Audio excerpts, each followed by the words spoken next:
వాళ్ళకి కూడా ఇంతవరకు రిక్రూట్మెంట్ క్యాలెండర్ లేదు. పాతవి డిఎస్సి పరీక్షలు రాసిన వాళ్ళకు ఉద్యోగాలు ఎప్పుడు వస్తాయో తెలియదు. పైగా క్లస్టర్ స్కూళ్లు పెట్టి ఉన్న హాస్టల్ను మూవించేస్తా ఉన్నారు, ఉన్న స్కూళ్లను తగ్గిస్తా ఉన్నారు. 7,000 ఉద్యోగాలు సర్ప్లస్ గా ఉన్నట్టుగా చూపిస్తా ఉన్నారు. కాంట్రాక్ట్ అవుట్ సోర్సింగ్ లో పనిచేస్తా ఉన్న ఉద్యోగస్తులు దాదాపుగా 2 లక్షల మంది ఉద్యోగాలు ఎప్పుడు పోతాయో అని చెప్పి భయపడతా పనిచేస్తా ఉన్నారు. ఆ రోజు మీ మేనిఫెస్టోలో కాంట్రాక్ట్ అవుట్ సోర్సింగ్ లో పనిచేస్తా ఉన్న వాళ్ళందరికీ కూడా ఉద్యోగాలు రెగ్యులరైజ్ చేసే విషయం పరిశీలిస్తామని అన్నారు. ఇవాళ ఏం చెప్తా ఉన్నారు అని అంటే, ఆ రోజు పరిశీలించడం అంటే దాని అర్థం రెగ్యులరైజ్ చేస్తామని చెప్పి ఆ రోజు చెప్పారు. ఇవాళ మీరు చెప్తా ఉన్న మాట ఏంటంటే, మేము రెగ్యులరైజ్ చేస్తామని ఎప్పుడు అన్నాం, పరిశీలిస్తామని చెప్పి మాత్రమే అన్నామని చెప్పి ఇవాళ చెప్తా ఉన్నారు. అధ్యక్ష, మీరు చేసిన నిర్వాహకం వల్ల ఇవాళ ఆరోగ్య మిత్రులు 6,000 మంది ఉద్యోగాలు పోయాయి. విఆర్ఏలు జీతాల కోసం, రెగ్యులరైజేషన్ కోసం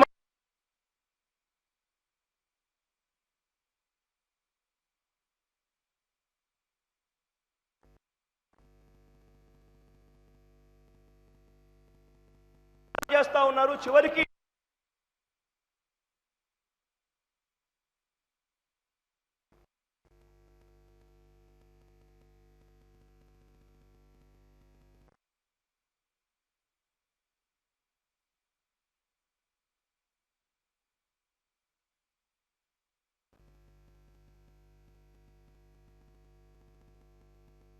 ఉన్నాయో నిరుద్యోగ భృతి, ప్రతి ఇంటికి నిరుద్యోగ భృతి ఇస్తామన్నారు. ఉపాధి కల్పించకపోతే, ఉద్యోగం ఇవ్వకపోతే అని 1,75,00,000 ఇళ్లకు మీరు ఇవాళ నిరుద్యోగ భృతి, ఉద్యోగము, ఉపాధి కల్పించిన కారణంగా మేము వాకౌట్ చేస్తా ఉన్నాం. మినిస్టర్ గారు,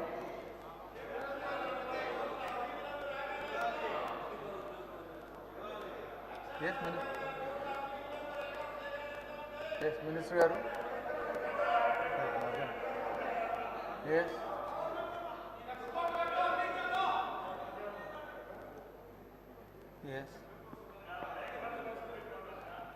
అధ్యక్ష, 1 minute.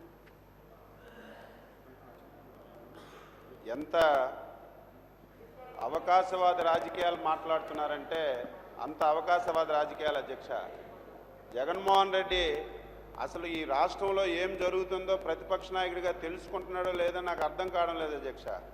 ఉపాధ్యాయ ఉద్యోగాలకి మేము మొత్తం క్లియర్ చేశాం అధ్యక్ష. మెరిట్ లిస్ట్ కూడా ప్రతి జిల్లాలో పెట్టాం.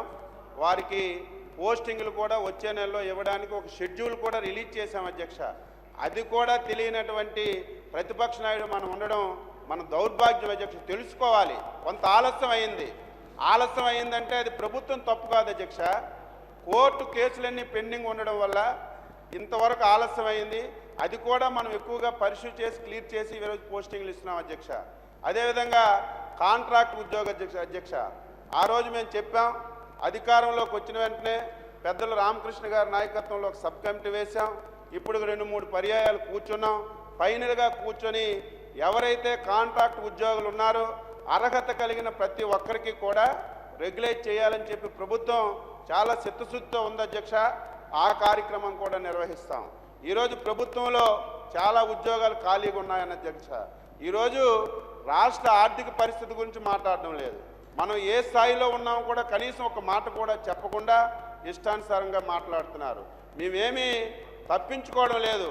మేనిఫెస్టోలో పెట్టామని చెప్పాం. ఇంతవరకు మేనిఫెస్టోలో పెట్టినటువంటి చాలా సమస్యలు ఏ రాష్ట్ర ప్రభుత్వం కూడా, ఏ పార్టీ కూడా ఇంత తక్కువ సమయంలో హామీలన్నీ ఒక్కొక్కటి నెరవేర్చాం అధ్యక్ష.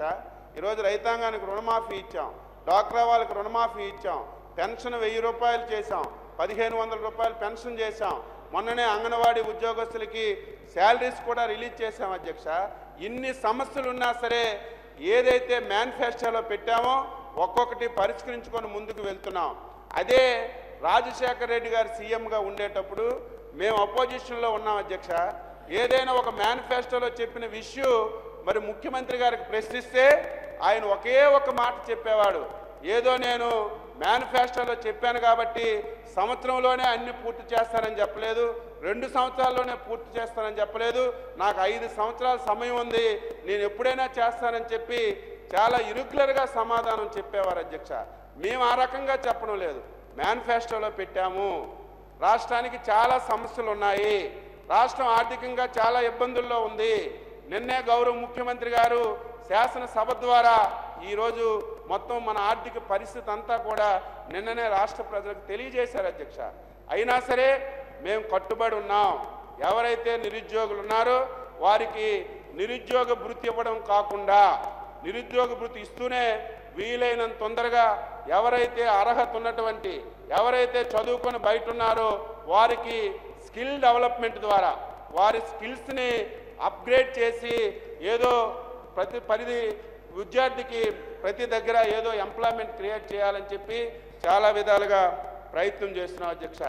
ఇంకొక విషయం ప్రతిపక్ష నాయకుడు చెప్పారు, వారు అధికారంలో ఉండేటప్పుడు ఒక పద్ధతి లేకుండా, ఒక రిజర్వేషన్స్ లేకుండా, ఎడ్యుకేషన్ క్వాలిఫికేషన్స్ లేకుండా ఇష్టానుసారంగా ఆరోగ్యశ్రీ కార్యకర్తలను కానీ ఆదర్శ రైతులను కానీ ఇష్టానుసారంగా నియమించారు అధ్యక్ష.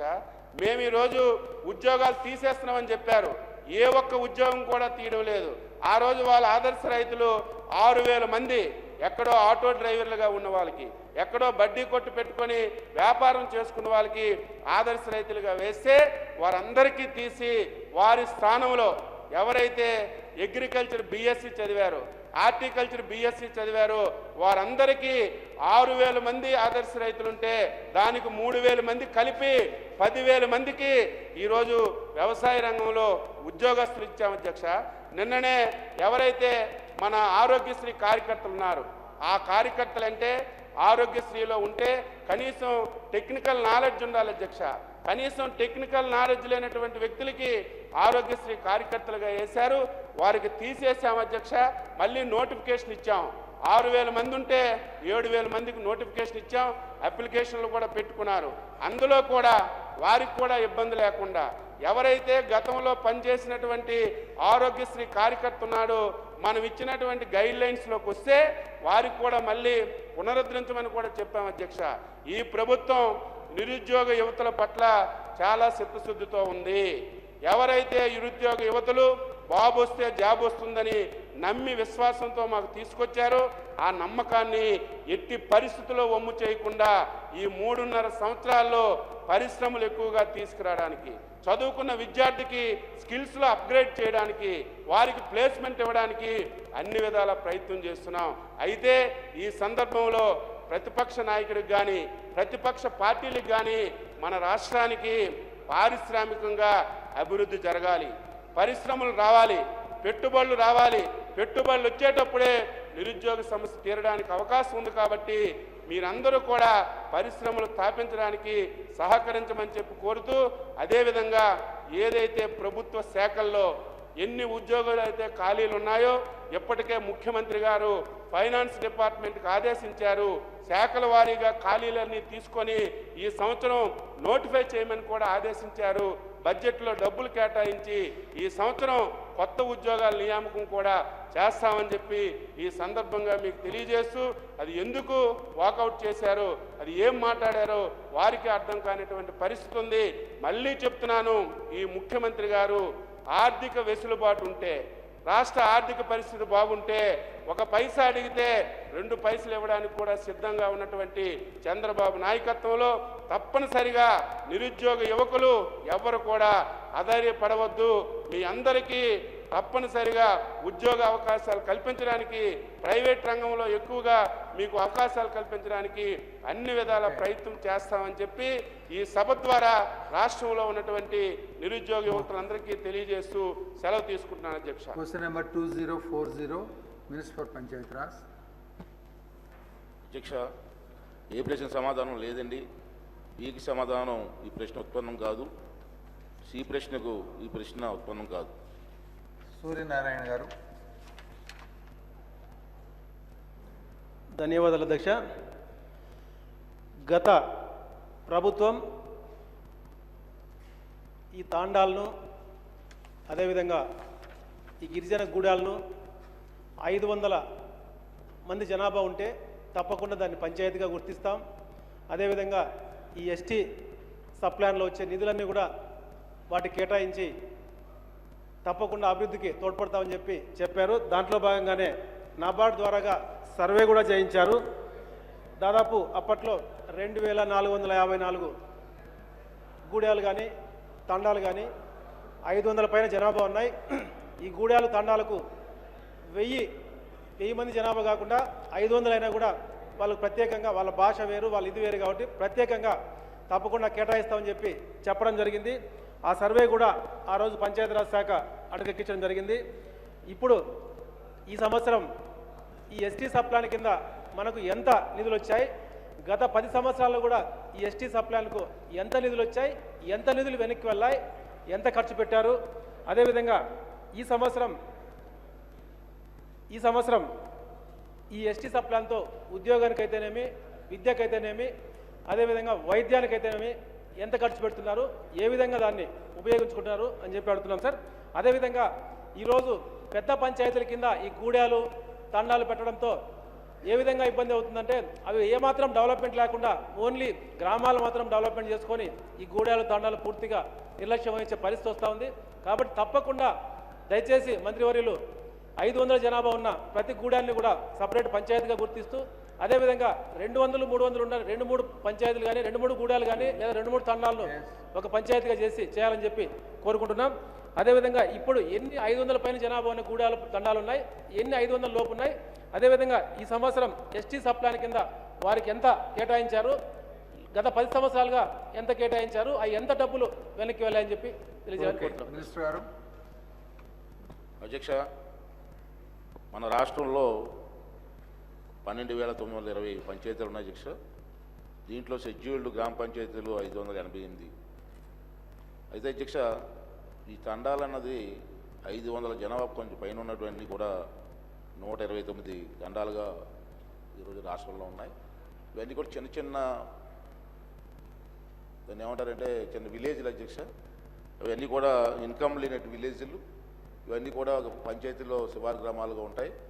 అయితే గౌరవ సభ్యులు ఏంటంటే వీటన్నింటినీ కూడా సెపరేట్ పంచాయతీగా చేయమని వారు రిక్వెస్ట్ చేస్తున్నారు.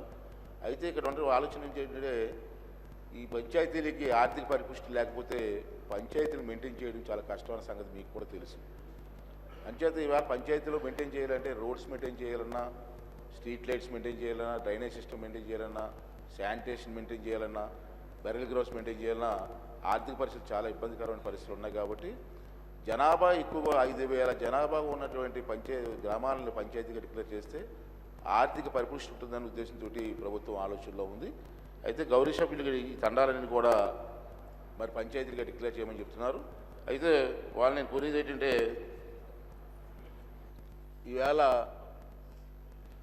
3 తండాలు కానీ 4 తండాలు కానీ ఒక 5,000 జనాభా ఉన్నటువంటి తండాలుగా తీసుకొని గ్రామ పంచాయతీలుగా డిక్లేర్ చేస్తే బాగుంటుంది తప్పించి ఆర్థిక పరిపుష్టి లేకుండా గ్రామాలుగా పంచాయతీలు చేస్తే చాలా ఇబ్బందికరమైన వాతావరణం వస్తుందని నేను భావిస్తున్నాను. అంతే తప్పనిసరిగా మన గౌరవ సభ్యులు ఏదైతే అడిగారో దాంట్లో చేయడానికి మాకు ఏదైతే అభ్యంతరం లేదు అధ్యక్ష. ఇవాళ కేరళ రాష్ట్రంలో అయితే ఒక్కొక్క పంచాయతీ 50,000 జనాభా ఉన్నట్టు పంచాయతీలు కూడా ఉన్నాయి. ఆ దిశగా వెళ్తున్నట్టు ఈ తరుణంలో మళ్ళీ చిన్న చిన్న గ్రామాలు చేసి వారికి ఆర్థిక ఇబ్బందులు తీసుకొచ్చి ఆ గ్రామాల అభివృద్ధి నోచుకోకుండా చేయడం అన్నది సబూ కాదని నేను అనుకుంటున్నాను. అయినా సరే ఇవాళ ఎస్టీ సప్లాన్ ఎక్కువగా మనకు వస్తుంది కాబట్టి ఎస్టీ సప్లాన్ ద్వారా ఈ గ్రామాలను అభివృద్ధి చేయడానికి ఒక అవకాశం ఉంది. కాబట్టి తప్పనిసరిగా గౌరవ సభ్యులు ఏదైతే చెప్పారో దానికి మాకు ఏదైతే అభ్యంతరం లేదు. వారు ఎవరైనా ప్రత్యేక పంచాయతీ చేయాలంటే దానికి 2007 డిసెంబర్ 3న ఇచ్చినట్టు జీవో నెంబరు 542 జీవో ఒకటి ఉంది అధ్యక్ష. ఆ జీవో ప్రకారంగా వారు అప్లై చేసినట్టయితే అక్కడ ఉన్న ఆర్థిక పరిస్థితులు కానీ అక్కడ ఉన్న అవకాశాలను కానీ గమనించి తప్పనిసరిగా తండాలని గ్రామ పంచాయతీలు చేయడానికి మాకు ఏ విధంగా అభ్యంతరం లేదని చెప్పి తమ ద్వారా మనం చేస్తాం అధ్యక్ష. Question number 2374 minister for rural development. అధ్యక్ష, చిత్తూరు జిల్లాలో ఎన్టీఆర్ అప్గ్రేడేషన్ స్కీమ్ కింద 12,000 మంది బెనిఫిషరీస్ని ఐడెంటిఫై చేయడం జరిగింది అధ్యక్ష. దీనికి గాను 12 కోట్ల రూపాయలు అలొకేట్ చేయడం జరిగింది అధ్యక్ష. ఈ ఎన్టీఆర్ అప్గ్రేడేషన్ స్కీమ్ ద్వారా వచ్చినటువంటి ఈ నిధులతో 3 నెలల్లో రిపేర్స్ టేకప్ చేయడం జరుగుతుంది అధ్యక్ష. సునీల్ కుమార్. అధ్యక్ష, మంత్రి గారు ఇచ్చినటువంటి సమాధానం వాస్తవంగా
10,000 రూపాయలు తవ్విజిట్ పాసిబుల్ అధ్యక్ష.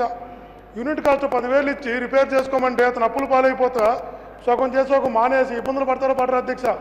కాబట్టి మంత్రి గారు 10,000 రూపాయలు ఏమైంది అధ్యక్ష, అందులో 16,000 మందికి ఇచ్చారు అధ్యక్ష. కనీసం అంటే అధ్యక్ష చాలా ఇండ్లు ఈరోజు డ్యామేజ్ అయిన విషయం మంత్రి గోపాలకృష్ణ గారు ఇక్కడే ఉన్నారు అధ్యక్ష. వారికి కూడా తెలుసు చిత్తూరు జిల్లాలో కేవలం కాళహస్తి కాన్స్టిట్యున్సీకి, సత్యవేడు కాన్స్టిట్యున్సీకి, నగిరి కాన్స్టిట్యున్సీకి తెలుగుదేశం పార్టీ ఎమ్మెల్యేలు ఎమ్మెల్సీ ఉన్న కాన్స్టిట్యున్సీలకి 16,000 12,000 అప్లికేషన్స్ యాక్సెప్ట్ చేశారు అధ్యక్ష. జిల్లా అంతా 4,000 ఇస్తే వాళ్ళకు కేవలం 3 కాన్స్టిట్యున్సీలో 12,000 ఇచ్చే ఇదేం వివక్ష అధ్యక్ష. ఆలోచించాలి అధ్యక్ష. యూనిట్ కాస్ట్ పెంచాలి, ఎక్కడైతే డ్యామేజ్ అయినాయో డ్యామేజ్ అయిన ఇండ్లకంతా కూడా మరమ్మతుల కింద ఇవ్వాలి. కనీసం వాళ్ళు ఇళ్లలోకి పోయేటట్టు చేయండి అధ్యక్ష. ఇళ్లలోకి పానించకపోతే ఎంతకాలం చెట్ల కింద ఉంటారు అధ్యక్ష ఈ ప్రభుత్వంలో వాళ్ళు? ఎంతకాలం చెట్ల కింద కాపురం చేయాలా? కనీసం ఇప్పటివరకు ఎన్టీఆర్ గృహ నిర్మాణం కింద విధి విధానాలు ఇంతవరకు పొందుపరచలేదు అధ్యక్ష. నేను చెప్తున్నది విమర్శించాలి కాదు అధ్యక్ష. చిత్తూరు జిల్లాలో వర్షాల వల్ల జనాలు రోడ్లపైకి వచ్చిన విషయం వాస్తవం విషయం మంత్రికి తెలుసు, అందరికీ తెలుసు అధ్యక్ష.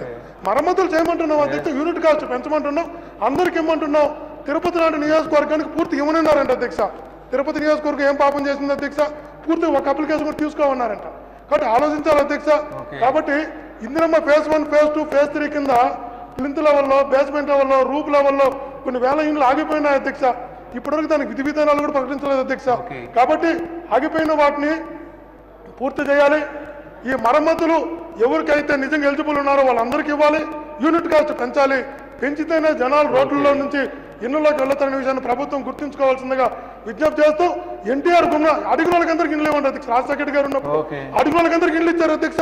ఇప్పుడు నియోజకవర్గాన్ని 1000 అంటారు ఏంది అధ్యక్ష? ఇది ఆయన అడిగిన వాళ్ళకి అందరికి ఇచ్చారు ఇండ్లు.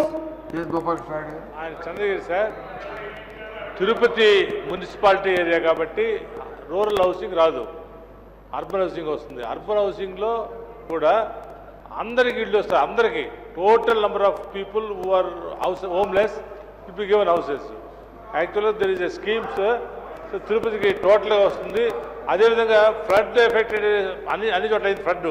అయితే శ్రీకాళహస్తి, సత్యవేడు నియోజకవర్గాలు ఎక్కువ ఫ్లడ్ అయింది. అందువల్ల వాటికి ఫ్లడ్ ఎఫెక్టెడ్స్కి ఎక్కువ ఇస్తున్నారు సార్. ఓకే మినిస్టర్ గారు ఎస్ మినిస్టర్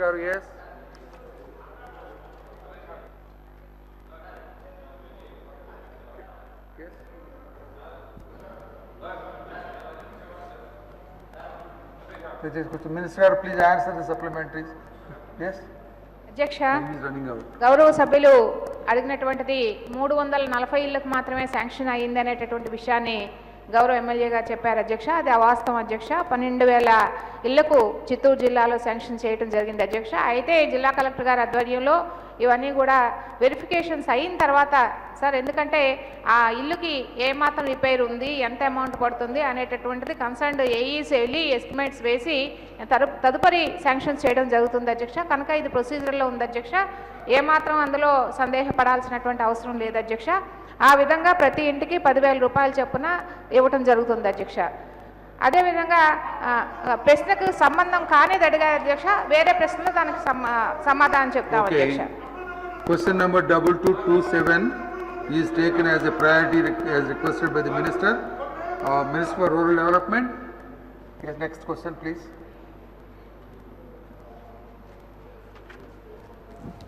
అధ్యక్ష, మొదటి ప్రశ్న అధ్యక్ష, number of pensions being provided by the government till now అని అడిగారు అధ్యక్ష. దానికి గాను 43,74,469 పెన్షన్స్ ఇప్పటికీ ఇవ్వడం జరుగుతుంది అధ్యక్ష. అదేవిధంగా number of pensions to which the central government is sanctioning funds at the rate of 1,000 rupees అని అడిగారు అధ్యక్ష. సెంట్రల్ గవర్నమెంట్ నుంచి అయితే 1,000 రూపాయలు ఇవ్వటం జరగటం లేదు అధ్యక్ష. గవర్నమెంట్ ఆఫ్ ఇండియా నుంచి ఇప్పటి వరకు ఇచ్చినటువంటిది 9,32,539 పెన్షన్స్ ప్రతి సంవత్సరం ఇప్పటికీ ఇవ్వడం జరుగుతుంది అధ్యక్ష. దీనికి గాను 284 కోట్లు ఇవ్వడం జరుగుతుంది అధ్యక్ష. ఇందులో ఓల్డ్ ఏజ్ పెన్షన్స్ అయితే 200 రూపాయలు, విడోస్ డిజేబుల్డ్ అయితే 300 రూపాయలు సెంట్రల్ గవర్నమెంట్ నుంచి ఇవ్వడం జరుగుతుంది అధ్యక్ష. అదేవిధంగా మూడో ప్రశ్న అధ్యక్ష, number of pensions deleted from the pensions till March అని అడిగారు అధ్యక్ష. 2016 by taking Aadhaar card into account or other grounds అని అడిగారు అధ్యక్ష. ఆధార్ కార్డ్ని ఆధారంగా చేసుకొని ఎలాంటి పెన్షన్స్ డిలీట్ చేయడం జరగలేదు అధ్యక్ష. డిజేబుల్డ్ పెన్షన్స్ అదేవిధంగా పెన్షనర్స్ చనిపోయిన వాళ్ళు 169,771 ఉన్నారు అధ్యక్ష. కాకాని గోవర్ధన్ రెడ్డి గారు.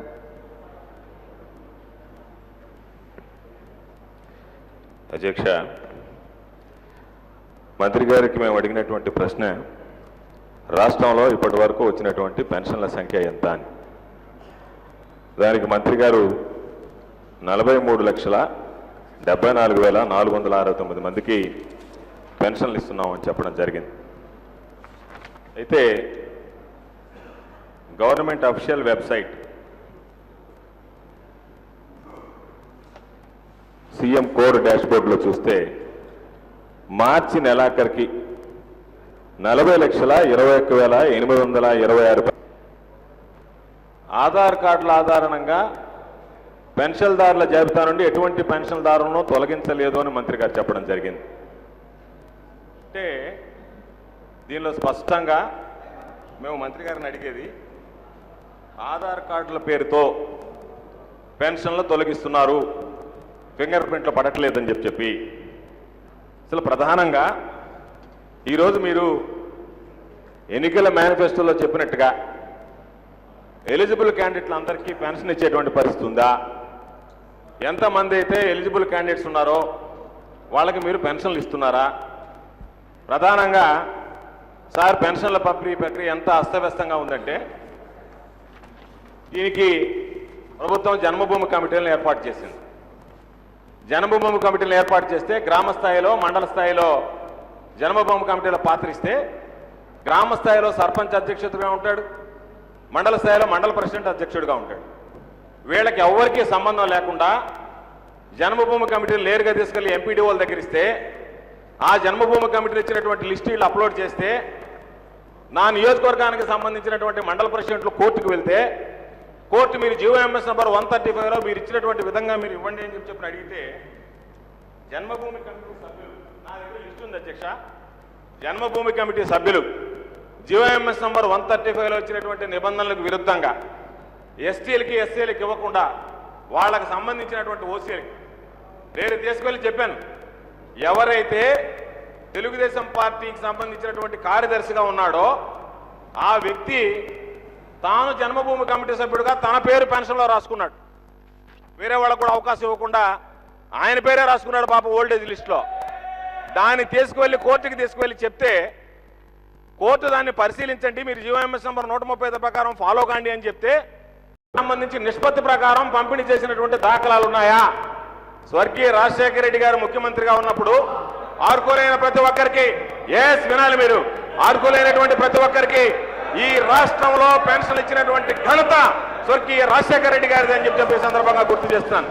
అటువంటిది మీరు ఈరోజు, అవును సార్ మీరు వినాలి, ఈ రోజు సిగ్గుపడాల్సినటువంటి విషయం సార్. అంతకుముందు గతంలో 43,13,292 పెన్షన్లు వస్తే ఆ పెన్షన్ల సంఖ్య పెంచాల్సింది పోయి ఈ రోజు దాన్ని తగ్గించి మీరు కేవలం 30,39 లక్షలు ఇస్తున్నారంటే పెరగాల్సిన సంఖ్యను తగ్గించారు. ఎలిజిబుల్ ఉన్నటువంటి వాళ్ళకి ఇచ్చేటువంటి పరిస్థితి అధ్యక్ష ఎంత దారుణంగా జరిగిందంటే ఎస్ఆర్డిహెచ్ వెబ్సైట్లో స్టేట్ రెసిడెంట్ డేటా హబ్లో ఎవరికైతే పాపం లేదో 2.5 ఎకరాలు మాగాండి కానీ 5 ఎకరాలు మెట్టాలనేటువంటి వాళ్ళకి ఉంది అని చెప్పి మీరు రాశారు. గ్రామాల్లో జన్మభూమి కమిటీలు ఉంది, ఎవరికైతే పాపం 2.5 ఎకరాలు లేకుండా కూలి పని చేసుకునేటువంటి వాడు ఉన్నాడో నిరుపేదలకి తీసుకొచ్చి వాళ్ళకి 2.5 ఎకరాలు 5 ఎకరాల పైన ఉందని రాశారు. వితంతువులు ఉంటే పక్కన భర్త కలిగి ఉన్నాడు అని రాశాడు. నేను ప్రభుత్వాన్ని కోరేది, ఈరోజు ఎవరు కూడా 5 ఎకరాలు ఉండేటువంటి వాళ్ళు కోరుకోరు. మీరు 5 ఎకరాల పేరుతో తీసేసినటువంటి నిరుపేదలకి ఆ 5 ఎకరాల పొలం ఎక్కడుందో మీ తహసీల్దారులకు చెప్పండి, వాళ్ళపై దులుకుంటారు చేసుకుంటారు మిమ్మల్ని పెన్షన్ అడిగి. ఎవరైతే వితంతువులుగా ఉన్న వాళ్ళకి భర్తలు ఉండాలని మీరు చెప్పారో వాళ్ళ భర్తలు ఎక్కడున్నారో మీరు చూపించండి, ఆ వితంతువులు మిమ్మల్ని పెన్షన్లు అడగరు. అంతే తప్ప ఈ రోజు ఆ విధంగా కాకుండా మీరు ఈ పెన్షన్ దాన్ని అపహాస్యం చేసి ఈ రోజు పెన్షన్ ప్రక్రియనే మీరు కార్చేటువంటి విధంగా ప్రవర్తించారు. ఉప్పులేటి కల్పన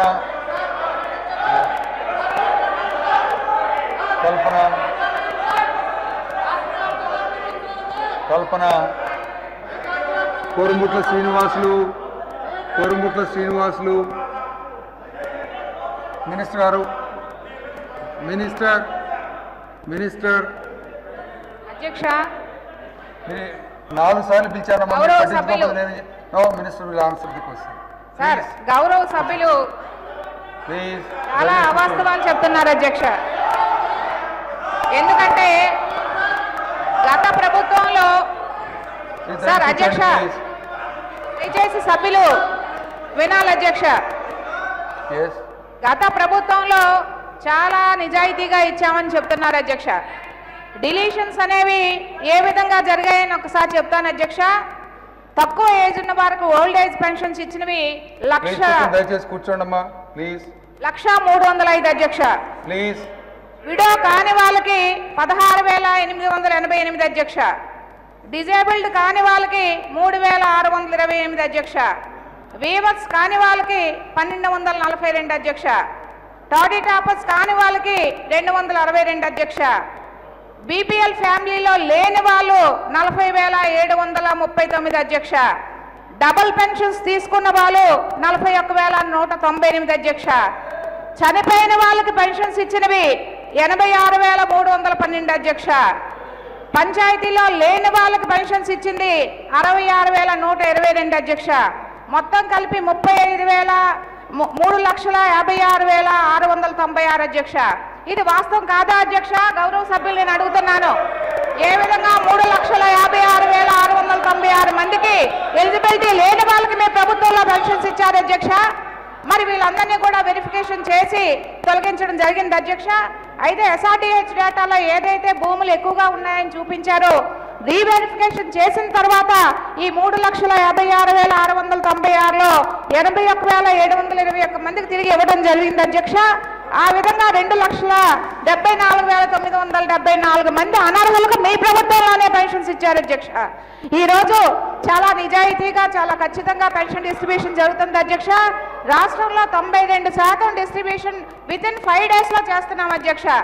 ఎవరింటికి వాళ్ళ ఇంటికి తీసుకొని వెళ్ళి ఐప్యాడ్స్తో వాళ్ళతో ఫింగర్ ప్రింట్స్ తీసుకొని పెన్షన్స్ ఇస్తున్నాం అధ్యక్ష. ఇది దేశంలోనే ఒక చరిత్ర అధ్యక్ష, ఒక అద్భుతం అధ్యక్ష. గౌరవనీయులు చంద్రబాబు నాయుడు గారు మన ముఖ్యమంత్రి గారు పేదవాడికి ఇంటికెళ్ళి పెన్షన్ ఇవ్వాలి, ఎండలో వానలో వాళ్ళు వచ్చి క్యూ లైన్లో నిల్చోకూడదనే ఉద్దేశంతో పెన్షన్స్ ఈ రోజు డిస్ట్రిబ్యూట్ చేస్తున్నారు అధ్యక్ష. అలాంటి గౌరవప్రదమైనటువంటి పెన్షన్ ఈ రోజు రాష్ట్రంలోనే అత్యున్నతమైనటువంటి ప్రమాణాలతో పెన్షన్ డిస్ట్రిబ్యూషన్ జరుగుతుంది అనేటటువంటి హైయెస్ట్ సాటిస్ఫాక్షన్ పెన్షన్ డిస్ట్రిబ్యూషన్ లో పేదవాళ్ళలో ఉంది అధ్యక్ష. కనుక ఎక్కడ కూడా ఎవరైనా అనర్హులుంటే ఇప్పటికైనా దయచేసి మాకు ఇస్తే తప్పకుండా వెరిఫికేషన్ చేసి తొలగిస్తాం అధ్యక్ష. నీతి నిజాయితీగా ప్రతి వారు ఎవరైతే అర్హులున్నారో ఎవరైతే నిజమైనటువంటి పేదవాడు ఉన్నాడో ఆ విధంగా పెన్షన్ డిస్ట్రిబ్యూషన్ జరుగుతుంది అధ్యక్ష. మరి ఏదైతే విడోస్కి ఇవ్వటం లేదని అంటున్నారు అధ్యక్ష, విడోస్కి తప్పకుండా భర్త చనిపోయిన వెంటనే డెత్ సర్టిఫికేట్ ప్రొవైడ్ చేస్తే విడోలోకి కన్వర్షన్లో ఒక పెన్షన్ వెళ్తుంది అధ్యక్ష. అయితే గతంలో ఏదైతే విడోస్ని మీరు ఓల్డ్ ఏజ్ పెన్షన్లో ఇచ్చారో ఓల్డ్ ఏజ్ పెన్షన్లో వాళ్ళ అనర్హులు అధ్యక్ష. 65 సంవత్సరాలు దాటి లేదు కనుక అలాంటి వాళ్ళని మరి తొలగించడం జరిగింది అధ్యక్ష. ఇప్పుడు ఎవరైతే విడోస్ ఉన్నారో తప్పకుండా ప్రతి ఒక్కరికి అర్హత ఎవరుంటుందో అర్హతే ప్రామాణికంగా తీసుకొని పెన్షన్స్ ఇవ్వడం జరుగుతుంది అధ్యక్ష. ఆ రోజు రాజశేఖర రెడ్డి గారి హయాంలో 200 రూపాయలు మాత్రమే ఇస్తే ఈ రోజు మా ప్రభుత్వం 1000 రూపాయలు ఇస్తుంది అధ్యక్ష. ఈరోజు గత ప్రభుత్వంలో నెలకి 130,65,00,000 ఇస్తే ఈ రోజు మా ప్రభుత్వం నెలకి 450 కోట్లు ఇస్తుంది అధ్యక్ష. గత ప్రభుత్వంలో సంవత్సరానికి 1,567 కోట్లు ఇస్తే ఈ ప్రభుత్వం 5,800 కోట్లు మా ప్రభుత్వం మా ముఖ్యమంత్రి చంద్రబాబు నాయుడు గారు ప్రతి పేదవాడు కూడా గౌరవప్రదంగా ఎవరి మీద కూడా ఆధారపడకుండా సగర్వంలో సమాజంలో బ్రతకాలనే ఉద్దేశంతో ఇవ్వడం జరుగుతుంది అధ్యక్ష. ఇది ఎట్టి పరిస్థితుల్లో ఒక చరిత్ర అధ్యక్ష. తప్పకుండా అర్హత ఉన్న ప్రతి పేదవాడికి కూడా పెన్షన్ ఇవ్వడం జరుగుతుంది అనేటటువంటి విషయాన్ని ఈ సభకు మీ ద్వారా తెలియజేస్తున్నాను అధ్యక్ష. రాజు గారు. అధ్యక్ష, దురదృష్టం కొలిది ఒక ఫ్యామిలీలో వితంతువుగా ఉండి వాళ్ళకి మళ్ళీ 80% డిజబిలిటీ తోటి ఉన్న వ్యక్తులకి ఒకే పెన్షన్ వస్తుంది అధ్యక్ష.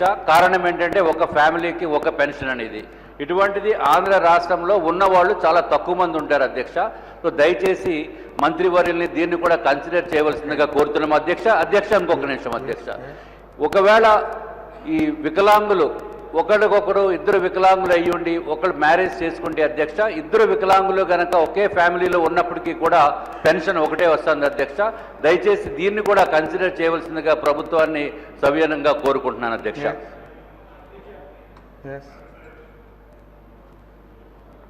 అధ్యక్ష, గౌరవనీయుల మంత్రి గారి మాటలు విన్నాం అధ్యక్ష. ఇక్కడ చంద్రబాబు నాయుడు గారి హయాంలో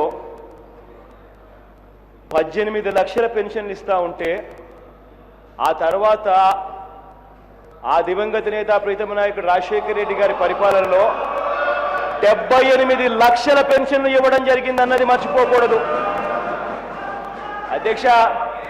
18 లక్షలు ఎక్కడ, 78 లక్షలు ఎక్కడ?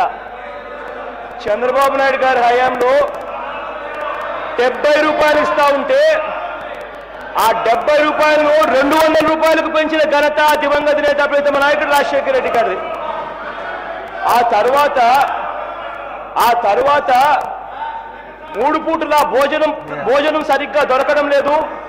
రాజశేఖర రెడ్డి గారు మంచోరు, ఇచ్చేది ఒక పూటకే సరిపోతా ఉంది అధ్యక్ష. I wish to stage walkout on this అధ్యక్ష. అందుకనే give me 2 minutes, give me 3 minutes అధ్యక్ష, గివ్ మీ 3 minutes అధ్యక్ష. రాజశేఖర రెడ్డి గారు మంచోడు, ఆయన ఇచ్చేది కనీసం ఒక పూట కన్నా భోజనానికి సరిపోతా ఉంది, 3 పూటలకు సరిపోవడం లేదు అని చెప్పి వృద్ధులు అంటున్నారు అని చెప్పి మేము దాన్ని 3 పూటలకు భోజనానికి పెట్టే విధంగా ప్రతి వృద్ధురాలకు మేము చేస్తామని చెప్పి పెన్షన్ మేము 700 చేస్తామని చెప్పి మేము డిక్లేర్ చేసిన తర్వాత అప్పుడు చంద్రబాబు నాయుడు గారు ముసలి ప్రేమ చూపిస్తూ 1000 రూపాయల తర్వాత అనౌన్స్ చేశారు అన్న సంగతి మర్చిపోవద్దని చెప్తా ఉన్నా. ఇంకొక విషయం అధ్యక్ష, చంద్రబాబు నాయుడు గారు ముఖ్యమంత్రి అయ్యే నాటికి ఎప్పుడు మీరు 90%, 91%, 92% దీన్ని దాటి అయిపోతూ మీరు ఇవ్వలేదు. మొత్తానికేమో మీరు ఇచ్చే పెన్షన్ ఎంత అని చూస్తే 39,27,657. దీనికి కొంచెం 38 లక్షలకు ఒకసారి పోతారు, 39 లక్షలకు ఒకసారి వస్తారే తప్ప మీ పెన్షన్ ఏ రోజు 39 లక్షల మీరిచ్చే వెబ్సైట్ కోల్ డాష్ బోర్డ్ తీసింది 8/3/2016. మీరిచ్చినది 39,27,657 పెన్షన్లు.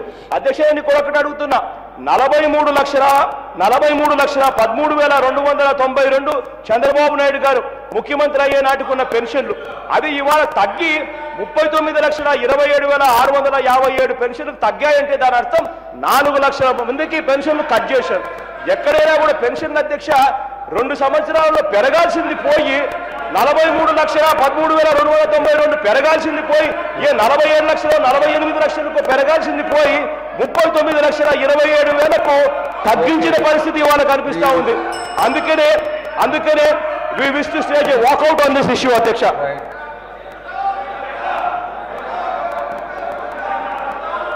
అచ్చెన్నాయుడు గారు,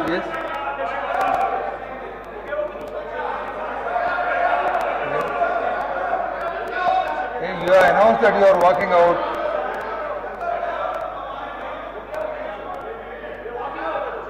Yes, because after announcement you cannot speak. You have announced it. Please, you have announced it. Yes. Achanayudu garu, please.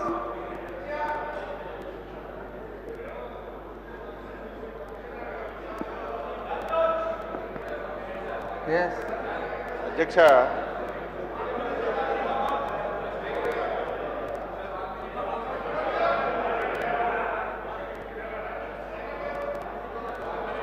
ఈరోజు పెన్షన్ల గురించి రాజశేఖర రెడ్డి గారు దివంగత నేత, మహానేత అని చెప్పి పొగుడుతున్నారు అధ్యక్ష. 74 లక్షల మందికి ఇచ్చామంటున్నారు. నేను ఒకటే అడుగుతున్నాను, ఇక్కడ లేకపోయినా సరే మీరు చూస్తారని చెప్పి భావిస్తున్నాను. గతంలో కేంద్ర ప్రభుత్వం ఒక వ్యక్తికి 400 రూపాయలు పెన్షన్ ఇస్తే దాన్ని 2 చేసి మనిషికి 200 ఇచ్చేవారు అధ్యక్ష. ఎప్పుడు ఏం చెప్తున్నారు, చంద్రబాబు నాయుడు 75 రూపాయలు ఇచ్చేవాడు, రాజశేఖర రెడ్డి వచ్చి 200 ఇచ్చాడని చెప్పి 2 సార్లు అధికారంలోకి వచ్చారు అధ్యక్ష. అయితే 75 రూపాయలు ఇచ్చేటప్పుడు పేదవాడికి పూర్తి స్థాయిలో అన్నిటికీ అవకాశం ఉండేది అధ్యక్ష. 200 రూపాయలు ఇచ్చినప్పుడు కూడా అవకాశం లేదు. అయితే మొన్న ఎన్నికల్లో స్పష్టమైనటువంటి హామీ ఇచ్చి పెన్షను 1000 రూపాయలు చేశాం, 1500 చేశాం అధ్యక్ష. 74 లక్షల మందికి ఇస్తున్నారు, నిజమే. ఆ రోజు ఎంత దారుణం అంటే బతికున్నటువంటి భర్తని చూసి కూడా వీడియోల కింద పెట్టి అటువంటి వారికి పెన్షన్లు ఇచ్చి చాలా దారుణం చేశారు అధ్యక్ష. ఇంకొక దారుణం ఏమిటంటే పోనీ కనీసం భర్త ఉన్న వీడియో అని చెప్పి ఒక మనిషికి చూపించి పెన్షన్ తీసుకున్నారు. కొన్ని దగ్గరలో అయితే మగవాళ్ళకి వీడియోల పేరు పెట్టి పెన్షన్ తీసుకున్నటువంటి దౌర్భాగ్య పార్టీ అధ్యక్ష. అది ఎంత దారుణం అంటే అర్హత లేని వారికి వికలాంగుల పెన్షన్లు, ఎవరైతే 100 కేజీలు బరువెత్తినటువంటి వస్తాదులకు కూడా వికలాంగులని పేరు చెప్పి పెన్షన్లు ఇచ్చినటువంటి ఘనత మీది. దాన్ని అంతా స్ట్రీమ్ లైన్ చేశాం. ఈరోజు గొప్ప చెప్తున్నారు ఆయన, ఏదో ఉమ్మడి ఆంధ్రప్రదేశ్లో 74 లక్షలు అంటున్నారు. ఈరోజు మన 13 జిల్లాల్లో మేము అధికారంలోకి వచ్చేసరికి 39 లక్షల పెన్షన్లు ఉండే అధ్యక్ష. ఈరోజు మేము వచ్చిన తర్వాత 43,50,000 పెన్షన్లు ఇస్తున్నాం. ప్రతి నెల ఈ పెన్షన్ల విధానంలో ఈ దేశంలోనే ఆంధ్రప్రదేశ్ ఒక ఆదర్శం అధ్యక్ష. ప్రతి నెల 1, 2, 3 తారీఖులు ఈ 3 రోజుల్లో ప్రతి ఒక్క ఇంటికి కూడా ఎటువంటి అవినీతి లేకుండా, ఒక పైసా కరప్షన్ లేకుండా, ఎవరైతే ఉద్యోగస్తులకి ప్రతి నెల ఏ రకంగా అయితే జీతం అందుతుందో అదే విధంగా ప్రతి ఇంటికి వెళ్ళి 1000 రూపాయలు ఇస్తున్నటువంటి ఘనత చంద్రబాబు నాయుడు గారు తెలుగుదేశం ప్రభుత్వంకి దక్కితే నీ నోరికి అభినందించడం ఎప్పుడు రాదు. నువ్వెప్పుడు కూడా కనీసం ఒక మంచి పని కూడా అనే పరిస్థితి లేదు. అయితే ఇంకా కొంతమంది ముఖ్యమంత్రి గారి దృష్టిలో కూడా పెట్టాం. ఇంకా కొంతమంది గ్రామాల్లో అర్హత ఉన్నటువంటి వాళ్ళు ఉన్నారు, 1, 2, 3. అటువంటి వారిని కూడా ప్రభుత్వం ముఖ్యమంత్రి గారు పరిగణలోకి తీసుకున్నారు. అటువంటి వాటిని కూడా మంజూరు చేసి ఈ ప్రభుత్వం యొక్క ముఖ్య ఉద్దేశం రాజకీయ పార్టీలతో సంబంధం లేదు, అర్హత ఉన్నటువంటి ప్రతి ఒక్కరికి ఈ రాష్ట్రంలో పింఛన్ ఇవ్వాలనేది ప్రభుత్వం యొక్క ఉద్దేశం. ఆ రకంగా ముందుకెళ్తుంటే ఎప్పుడు కూడా 200 ఇచ్చారు, గతంలో 75 రూపాయలు ఇచ్చారు, ప్రతి ఒక్కరికి ఇచ్చారు. ఈరోజు ప్రభుత్వం అంటే నిబంధనల ప్రకారం అర్హత ఉన్నటువంటి వాళ్ళకి ఇవ్వాలి. ఈ ప్రభుత్వం ఆ రకంగా చేస్తుంది. దీన్ని కూడా వాకౌట్ చేయడం చాలా దారుణం అధ్యక్ష. ఆయన చెప్పిన 74 లక్షలు 23 జిల్లాలకు ఇచ్చినటువంటి లెక్క చెప్పాడు అధ్యక్ష. ఇంకా తెలంగాణని ఆయన దృష్టిలో పెట్టుకొని చెప్పాడు. మనం చెప్పింది 13 జిల్లాలు కొత్త ఆంధ్రప్రదేశ్లో గతంలో 39 లక్షలుంటే ఈరోజు 43,50,000 మందికి ఇస్తున్నాము. సంవత్సరానికి 6,000 కోట్లు ఖర్చు పెడుతున్నాము. 5 సంవత్సరాలకి 30,000 కోట్లు ఒక్క పెన్షన్ల మీదే ఖర్చు పెట్టినటువంటి ఏకైక ప్రభుత్వం చంద్రబాబు నాయుడు గారు తెలుగుదేశం ప్రభుత్వం అధ్యక్ష. దీన్ని కూడా వాకౌట్ చేయడం చాలా బాధ అనిపిస్తుందని చెప్పి ఈ సందర్భంగా తెలియజేస్తున్నారు. నేను ఒక సమాధానం చెప్తాను అధ్యక్ష. వారు గతసారి కూడా అసెంబ్లీలో 39 లక్షలు అన్న అధ్యక్ష, ఈసారి కూడా అదే విధంగా చెప్తున్నారు. అలాగే 76 లక్షలు రాజశేఖర రెడ్డి గారు ఇచ్చారని చెప్తున్నారు అధ్యక్ష. 76 లక్షలు అనేది కంబైన్ స్టేట్లో అధ్యక్ష. మన రాష్ట్రంలో వాళ్ళు ఇచ్చేది 43,17,000 అధ్యక్ష. అయితే ఇంతకీ వారు చెప్పేది 39 లక్షలు అనేటటువంటి టెంపరీ మైగ్రేషన్లో ఉంటారు అధ్యక్ష. వాళ్ళు టెంపరీ మైగ్రేషన్లో ఉండి ఎక్కడో 2 నెలలకో 3 నెలలకు వచ్చి తీసుకుంటారు అధ్యక్ష. అయితే ఈరోజు గౌరవనీయులు మన రాష్ట్ర ముఖ్యమంత్రి వర్యులు చంద్రబాబు నాయుడు గారు ఇంకా ఆలోచించి ఈ మైగ్రేషన్లో ఉన్న వాళ్ళు ఎక్కడుంటే అక్కడే పెన్షన్ తీసుకునే అవకాశాన్ని కూడా కలిగించారు అధ్యక్ష. ఆ విధంగా ఈ ప్రభుత్వం పేదవాడి యొక్క సంక్షేమం కోసం మరి ఈ యొక్క పెన్షన్ విధానాన్ని చాలా పెద్ద ఎత్తున చేస్తుంది అధ్యక్ష. ప్రతి కుటుంబం, ప్రతి వృద్ధులు ఈరోజు చంద్రబాబు నాయుడు గారు నా పెద్ద కొడుకుగా నా కుటుంబాన్ని నన్ను ఆదుకుంటున్నారనే విషయాన్ని తెలియజేస్తున్నారు అధ్యక్ష. మంచిని కూడా మంచిగా స్వీకరించగా వాకౌట్లు చేసే విధానాన్ని మరి ఈ సందర్భంగా తీవ్రంగా మేము ఖండిస్తున్నాం అధ్యక్ష. Question number 2045, minister for social welfare, single supplementaries from now onwards. అధ్యక్ష, ఈ ప్రశ్నకు ఏ ప్రతిభావంతులైనటువంటి ఎస్సీ ఎస్టీ విద్యార్థులకు విదేశీ విశ్వవిద్యాలయాల్లో ఉన్నత విద్య ప్రయోజనాన్ని కల్పించే ఉద్దేశంతో 28/6/2013 నుంచి సాంఘిక సంక్షేమ శాఖ జీవోఎంఎస్ నెంబర్ 54 ద్వారా ప్రభుత్వం 2013-14 నుండి అంబేద్కర్ విదేశీ విద్యానిధి ఎస్సీ విద్యార్థులకు ఆర్థిక సహాయం అనే పథకాన్ని ప్రవేశపెట్టింది అధ్యక్ష. తద్వారా వారికి దేశంలో విదేశాలలో ఉత్తమ జీవనోపాధి అవకాశాలను కల్పించడం జరుగుతుంది అధ్యక్ష. ఈ పథకం కింద 10 లక్షల గ్రాంట్ ఇవ్వటం జరుగుతుంది అధ్యక్ష. 2 వాయిదాల్లో ఇస్తాము. బోర్డింగ్ పాస్ వచ్చిన I-94 సబ్మిట్ చేసిన తర్వాత మొదటి వాయిదా, మొదటి సెమిస్టర్ మార్కులు వచ్చిన తర్వాత 2వ వాయిదా 5 లక్షలు ఇవ్వటం జరుగుతుంది అధ్యక్ష. అంతేకాకుండా 5 లక్షల రూపాయల లోన్ కూడా ఇవ్వటానికి ప్రభుత్వం సహాయం చేస్తుంది అధ్యక్ష. బి అధ్యక్ష, విదేశీ విశ్వవిద్యాలయాల్లో ఉన్నత విద్యను అభ్యసించడానికి SC/ST విద్యార్థులకు ఆర్థిక సహాయం అందించాలని ప్రభుత్వం విధాన నిర్ణయం తీసుకుంది అధ్యక్ష. ఇది ప్రతిష్టాత్మకమైనటువంటి విదేశీ విశ్వవిద్యాలయాలు అంటే ఏ యూనివర్సిటీ కాకుండా మంచి రెప్యూటెడ్ యూనివర్సిటీస్లో వారికి ఉన్నత విద్యకు ఈ అవకాశం కల్పిస్తున్నాం అధ్యక్ష. బాబాసాహెబ్ డాక్టర్ అంబేద్కర్ గారి పేరు మీద ఈ యొక్క విదేశీ విద్యా పథకాన్ని ప్రవేశపెట్టాం అధ్యక్ష. ఈ స్కీమ్ కింద అప్లై చేసుకునే వాళ్ళు ఎవరైతే ఉన్నారో వారు ఆంధ్రప్రదేశ్ ఈ-పాస్ వెబ్ పోర్టల్లో తమ పేర్లు నమోదు చేసుకోవాల్సి ఉంటుంది. ఆ తర్వాత ప్రిన్సిపల్ సెక్రటరీ సోషల్ వెల్ఫేర్ అధ్యక్షతన ఒక కమిటీ ఉంటుంది అధ్యక్ష. ఆ కమిటీ విద్యార్థులను ఎంపిక చేస్తుంది అధ్యక్ష.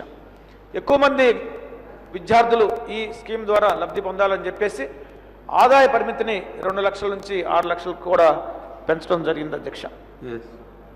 ధన్యవాదాలు అధ్యక్ష. ఆనంద్ బాబు గారు.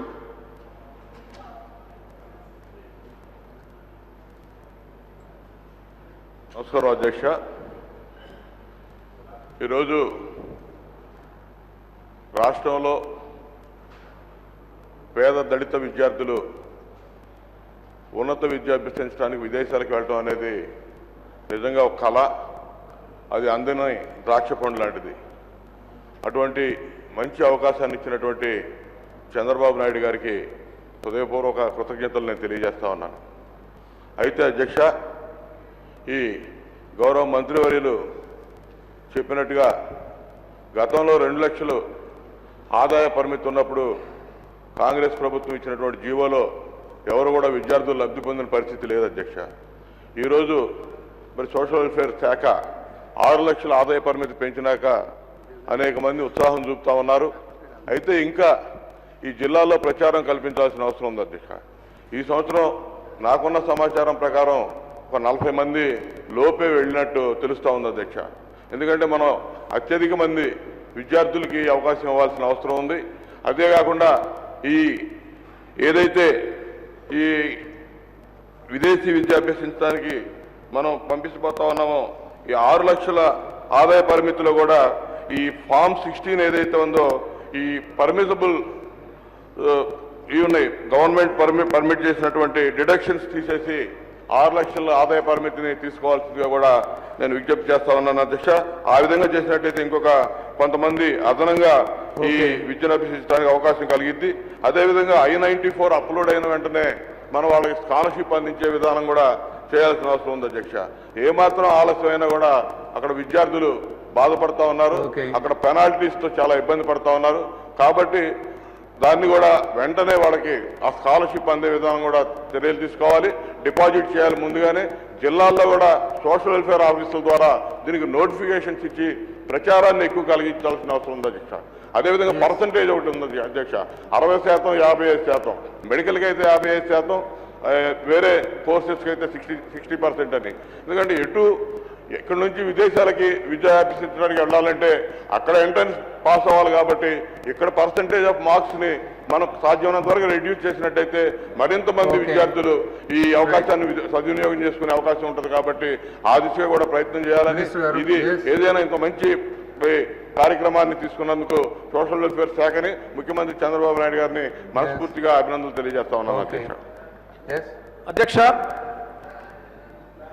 అంబేద్కర్ ఓవర్సీస్ విద్యానిధి పథకం అనేది సింగిల్ సప్లిమెంటరీస్ భారతదేశంలోనే అత్యంత ప్రతిష్టాత్మకరమైనటువంటి స్కీమ్ అధ్యక్ష. గతంలో ఈ స్కీమ్ ఉండేది కానీ ఎవరు వెళ్ళేవాళ్ళు కాదు. ఎందుకంటే ఆదాయ పరిమితి కేవలం 2 లక్షలే ఉండేది. అంతేకాకుండా కేవలం కొన్ని కంట్రీస్కి మాత్రమే పరిమితమయ్యేది, చాలా తక్కువ కోర్సులకు మాత్రమే పరిమితమయ్యేది. ఈ యొక్క విషయాన్ని సమీక్షించి ఎందుకు ఎక్కువ మంది ఈ స్కీమ్ని వినియోగించుకోలేకపోతున్నారు, ఎస్సీ ఎస్టీ విద్యార్థులు ఎవరైతే పేదవారు ఉన్నారో విదేశాల్లో చదవటం అనేది వాళ్ళకు ఒక కళ, ఆ కళను సాకారం చేసి వారిని ఉన్నతమైనటువంటి విదేశీ యూనివర్సిటీలో చదివించి తద్వారా వారి యొక్క జీవన స్థితిగతులు మెరుగుపరిచి ఒక సామాజిక పరివర్తన తీసుకురావాలని చెప్పేసి గొప్ప ఉద్దేశంతో 2 లక్షల నుంచి 60 లక్షలకు పెంచాం అధ్యక్ష. అంతేకాకుండా ఎక్కువ కంట్రీస్ 14 కంట్రీస్ని ఈ లిస్టులో ఇంక్లూడ్ చేయడం జరిగింది అధ్యక్ష. అంతేకాకుండా మార్క్స్ కూడా మినిమం క్వాలిఫైయింగ్ మార్క్స్ కూడా తగ్గించడం జరిగింది అధ్యక్ష. ఈ విధంగా ఈ స్కీమ్ని సరళీకృతం చేసి ఆ రోజు డాక్టర్ బాబాసాహెబ్ అంబేద్కర్ విదేశాల్లో విద్య చదువుకుని ఏ విధంగానైతే ఆయన విద్యను సంపాదించి విజ్ఞానం పొందుకుని మేధావై తిరిగి అక్కడ జరుగుతున్నటువంటి ఉద్యమాలను స్ఫూర్తి పొందుకుని భారతదేశానికి వచ్చి పేద బడుగు బలహీన వర్గాల విముక్తికి సామాజిక పరివర్తనకు సమసమాజ స్థాపనకు ఏ విధంగా వారు పోరాటాలు చేశారో ఆ స్ఫూర్తిని తీసుకుని ఆ వారి పేరు మీద ఈ యొక్క స్కీమ్ని రూపొందించడం జరిగింది అధ్యక్ష. ఇప్పటి వరకు 128 మందిని విదేశాలకు పంపించినటువంటి ఘనత ఉన్నత విద్యకు మన ప్రభుత్వాన్ని గౌరవ ముఖ్యమంత్రి చంద్రబాబు నాయుడు గారి అధ్యక్ష. 2013-14లో 16 మంది, 14-15లో 32 మంది, 15-16లో 80 మంది, ఇప్పటికీ 128. ఈ లిస్ట్ చూస్తే అధ్యక్ష ప్రతి సంవత్సరం కూడా మోర్ దాన్ డబుల్ అవుతున్నారు అధ్యక్ష. ఇంకా ఒక గుంటూరు జిల్లా నుంచి 34 మంది వెళ్ళటం జరిగింది, తర్వాత ప్రకాశం జిల్లా నుంచి 20 మంది వెళ్ళటం జరిగింది, రాయలసీమ మొట్టమొదటిసారిగా అధ్యక్ష 2 ఎస్టీ విద్యార్థులు అమెరికా దేశంలో చదువుకోవడానికి అవకాశం కల్పించినటువంటి ఘనత ఈ స్కీమ్ కింద మన ప్రభుత్వాన్ని అధ్యక్ష. మనం పూజారి శోభ సుధా నాయక్ అనేటువంటి ఎస్టీ విద్యార్థిని, భూక్యా చంద్రశేఖర్ నాయక్ అనేటువంటి ఎస్టీ విద్యార్థి మొట్టమొదటిసారిగా ఆంధ్రప్రదేశ్లో 2 ఎస్టీ విద్యార్థుల్ని అమెరికాకు పంపించినటువంటి ఘనత మన ప్రభుత్వానికి మన ముఖ్యమంత్రి గారి అధ్యక్ష. మన గౌరవ సభ్యులు ప్రతిపక్ష సభ్యులకు అందరికి కూడా నా విజ్ఞప్తి ఏమిటంటే ఈ యొక్క ఆ పథకాన్ని విస్తృతంగా ప్రచారం చేసి ఎక్కువ మంది ఈ పథకాన్ని వినియోగించుకుని విదేశాల్లో ఉన్నత విద్య చదువుకోవడానికి సహకరించాల్సిందని నేను కోరుకుంటున్నా. ముఖ్యంగా ఎస్టీల నుంచి ఎక్కువగా స్పందన రావటం లేదు అధ్యక్ష. ఇటు అధికారులు కానీ గౌరవ ప్రజాప్రతినిధులు కానీ ఎస్టీల్లో ఈ యొక్క స్కీమ్ని ఎక్కువగా ప్రచారం కల్పించి వారిలో విశ్వాసాన్ని, నమ్మకాన్ని, స్ఫూర్తిని, చైతన్యాన్ని కల్పించి ఎక్కువ మంది ఈ స్కీమ్ ద్వారా విదేశాల్లో చదువుకోవడానికి మనం కనుక ప్రేరేపిస్తే, సహాయపడితే, ప్రోత్సహిస్తే తప్పకుండా ఈ స్కీమ్ ద్వారా గొప్ప పేరు అలాంటి బాబాసాహెబ్ డాక్టర్ అంబేద్కర్ ఏ విధంగా విదేశీ విజ్ఞానం ద్వారా విద్య ద్వారా ఒక గొప్ప వ్యక్తి అయ్యాడో ఆ విధంగా మన బిడ్డలు కూడా అంతటి వారు అవడానికి ఈ స్కీమ్ ఉపయోగపడుతుందని చెప్పి తెలియజేస్తూ సెలవు తీసుకుంటున్నాను. Question number 2275 is withdrawn by the member. Question number 2066, Minister for Home. అధ్యక్ష, ఏక సమాధానం వరద ప్రభావిత మండలాలు కింద వివరించినట్టుగా 2015 నవంబర్ డిసెంబర్లో భారీ వర్షాలు వరదల వల్ల 4 జిల్లాల్లో మొత్తం 183 మండలాల్లో ప్రభావితమైంది. వీటి వివరాలు కూడా నెల్లూరు, కడప, చిత్తూరు, ప్రకాశం వివరాలు ఇవ్వడం జరిగింది. అలాగే కరువు ప్రభావిత మండలాలు ఈ కింది విధంగా 2015లో కరువు ప్రభావిత మండలాలుగా 10 జిల్లాల్లో 359 మండలాలు ప్రకటించడం జరిగిందండి. అందులో వివరాలు అనంతపురం, చిత్తూరు, కడప, కర్నూలు, ప్రకాశం, నెల్లూరు, గుంటూరు, శ్రీకాకుళం, విజయనగరం, కృష్ణా జిల్లా వచ్చింది. అందులో అనంతపురం 03 అని పడ్డది. 63 మండల్స్ అనంతపురం నుంచి తెలియజేస్తున్నాను. అలాగే 2015 కరువు వల్ల అంచనా వేసిన నష్టం, ఉత్పత్తి నష్టం 1411 కోట్ల 58 కోట్లు. ఇందులో వ్యవసాయ వ్యయం 1235.91 కోట్లు. కాగా ఉద్యానవనంకై 175.67 కోట్లు. అలాగే బీకి సమాధానం అవునండి. 9-12-15 తేదీ నుండి 11-12-15 తేదీ వరకు కరువు మరియు భారీ వర్షాలు వరదలు ప్రభావిత ప్రాంతాలకు రెండింటిని 2 అంతర్ మంత్రిత్వ శాఖలు కేంద్ర బృందాలు సందర్శించాయి. సికి అవునండి. వివరాలు సభా సమక్షం ఉంచడం జరిగింది. డీజిల్ సబ్సిడీ డి సబ్సిడీ లేదండి. కరువు కోసం విత్తనాల సబ్సిడీ మొత్తం ఆగంతక ప్రణాళిక కింద 8.3 కోట్లను సమకూర్చడం జరిగింది. అలాగే కరువు గ్రామ నీటి సరఫరాకు 116 కోట్లు, పట్టణ నీటి సరఫరాకు 15 కోట్లు, ఎన్ఆర్ఎస్ ద్వారా 1109 కోట్లు, అలాగే భారీ వర్షాలు వరదలకి నష్టపోయిన ప్రాణ నష్టం కోసం ఉదార సాయం 4.4 కోట్లు, సహాయక శిబిరాల కోసం 24.70 లక్షలు, బియ్యం ఇతర పంపిణీకి 136 కోట్ల 97 కోట్లు .97, పాత్రలు దుస్తులు 43.67 కోట్లు, దెబ్బతిన్న గృహాలకి 82.27 కోట్లు, ఆర్ఎండ్బికి అలాగే ఆర్ఎండ్బి కానీ ఇతర ఆస్తులకి 52 కోట్ల 55 లక్షలు, నెల్లూరు జిల్లాలో చేనేత దెబ్బతిన్న వారికి 6 కోట్ల 39 లక్షలు ఇవ్వడం జరిగిందని తెలియజేస్తుంది. ఓకే, రామకృష్ణ గారు.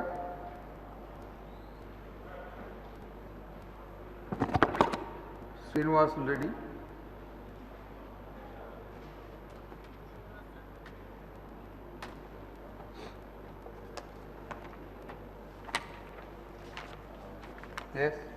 అధ్యక్ష,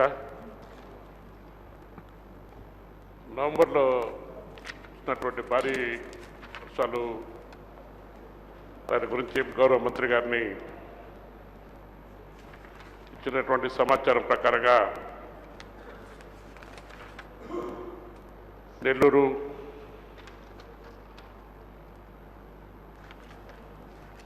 కడప, చిత్తూరు, ప్రకాశం జిల్లాలో భారీ వర్షాలు కురిసి నష్టపోయినటువంటి విషయాన్ని వారు అంగీకరించారు. ప్రత్యేకంగా గౌరవ ముఖ్యమంత్రి గారు కూడా ఆ సందర్భంలో 3 రోజుల పాటు నెల్లూరులోనే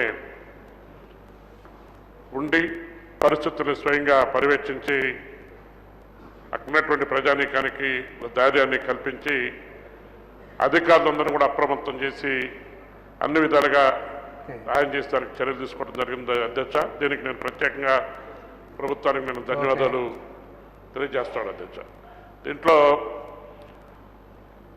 కరువు వల్ల మరి వాళ్ళు జరిగినటువంటి సహాయం చూస్తే ప్రాణ నష్టం విషయంలో అధ్యక్ష ఇంతవరకు రాష్ట్ర చరిత్రలో కనీవిని ఎరిగిన రీతిలో అక్కడ ఎవరైతే మరణించారో అటువంటి వాళ్ళకి ఒక్కొక్క వ్యక్తికి 5 లక్షల రూపాయల లెక్కన రాష్ట్ర ప్రభుత్వం ఎక్స్గ్రేస్గా ప్రకటించిన దానికి నేను ప్రత్యేకంగా ధన్యవాదాలు తెలియజేస్తాను. అధ్యక్ష, అయితే దీంట్లో గౌరవ మంత్రి గారు నేను మనవి చేస్తా ఉన్నాను, మీ ద్వారా అడుగుతా ఉన్నాను. మరి కేంద్ర బృందాలు పర్యటించి అపారమైనటువంటి మరి వరి నష్టం జరిగింది, ఉద్యాన పంటలు నష్టపోయాయి, చేపల గుంటలు, రొయ్యల గుంటలు మరి రైతులు దారుణంగా నష్టపోయినటువంటి పరిస్థితుల్లో కేంద్ర బృందాలు వచ్చి పర్యటించి జరిగినటువంటి నష్టాన్ని కూడా వాళ్ళు స్వయంగా పర్యవేక్షించి సర్వే చేశారు. అధ్యక్ష, సర్వే చేసిన తర్వాత వారు ఇచ్చినటువంటి సమాధానంలో సహాయ శిబిరాలు, బియ్యం, ఇతర సంఖ్యలు, పాతపు దుస్తులు, దెబ్బతిన్న గృహాలు.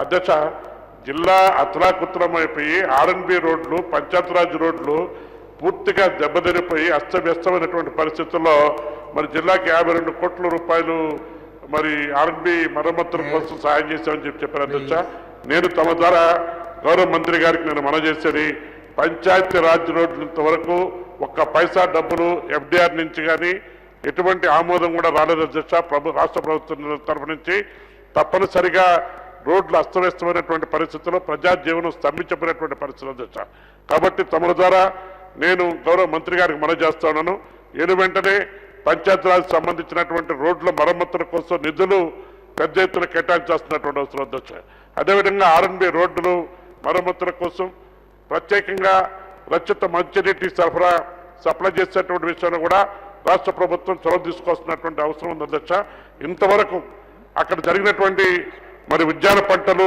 దరిదాపు మరి ప్రభుత్వం చేసినటువంటి మరి సర్వే ప్రకారంగా మీరు ఇచ్చిన సమాచారం ప్రకారంగా 175 కోట్ల రూపాయలు ఉద్యాన పంటలు నష్టపోయని చెప్పారు. అధ్యక్ష, గౌరవ ముఖ్యమంత్రి గారు కూడా జిల్లా పర్యటనకు వచ్చినప్పుడు తప్పనిసరిగా ఉద్యాన పంటలు రైతాంగాన్ని కానీ అదేవిధంగా వ్యవసాయానికి 1235 కోట్ల రూపాయలు నష్టం జరిగిందనేటువంటి విషయాన్ని గౌరవ మంత్రి గారు కూడా వారు ఇచ్చినటువంటి జవాబులు చెప్పడం జరిగింది. అధ్యక్ష, కాబట్టి ఈ యొక్క వ్యవసాయానికి సంబంధించి కానీ ఉద్యానవన పంటలకు సంబంధించి కానీ చేపల రైతులకు కానీ రైతులకు కానీ ఇంతవరకు ఒక్క పైసా నష్ట పరిహారం చెల్లించలేదు అధ్యక్ష.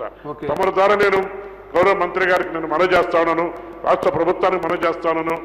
వెంటనే మరి రైతులు ఈరోజు ప్రభుత్వ సహాయం కోసం ఎదురు చూస్తూ ఉన్నారు అధ్యక్ష. కాబట్టి తమరి ద్వారా మంత్రికి మనవి చేసేది ఈ నష్టపరిహారాన్ని వీరంత తొందరగా ఇచ్చి మరి నెల్లూరు జిల్లా రైతాంగాన్ని ఆదుకోవాలని సవినయంగా తమరి ద్వారా గౌరవ మంత్రి గారికి విజ్ఞప్తి చేస్తా ఉన్నారు. మినిస్టర్ గారు. అధ్యక్ష, కరువు విషయంలో పెద్ద నష్టం జరిగింది. అంచనాల ప్రకారం 3,328 కోట్లు అంచనా వేసి ప్రభుత్వానికి కూడా కేంద్ర ప్రభుత్వానికి కూడా రికమెండ్ చేయడం జరిగింది.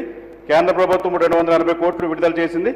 అయితే దీనికి చూడకుండా రాష్ట్ర ప్రభుత్వమే ఇమీడియట్గా ఇవన్నీ కూడా మీట్ అయ్యి ఏం సాయం చేయాలన్నది సాయం చేయడం జరిగింది. కనవది కూడా కేంద్ర నిధులు వచ్చిన తర్వాత మరి రైతులకు కానీ ఇతర ఏమన్నా ఇవ్వాలంటే తప్పనిసరిగా అన్ని కూడా ఇస్తామని చెప్పి తెలియజేస్తున్నాను. Question number 2265 minister for social welfare. అధ్యక్ష, మొదటి ప్రశ్నలో ఏ లేదండి. శ్రీకేష్ బి లత్తర్ ఐఏఎస్ ఆఫీసర్ 2/12/15 వరకు పార్వతీపురం ఐటీడీఏకి పీఓగా ఉన్నారు అధ్యక్ష.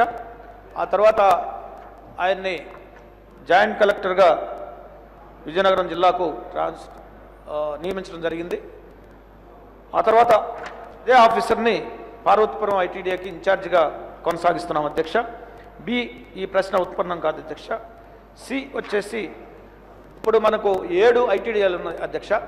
కొత్త రాష్ట్రంలో 7 ఐఏఎస్ ఆఫీసర్స్ నియమించడానికి క్యాడర్లో ఆఫీసర్స్ కొరత ఉండటం వల్ల ఐఏఎస్ ఆఫీసర్స్కి నియమించలేకపోతున్నాము. అయితే చాలా వరకు ఐఏఎస్ ఆఫీసర్స్ని నియమించినటువంటి ఈ ప్రభుత్వం అధ్యక్ష. ఇప్పుడు ప్రస్తుతానికి పార్వతీపురంకి ఐఏఎస్ ఆఫీసర్ ఉన్నారు, పాడేరుకి ఐఏఎస్ ఆఫీసర్ ఉన్నారు, రంపచోడవరంకి ఐఏఎస్ ఆఫీసర్ ఉన్నారు, కేఆర్పురంకి ఐఏఎస్ ఆఫీసర్ ఇన్ఛార్జిగా ఉన్నారు. అదేవిధంగా నెల్లూరుకి ఐఏఎస్ ఆఫీసర్ ఇన్ఛార్జిగా ఎఫ్ఎస్సీలో ఉన్నారు అధ్యక్ష. ఈ కాడర్ కాస్త ఇంప్రూవ్ అయిన తర్వాత ఆఫీసర్స్ వెసులుబాటు వచ్చిన తర్వాత అన్ని ఐటీడీలకు కూడా ఐఏఎస్ ఆఫీసర్స్ నియమిస్తాం అధ్యక్ష. ఎక్కడైతే ఐఏఎస్ ఆఫీసర్స్ లేరో non IAS officers special grade deputy కలెక్టర్స్ని నియమిస్తున్నాం అధ్యక్ష. పుష్పశ్రీవాణి. ధన్యవాదాలు అధ్యక్ష. ఏదైతే పార్వతీపురం ఐటీడీలోని గిరిజనులు అనేక ఇబ్బందులు గురవుతున్న విషయాన్ని ప్రభుత్వం దృష్టికి వచ్చిందా అని అడిగితే మంత్రి గారు లేదని సమాధానం చెప్పడం జరిగింది అధ్యక్ష. నిజంగా దీనికి చాలా చింతిస్తున్నాం అధ్యక్ష. విజయనగరం జిల్లాలోని పార్వతీపురం ఐటీడీ పరిధిలో నా నియోజకవర్గం కురుపా నియోజకవర్గం ఉంది అధ్యక్ష. అధ్యక్ష, ఈ శ్రీకేష్ బాలాజీ గారిని జనవరి 26, 2015 పార్వతీపురం ఐటీడీకి నియమించడం జరిగింది అధ్యక్ష.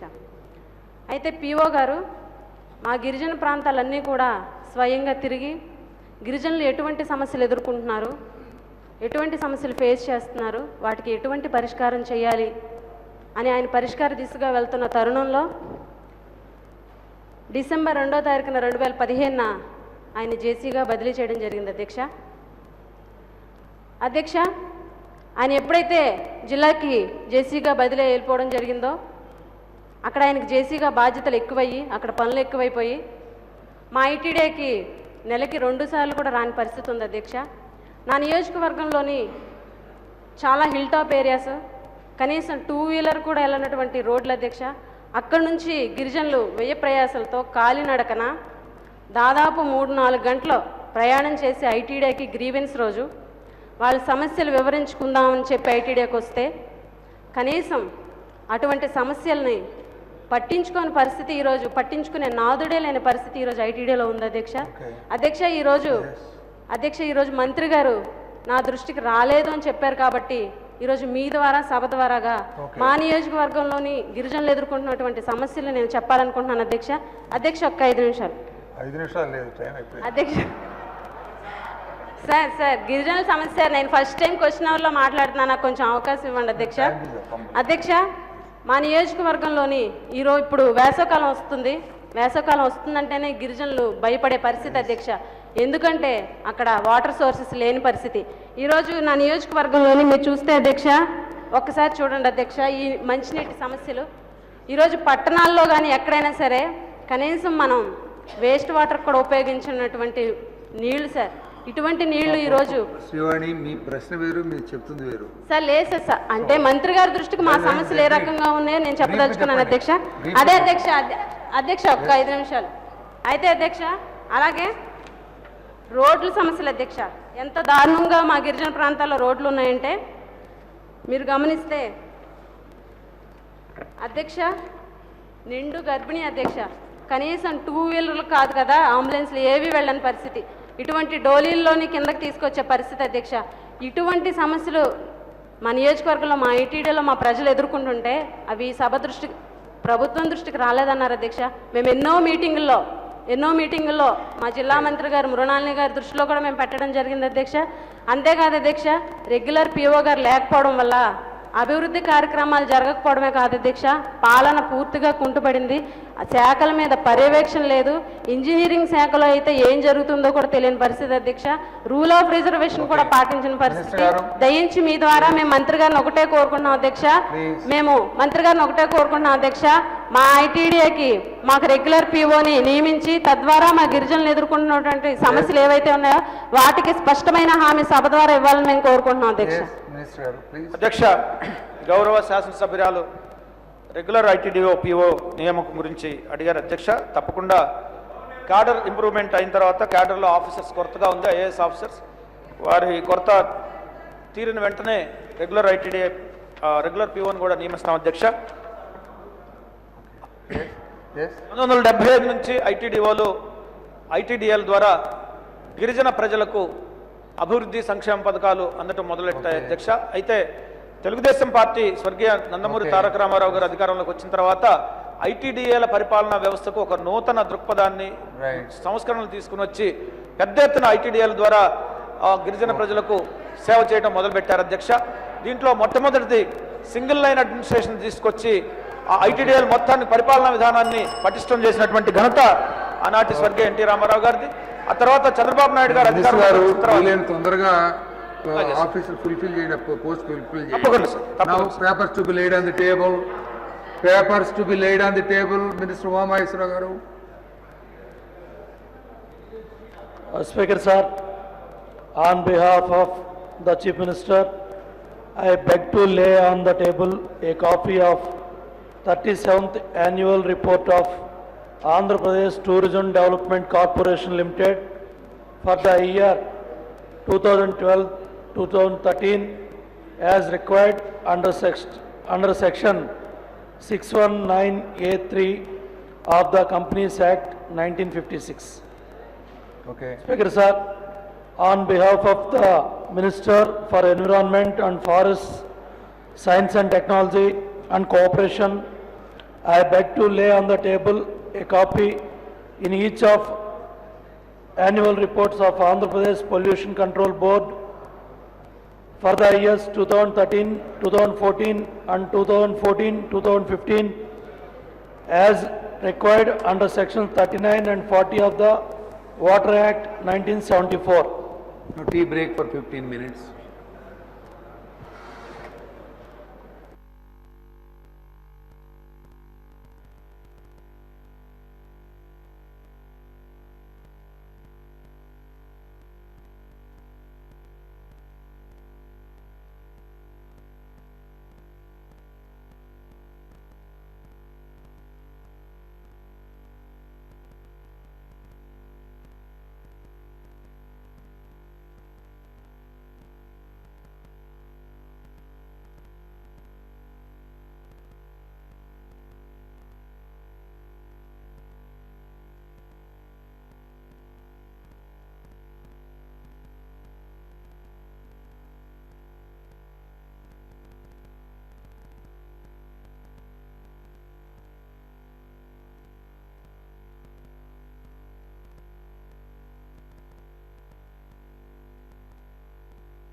ఆన్లో పెట్టండి.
నుంచి ఇచ్చా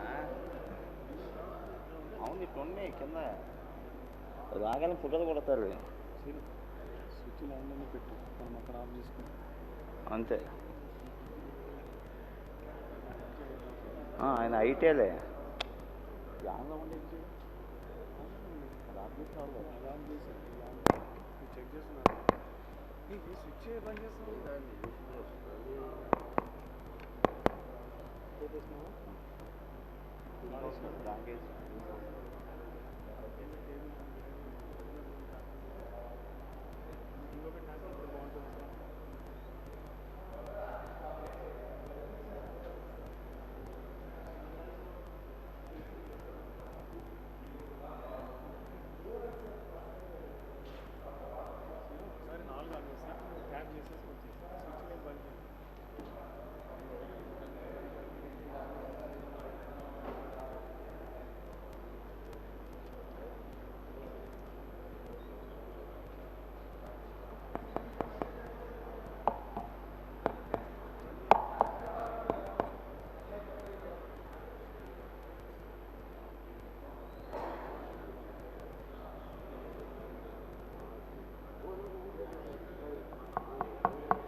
महोदय सदन अध्यक्ष महोदय, देश भर में विभिन्न विकास प्राधिकरणों द्वारा भवनों को नक्शे पास करने में ग्रीन बेल्ट और वर्षा जल संचयन के जो निर्धारित नियम हैं उनका कोई कड़ाई से पालन नहीं किया जाता है। सड़कों के निर्माण में भी वर्षा जल संचयन की पर्याप्त व्यवस्था का अभाव रहता है, जिस कारण से वर्षा जल नदी नालों के रास्ते बह जाता है। इसी प्रकार से जल संचयन कार्य में कई विभाग काम करते हैं, जैसे सिंचाई, रेवेन्यू, मनरेगा के तहत भी जल संचयन के लिए तालाब और नालों की खुदाई हो रही है, लेकिन मुझे लगता है कि इन एजेंसियों में आपसी समन्वय न होने के कारण जो परिणाम मिलने चाहिए वह नहीं मिल रहे।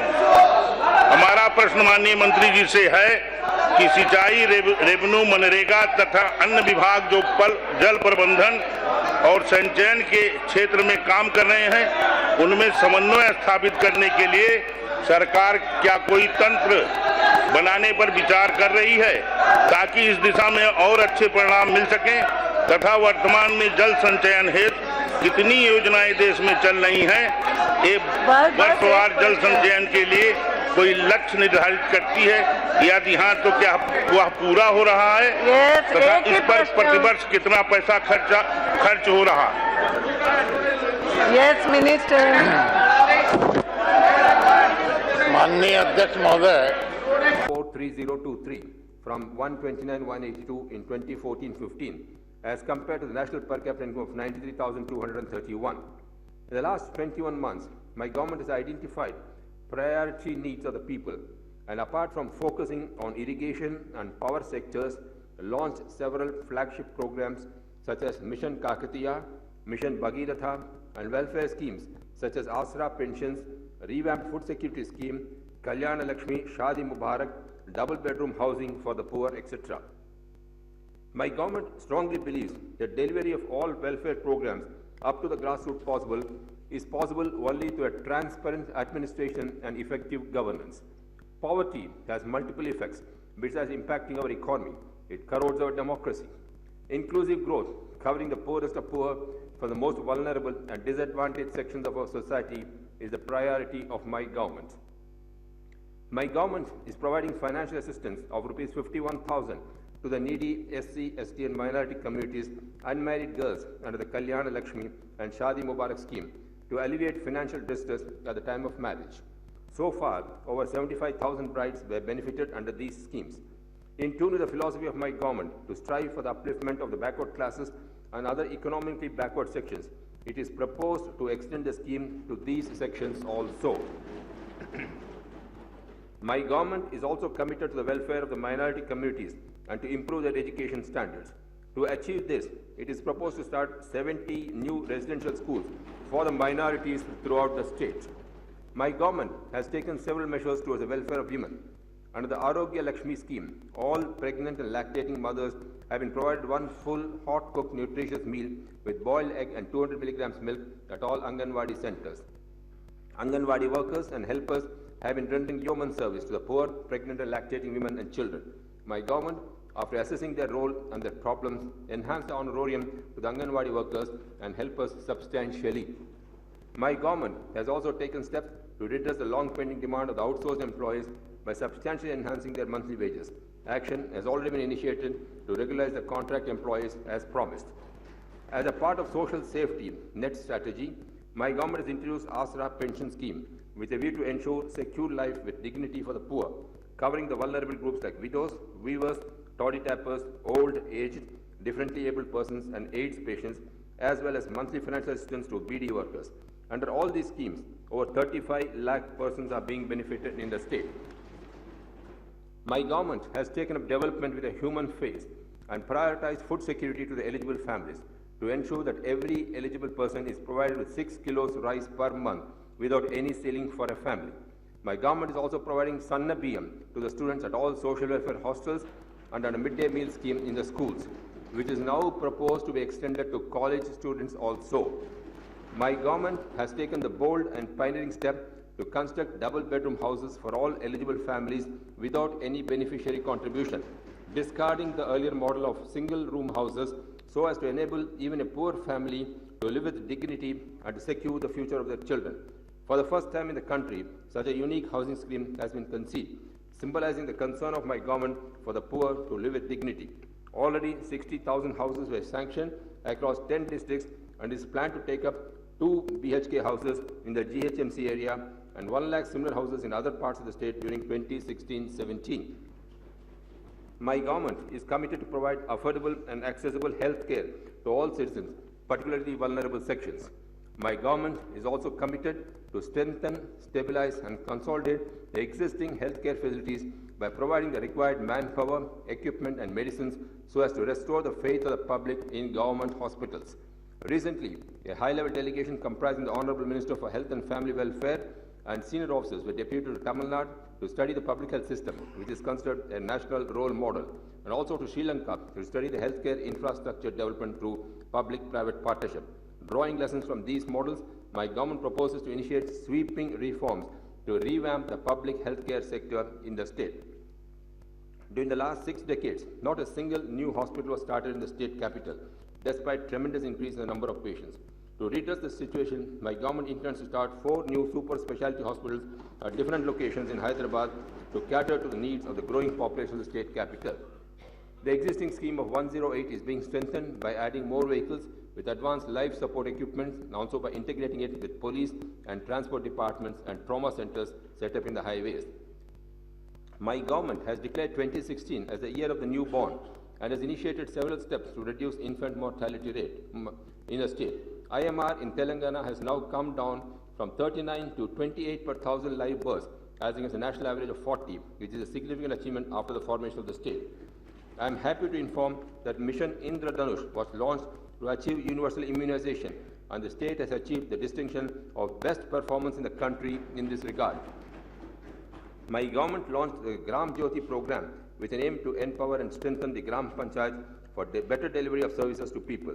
Honoraria to the elected representatives at the grassroots level were enhanced. 7 functional committees were constituted in each Gram Panchayat, and the GPs prepared their village development plans through participatory approach. I am happy to take part in the Swachh Bharat, Swachh Hyderabad campaign along with the people's representatives and officials. Under this campaign, civic amenities worth rupees 200 crore were sanctioned as per the felt needs of the public and to improve garbage disposal. 2,500 auto trolleys and 44 lakh dustbins were distributed throughout the capital city of the state. My government is going to take up Swachh Bharat in big way in the days to come to make the state clean and green.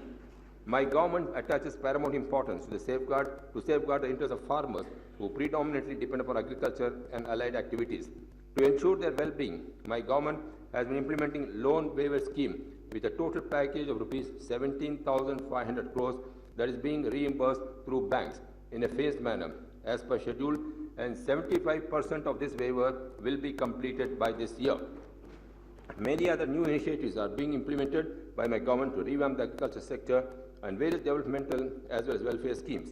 The farm mechanization is one of the important initiatives taken by my government, wherein 50% of subsidy is being provided on farm machinery and equipment.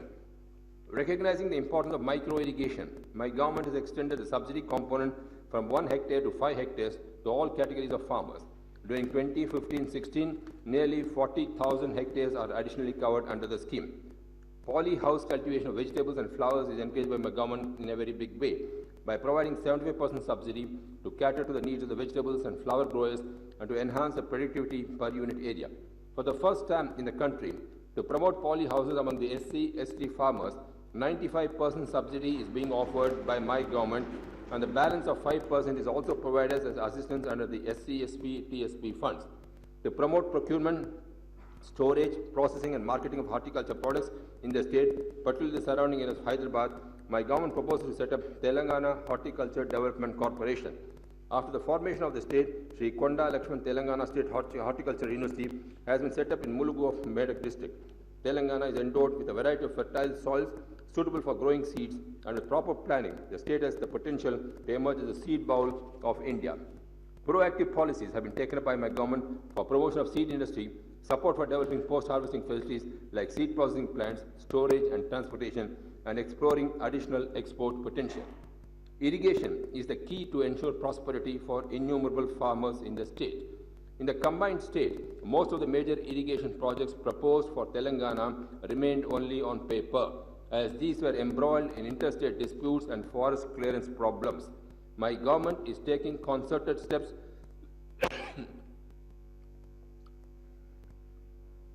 to overcome these difficulties. In order to provide water to the fields of every farmer, my government is committed to enhance gross irrigated area up to 1 crore acres in a phased manner in the shortest possible time. Efficient use of water is another priority area identified for action by my government.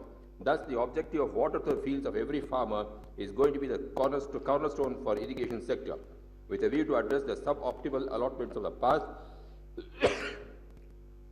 and to realign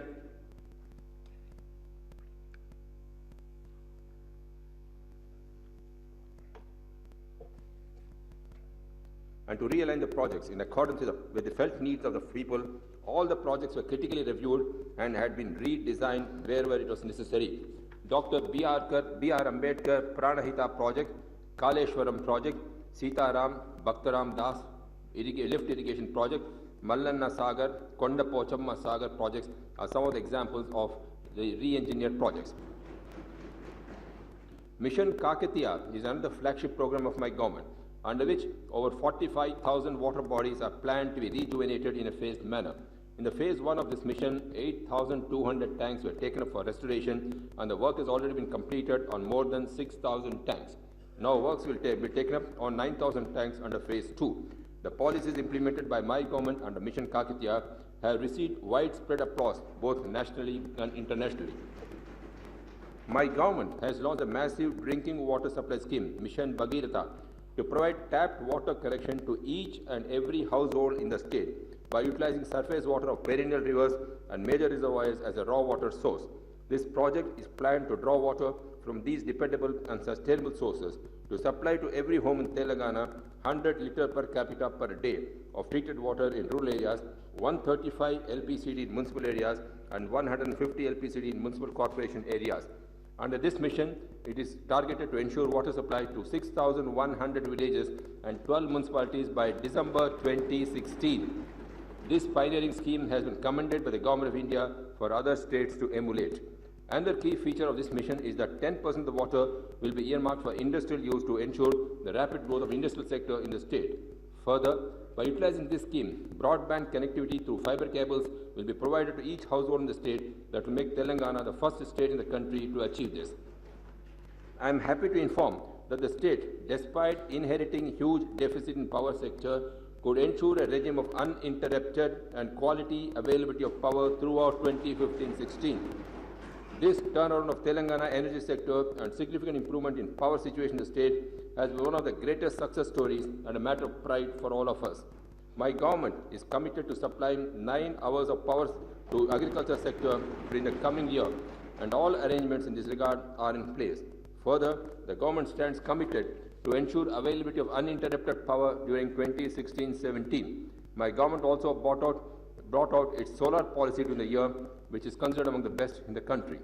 In this regard, my government has undertaken an ambitious program to add additional capacity, including solar power, to take the total installed capacity in the state to 23,912 megawatts in the coming 3 years, to be not only completely self-reliant, but be able to meet the growing requirements of robust upcoming industries in the state. A total financial closure to the tune of rupees 91,500 crore has been already achieved for the state generating unit, the TS Genco, Singareni College, NTPC and solar generating units. Land required for all the upcoming projects have been identified and necessary clearances are being put in place. Promotion of industrial development and employment generation in Telangana is one of the key strategies of my government. My government has unveiled a new industrial policy with the vision of research to innovation, innovation to industry, industry to prosperity, and that was applauded as the best in the world. As part of my government's investor-friendly initiative, TS iPass, Telangana State Industrial Project Approval and Self-Certification System, was introduced in the state, which has attracted investors and industries both nationally and globally. The key features of this TS iPass Act, applauded by all concerned, include time-bound clearances, online single common application form, online payment, transparent and accountable clearance process. It gives me great pleasure in informing that in a short span of less than 8 months since the launch of the policy, the state has accorded clearances to more than 100 units, including those belonging to reputed corporate groups. Specifically, in order to meet the growing demand in the aerospace and defense sector, my government has decided to set up 3 aerospace parks. Further, rapid progress has been made in finalizing the Pharma City, the one of its kind and the largest pharma park in the country for APIs and formulations. Likewise, Phase 1 of Medak National Investment and Manufacturing Zone is getting ready to in the coming year. My government also plans to have the largest textile park and clusters in textile sector in Warangal. It is no wonder that based on the data of energy consumed in the year, the industry sector in the state is expected to grow at an impressive rate of 11% during 2015-16, which puts Telangana in the league of fastest growing industrialized states. What makes it even more impressive is the fact that this growth is on an existing large industrial and manufacturing base.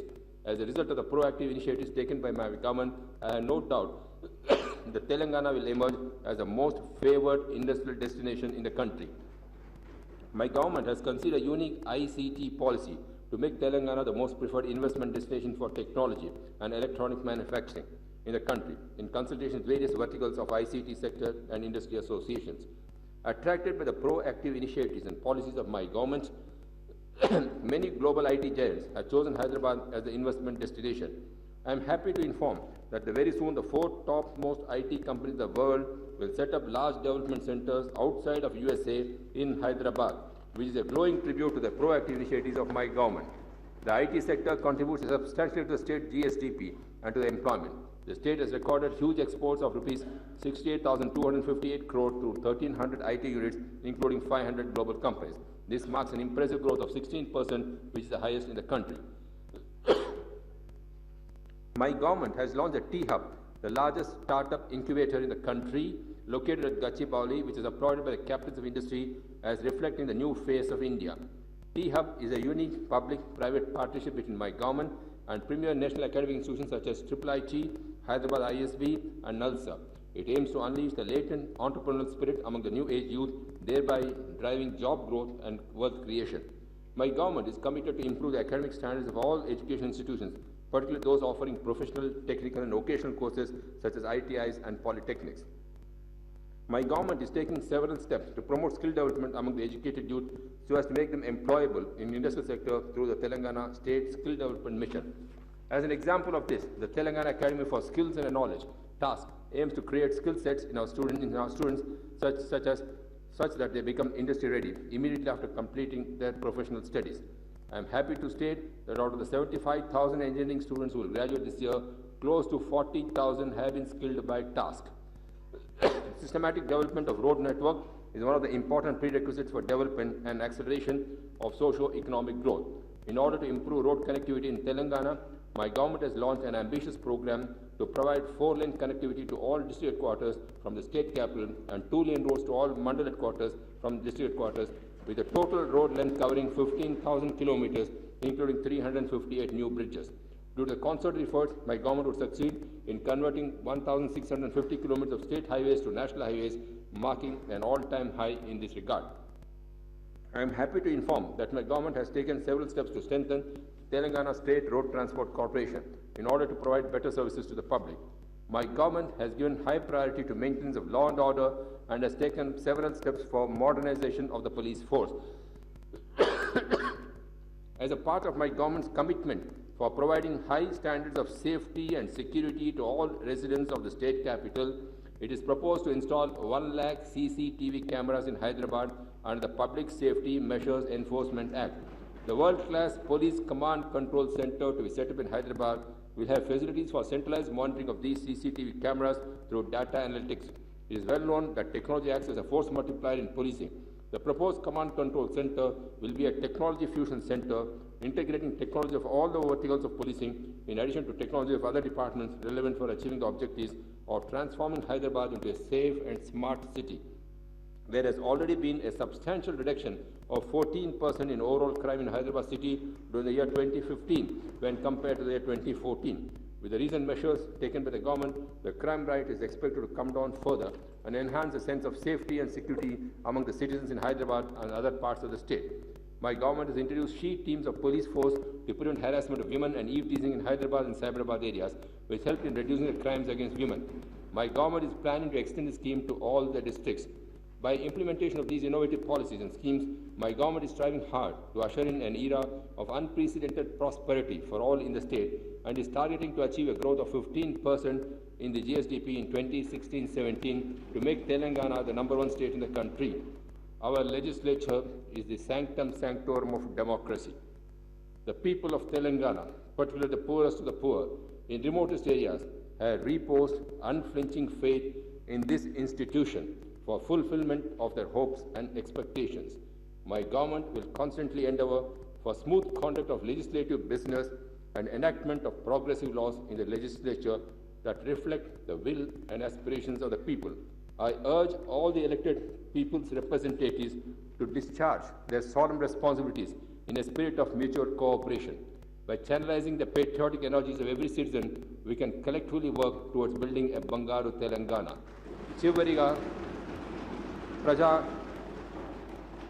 చివరిగా ప్రజాప్రతినిధులందరికీ అంకిత భావంతో ఆచరణాత్మకమైన కార్యక్రమాల్లో చురుకుగా పాల్గొని అందరికీ మార్గదర్శకులుగా నిలవాలని కోరుకుంటున్నాను. జై హింద్. जनगण मन अधिनायक जय हे भारत भाग्य विधाता पंजाब सिंध गुजरात मध्य उत्कल बंगा विंध्य हिमाचल यमुना गंगा उच्चल जलधि तरंगा तव शुभ नामे जागे तव शुभ आशीष मांगे गाहे तव जय गाथा जनगण मंगलदायक जय हे भारत भाग्य विधाता जय हे जय हे जय हे जय जय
marking 674 crores, which will supplement with additional financing from the Rural Infrastructure Development Fund (RIDF), Mahatma Gandhi Rural Employment Guarantee Scheme (PMKSY), and external financing. We have also sought financing from the Japan International Cooperation (JICA) and the World Bank for the revival and rehabilitation of minor and medium irrigation projects, systems, and integrated command area development with the objective of maximizing agriculture productivity in these areas. Industrial sector. While the primary sector provides livelihoods to majority of our population, industrial growth is the real game changer when it comes to job creation for the future. Industrial sector offers the twin engines of accelerated economic growth and job creation within a shorter time frame. Naturally, our government has been vigorously pursuing measures for rapid industrialization of Andhra Pradesh. Our efforts have resulted in a significant industrial growth of 11.13% in 2015-16 financial year. This growth has come from all components of industrial sector, namely 10.82% in manufacturing, 10.98% in mining and quarrying, 16.969% in electricity, gas and water supply, and 9.46% in construction. Recognizing that the environment has become quite competitive for attracting investments, our government has formulated a highly competitive sectoral policies, namely Industrial Development Policy, MSME Policy, Automobile and Automobile Components Policy, Aerospace and Defense Manufacturing Policy, Textile and Apparel Policy, Biotechnology Policy, Food Processing Policy, Industrial Park Policy, and Retail Trade Policy for the period 2015 and 16. Further, we have taken several measures to make it easier for business to invest in our state by establishing a single desk system. Along with many other reform initiatives across the regulatory spectrum, we achieved the distinction of being ranked second in India by the Department of Industrial Policy and Promotion and World Bank in terms of undertaking reforms for ease of doing business. Such measures have reduced our approval time from an average of 90 days in 2014-15 to 21 days in 2015-16, and we intend to bring it down to 14 days in 2016-17. We have extensively marketed and strategic and demographic advantages of our state, as well as the credibility of our Chief Minister's leadership to attract investments to the state. These efforts have culminated in the highly successful partnership summit held in Visakhapatnam in January 2016 that attached 1,400 delegates, including 300 foreign delegates from 41 countries. A total of 328 memorandums MOUs were signed during this summit with an investment of 4.67 lakh crores. A number of government and business delegates from China, Japan, Singapore, South Korea, Malaysia, Australia, United Kingdom, and the Netherlands have visited the state in search of investment opportunities.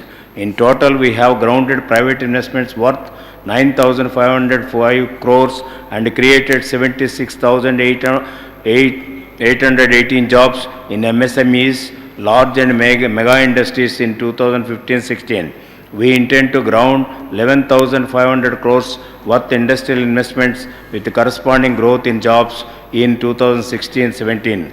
While emphasizing the growth of industries sector, our government is equally committed to the welfare of labor that is essential for harmonious industrial development. We are offering several services like insurance cover and work facilities for construction workers and transport drivers in 2015-16. These programs have benefited 4.5 lakh transport drivers at an expenditure of 8.46 crores. Food processing. Food processing presents an extraordinary opportunity for all players across the agriculture, horticulture value chain, especially the farmer, to reap higher profit margins. Accordingly, we are recognize the food processing industry as an important growth engine and formulate a highly competitive food processing policy 2015-20 with attractive incentives, making the state the most preferred destination for food processing industries. Further, we are creating commodity-specific clusters, a mega food park and an integrated food park in each district. We have executed the MOU with the World Economic Forum for operationalizing the new vision for agriculture that would provide support across the value chain for 25 selected commodities. We have grounded private investments worth 315 crores 315 crores and created 4,020 jobs in food processing sector this year. We are targeting a ground of 1,552 crores investment and create 15,600 new jobs in 2016-17. I am earmarking 100 crores for promoting food processing industry in the state in 2016-17. Mines and geology. Andhra Pradesh is a mineral-rich state, and our government believes that mining sector will be a strong growth engine in our pursuit of Vision 2029. In 2015-16, based on actual outcomes, we expect that total production of mines will be worth 15,458 crores. In 2016-17, we are targeting a production of 17,880 crores, an increase of 16%. With a view to promote investments in the mining sector, we have instituted many reforms for the ease of doing business in this sector. These efforts have reduced the average time for setting up a business, and by 2016-17, we intend to bring down the total lead time further. To boost our investment prospects, we are formulating a mineral development policy for our state. Government of India has moved from granting mining leases on first come first served basis to auctioning the mines. This has made it imperative for the state government to engage in exploration operations. We have set up a mineral exploration research and innovation trust to focus on mineral exploration. Further, we are also setting up district mineral foundation in each district to look after the welfare of people affected with mining operations.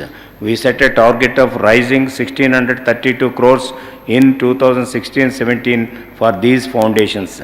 Taking cognizance of the feedback from all quarters, we reworked our sand policy. We have taken our revolutionary decision to supply sand free of cost from all sand reaches in the state through a transparent mechanism. We believe that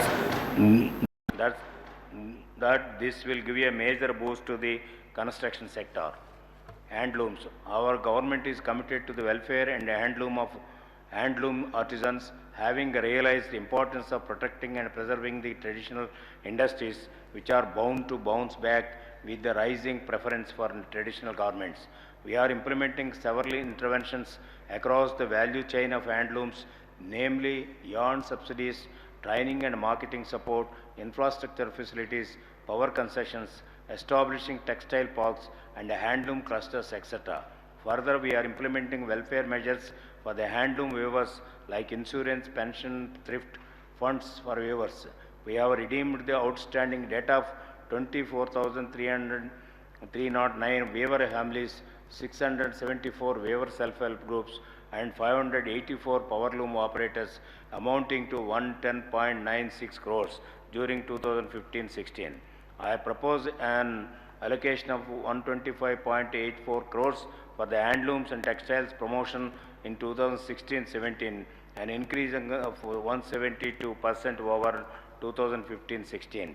Overall, I propose an outlay of 975.77 crores in 2016-17 for industry sector, with an increase of 43% over 2015-16. Service sector. The services sector in Andhra Pradesh constitutes 46.6% of the GSTP and provides direct and indirect employment to a large section of the population. In 2015-16, service sector grew at an appreciable 11.39% over the previous year. This growth has been driven through a robust performance of 17.18% in communications, 13.70% in public administration, 12.63% in trade, hotels and restaurants, 9.6% in banking and insurance, 9.49% in rural, in real estate and ownership of dwellings, 8.05% in transport and 14.92% in other services, with a slight decline of 2.24% in railways. We expect the overall service sectors to grow at a relatively higher rate in 2016-17 at around 2015-2016 at around 15 to 16%. Information technology. As the honorable members are aware, our state contributes a significant share of IT employees globally. Therefore, it is natural that we should make Andhra Pradesh the central hub of information technology enabled services with the youth of our state constituting the core talent pool for the industry. With this confidence, we have formulated the IT policy and electronics policy to attract investments in addition to reforms for improving the ease of doing business. These efforts have led to investment proposals of 3,780 crores with employment potential of 8,700 crore jobs being considered at different stages of execution. We are actively pursuing the strategy of becoming the preeminent region with the cyber security expertise.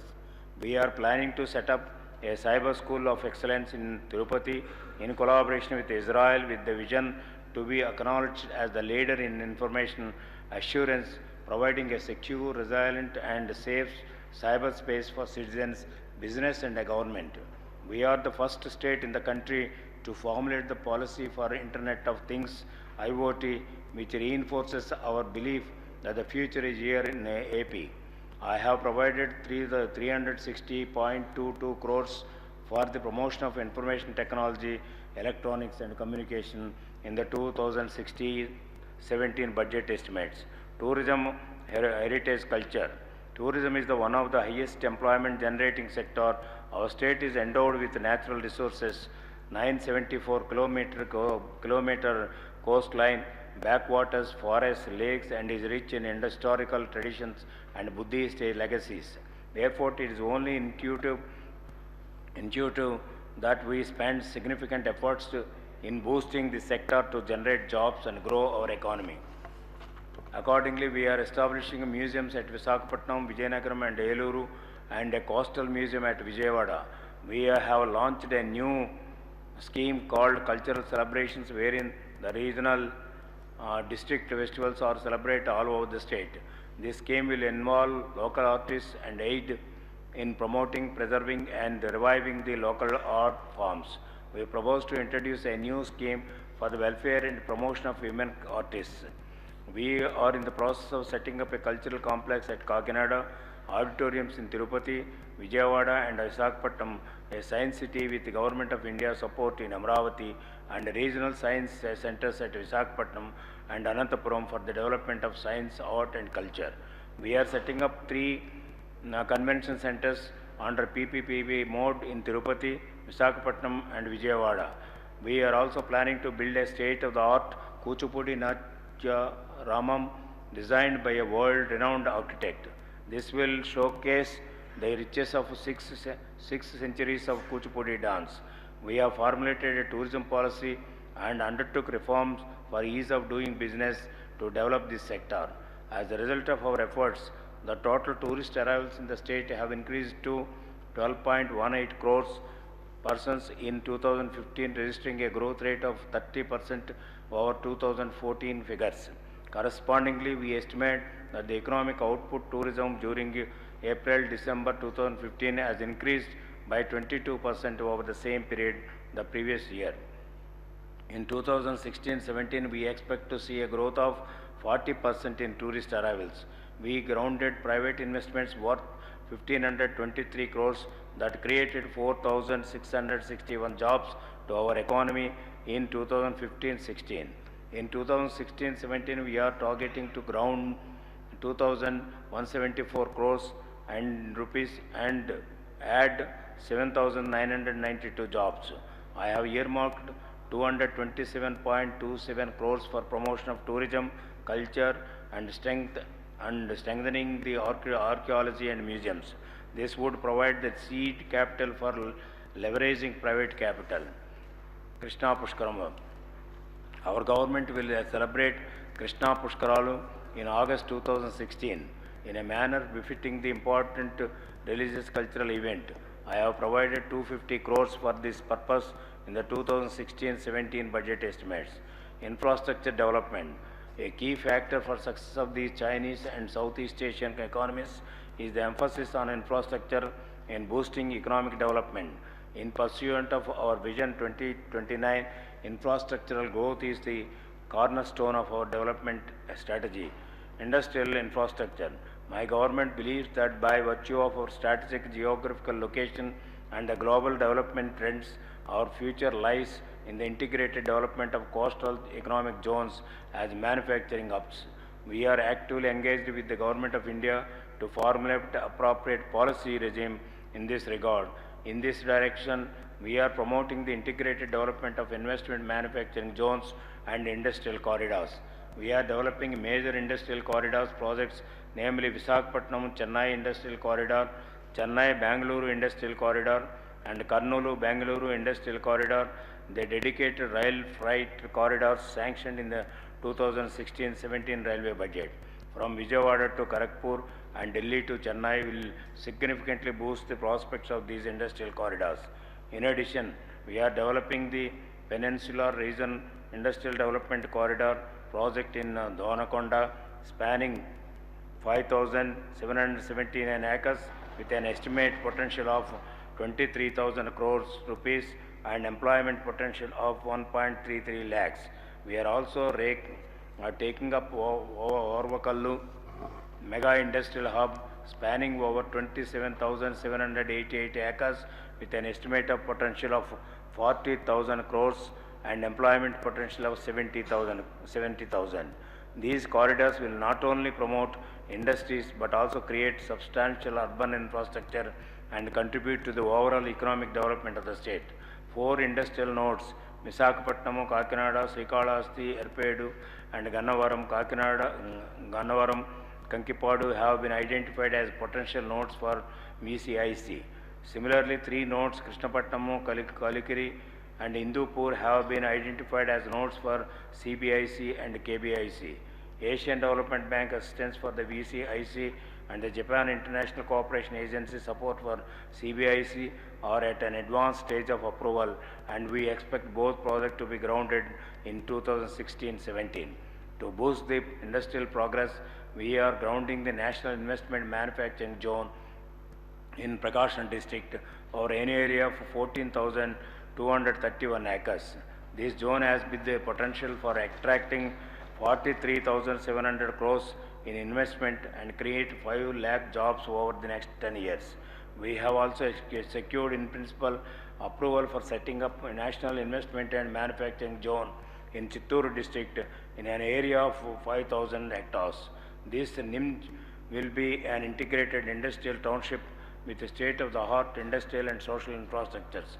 It is estimated to bring in 30,000 crores of investment and create around 3 lakh jobs over the next decade. Ports and waterways. One of the core pillars of the coast-led economic development strategy is the creation of expanded port capacity. Our government envisions that our ports will become the gateway to trade with East and South Asia countries. In addition to expanding the capacity utilization of the existing ports, the government proposes to develop Machilipatnam and Bhavanpadu ports through public-private partnership in 2016-17. To implement these initiatives, we are setting up 3 multi-modal logistic parks at Kakinada, Krishnapatnam and Visakhapatnam. We have passed the Maritime Board Bill and are also set to be a major player in the Sagarmala project. Further, we will be taking up National Highway Waterways 4 works with the assistance of the Indian Waterways Authority of India. Airports have a critical role in transforming the state into a logistic hub. Air traffic has grown 59% during 2015-16 and is poised to gather momentum in the coming years.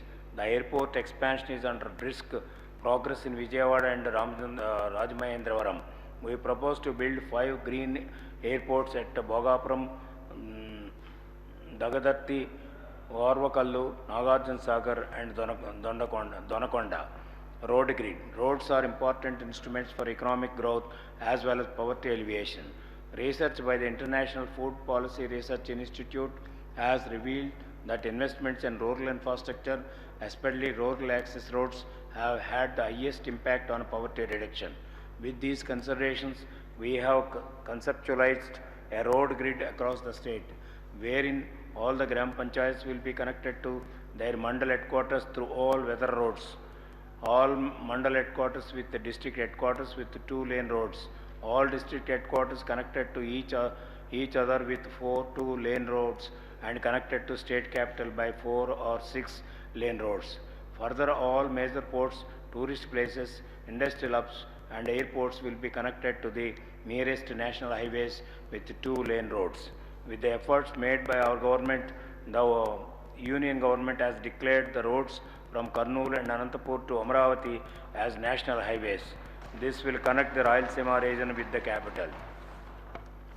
Concurrently, we are constructing intra-village cement roads under Vadavadala Chandranna Bata by converging MG NREGS with special grants. We have constructed nearly 2,704 kilometers of roads in 2015-16. We are complementing the road projects with Pradhan Mantri Gram Sadak Yojana in 2016-17 with a provision of 429.97 crores. We target to benefit 215 habitations, constructing 860 kilometers of BT roads.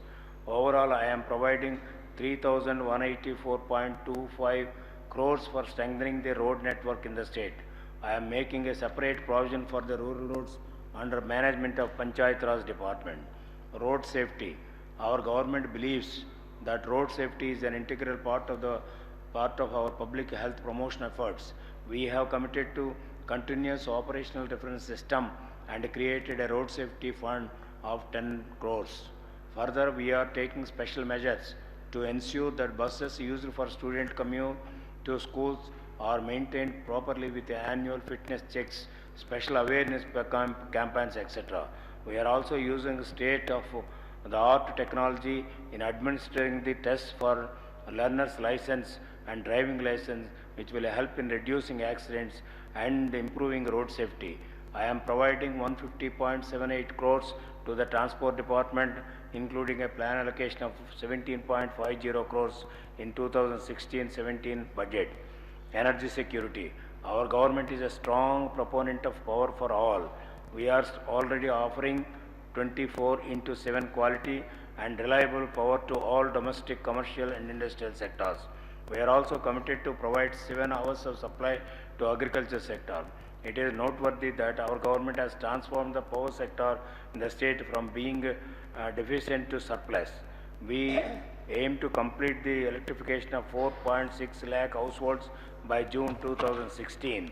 We have reduced the aggregate technical and commercial losses to 10.29% in 2015-16 from 11.81% in 2014-15.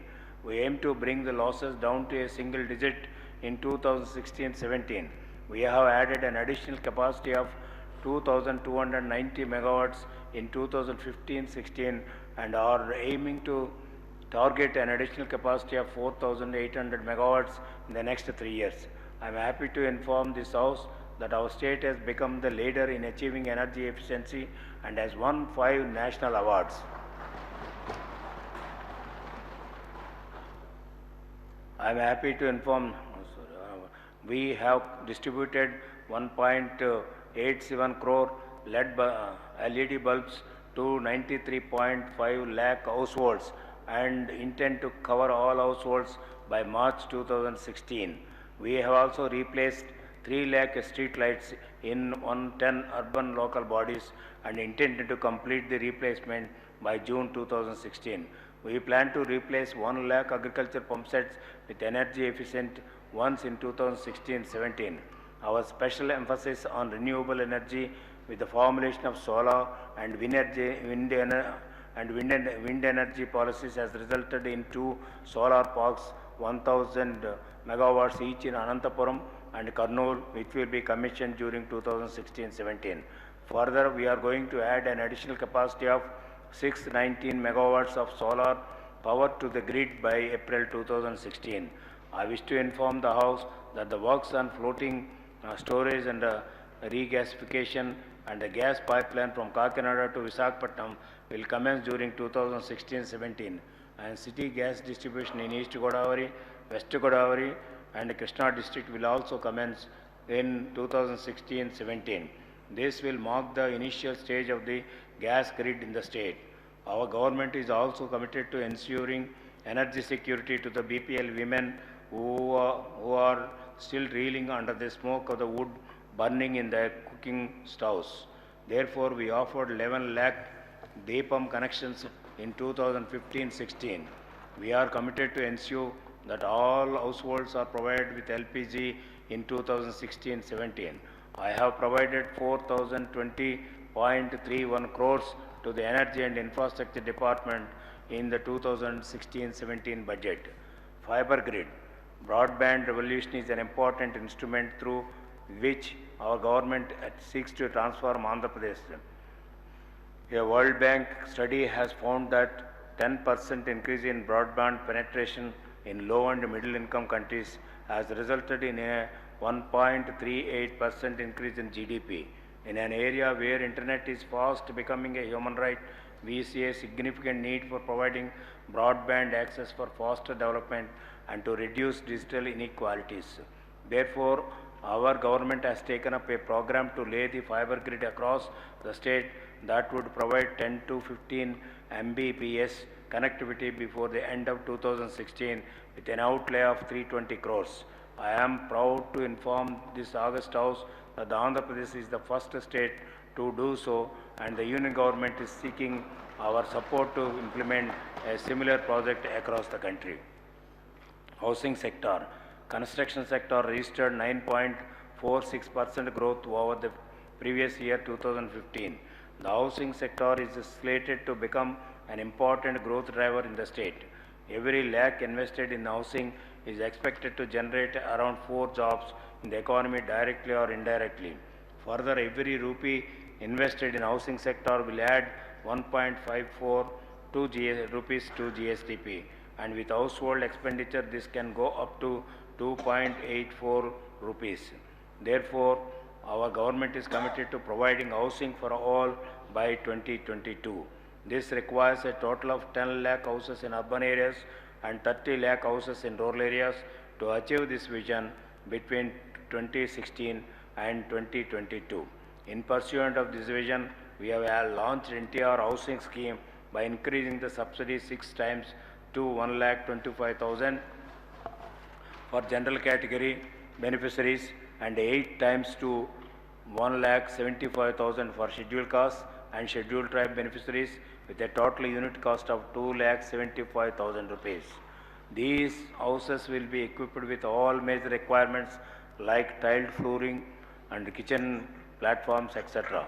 Under Pradhan Mantri Yojana, Awas Yojana, we received approvals from Government of India for 1,20,106 economically weaker section houses and in principle approval for another 73,041 EWC houses for beneficiaries-led construction. In total, we will take up 110 projects in 59 urban local bodies with a total project cost of 10,623 crores.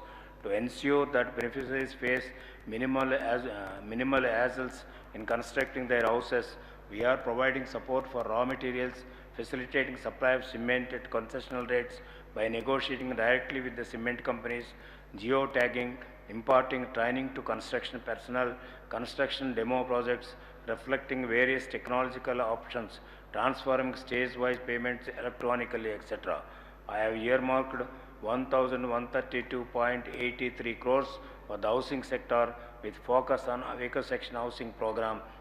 In addition, we intend to resort to extra budgetary resource mobilization by the Housing Corporation in partnership with the central government and housing and infrastructure financial institutions.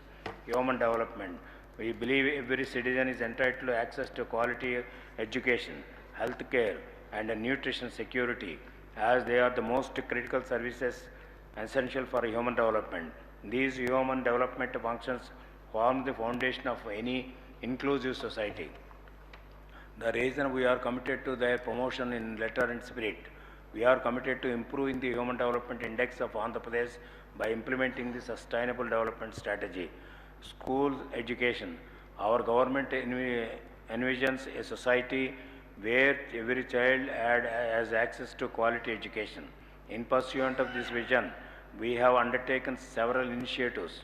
We have filled vacancies of teachers, implemented the school information management system with a rigorous monitoring of student-teacher performance based on key performance indicators, rationalized the schools for optimal utilization of resources, revised the curriculum to be in time with the emerging requirements, introduced art and yoga for all-round development, etc.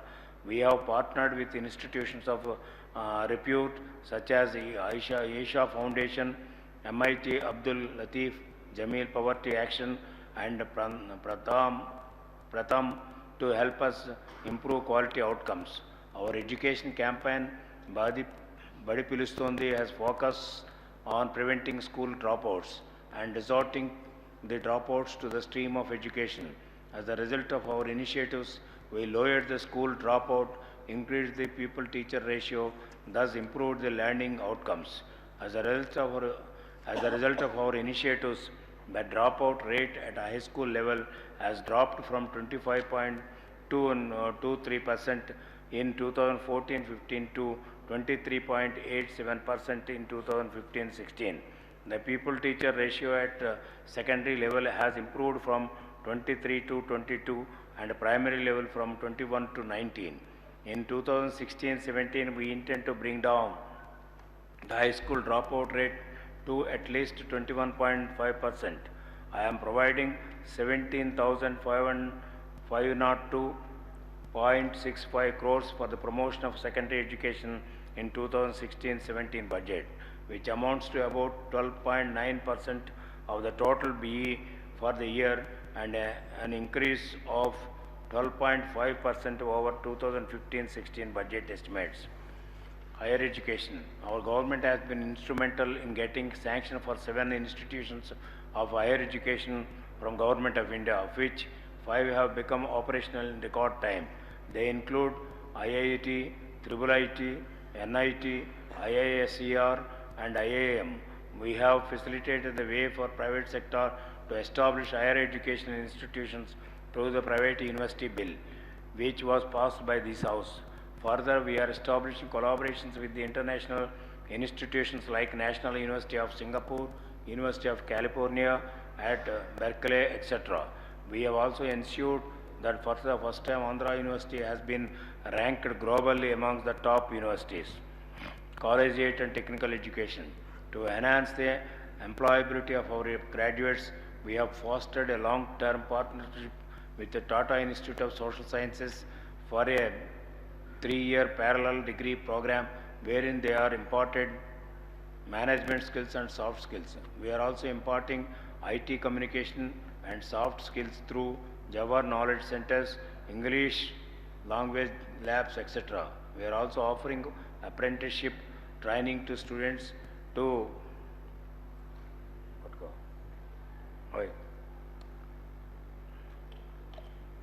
local training to students in vocational education.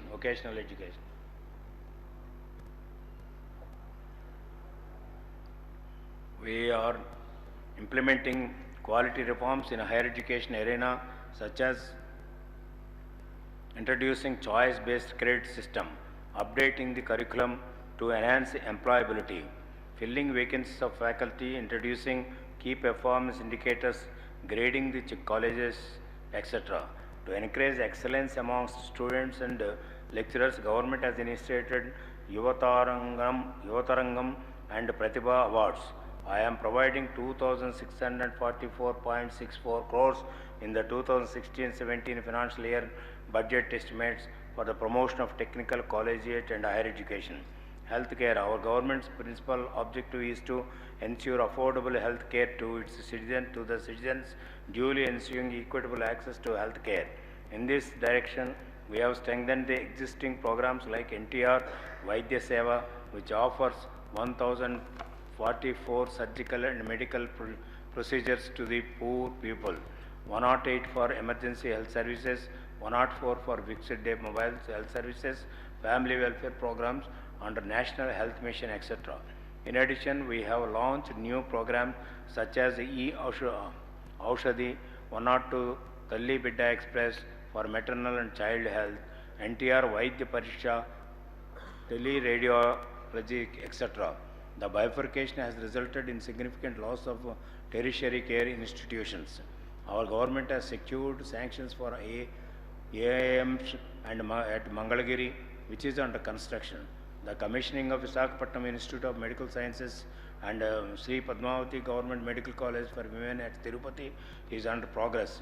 The government is also implementing Employees Health Scheme, which provides cashless treatment to all the government employees, pensioners and their dependent family members through a network of empaneled hospitals.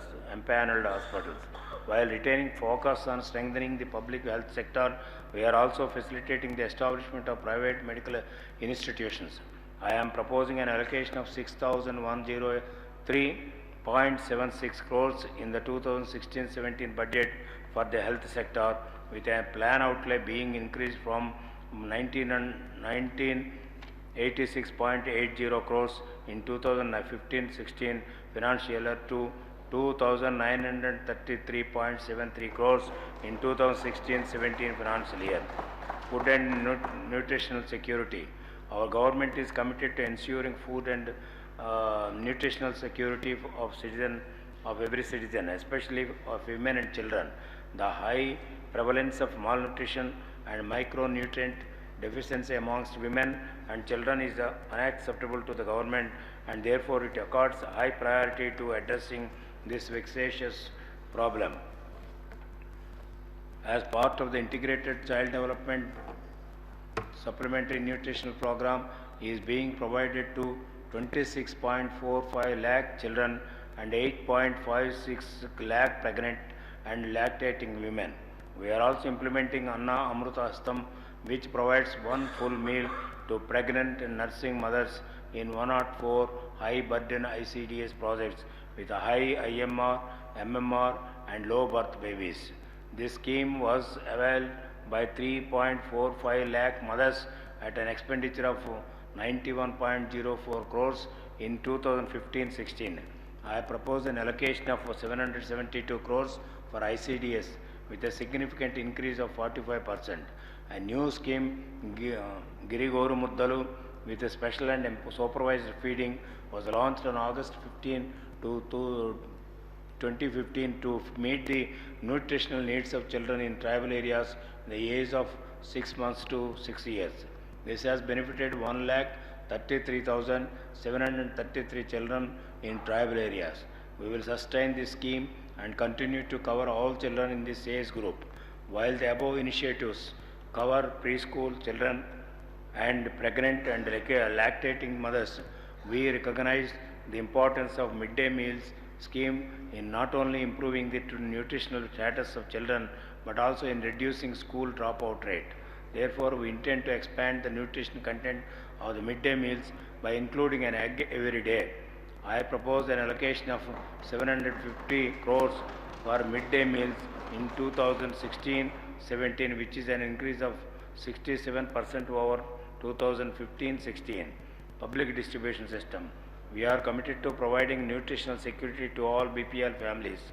In addition to those covered under the ICDS, AAH and GGG, we are providing essential commodities to 4.01 crore people through the public distribution system with an expenditure of 2,459.39 crores in 2015-16.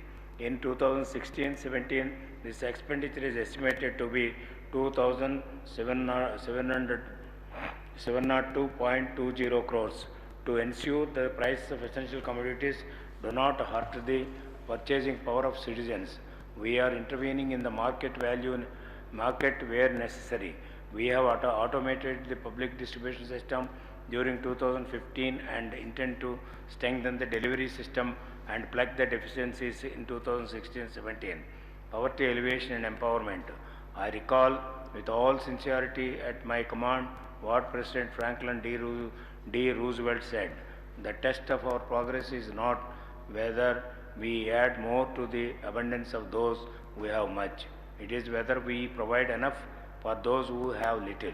Indeed, this is the test of our government would pass with flying colors. Our government believes that poverty alleviation and empowerment of all socially and educationally, economically weaker sections is a way to build a just and fair society. With this belief, we are making earnest efforts to eradicate poverty in the state by 2029. Scheduled caste welfare and empowerment.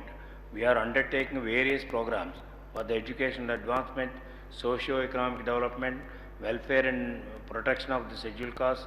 We are providing pre-metric and post-metric scholarships, educating children in the best available schools in English medium, hostel accommodation for those coming from distant places for pursuing education, financial support to students going abroad for higher studies, and under Ambedkar Overseas Vidyanidhi, professional guidance for civil service aspirants under NTR Vidyonnati, skill upgradation for professional graduates and placement linked skill development for youth under Chandranna Chayota. We propose to convert all hostels into residential schools in a phased manner to improve the education outcomes. In addition to education programs, we are providing economic support schemes for the economic development of SC families. We are also providing subsidized power to SC households whose electricity consumption is less than 50 units a month. I am allocating 8,724 crores for the welfare and development of the scheduled caste in 2016-17 financial year, which represents an increase of 59% over the 2015-16 allocation. Of this, 2,382.27 crores is allocated to the Social Welfare Department and 6,342 crores is allocated as the scheduled caste subplan amongst all major departments for the purpose of scheduled caste welfare and development. Scheduled tribes welfare and empowerment. We are committed to the holistic development of scheduled tribes, considering the low literacy levels amongst the tribal people. We are providing quality education to all tribal children through ashram and residential schools, pre and post metric scholarships, skill development programs for youth, etc. I am proposing an allocation of 3,100 crores for the welfare and development of scheduled tribes in 2016-17, which represents an increase of 75% over the 2015-16 budget provision. Of this, 980 crores is being allocated to the Tribal Welfare Department and the remaining 2,120 crores is being allocated as the tribal subplan to all major departments for the development programs that would benefit the scheduled tribes. Backward caste welfare and empowerment. Our government is committed to the welfare and all-round development of backward class. We are implementing a number of educational programs for the BC students like hostels, Mahatma Jyoti Rao Phule, BC residential schools, scholarships, coaching for competitive examinations and skill development programs for youth. The scholarship programs benefited 6,49,573 students in 2015-16. In the 2016-17 budget, I am providing 8,832 crores for the welfare and development of backward class, which represents an increase of 31.5%. This represents 17.76% of the total plan allocation in 2016-17. Of this, I am earmarking 3,047 crores directly to the BC Welfare Department and the remaining 5,678 crores is being apportioned amongst all major departments for the welfare and development activities that would directly benefit the members of backward classes. Minorities welfare and empowerment. Considering the educational and economic backwardness of the minority communities, we are implementing a number of education programs like residential education scholarship skill development programs for youth. With an expenditure of 8 crores, we imparted skills to 5,714 candidates of minority community in 2015-16 with a with a placement rate of 70% and an average salary of 6,250 per month. In addition, we are implementing the Shadikana scheme and assisting hospital pilgrims. We have implemented economic support benefit schemes benefiting 14,287 beneficiaries with an expenditure of 48 crores in 2015-16. In 2016-17, we intend to assist 1 lakh families with an outlay of 250 crores. We will provide major impetus to the welfare and development of the minorities in 2016-17 financial year and thereafter. I am providing 710.57 crores for the welfare and development of minorities in 2016-17, which represents an increase of 87.53% over the 2015-16 allocation of 378.81 crores. Other caste development. Our government has recognized the need for empowerment of other communities which are economically advanced and have taken measures for their upliftment. In this direction, we established the Andhra Pradesh Kapu Welfare and Development Corporation and the Andhra Pradesh Brahmin Welfare Corporation in 2015-16.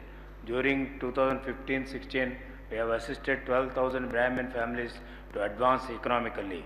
We propose to enable 50,000 Brahmin families to progress economically in 2016-17. For this purpose, I am allocating 65 crores as grant to the AP Brahmin Corporation, which represents an increase of 85.7% for 2015-16 financial year. Similarly, my government is committed to the all-round development of families belonging to the Kapu caste. We assisted 32,000 Kapu families with an outlay of 100 crores during 2015-16 to help them advance on the economic front. I am allocating 1,000 crores to the Kapu Development Corporation, an increase of 10 times the allocation in 2015-16. Social Security Assistance, Social Security Pensions. Our government is committed to ensuring a life of grace and dignity to all the poor and vulnerable, particularly the old and infirm. To support the minimum needs of these persons and to bring happiness in their lives, we introduced the NTR Bharosa program by enhancing the Social Security pension by 5 times. I am providing 2,998 crores for Social Security pensions to the senior citizens, widows and differently abled persons under NTR Bharosa scheme. Further, we are providing Social Security assistance under Aam Aadmi Bima Yojana and Abhyastam. Differently abled senior citizens and juvenile welfare. For differently abled, we are undertaking measures such as enhanced scholarships, special sports meets, enhanced incentives for marriages between normal and differently abled, supply of assistance aids. I have provided 77.31 crores in 2016-17 budget for the welfare of the persons who are differently abled and senior citizens. I am allocating 23.66 crores for the juvenile welfare, as we would like to see the juvenile being treated humanly for their eventual integration in the mainstream society as productive citizens. Women empowerment. I strongly believe in what the former Secretary General of United Nations Organization UNO said. There is no tool for development more effective than the empowerment of women. The honorable members of this House are aware that nearly 20 years ago, our honorable Chief Minister had given a major impetus to women empowerment through Dwakra groups. Ever since, Andhra Pradesh has earned quite a few laurels by supporting, nurturing and promoting the self-help groups of women in both rural and urban areas. Currently, we have 86 lakh members in 8.7 lakh SHG groups with a total corpus of 5,500 crores. In order to bring synergy in implementation of poverty reduction programs, we have established Andhra Pradesh Mahila Sadhikara Samastha in 2015-16, which is the focal institution for all women empowerment programs in the state. We will strengthen APMSS to be a vibrant institution for women empowerment.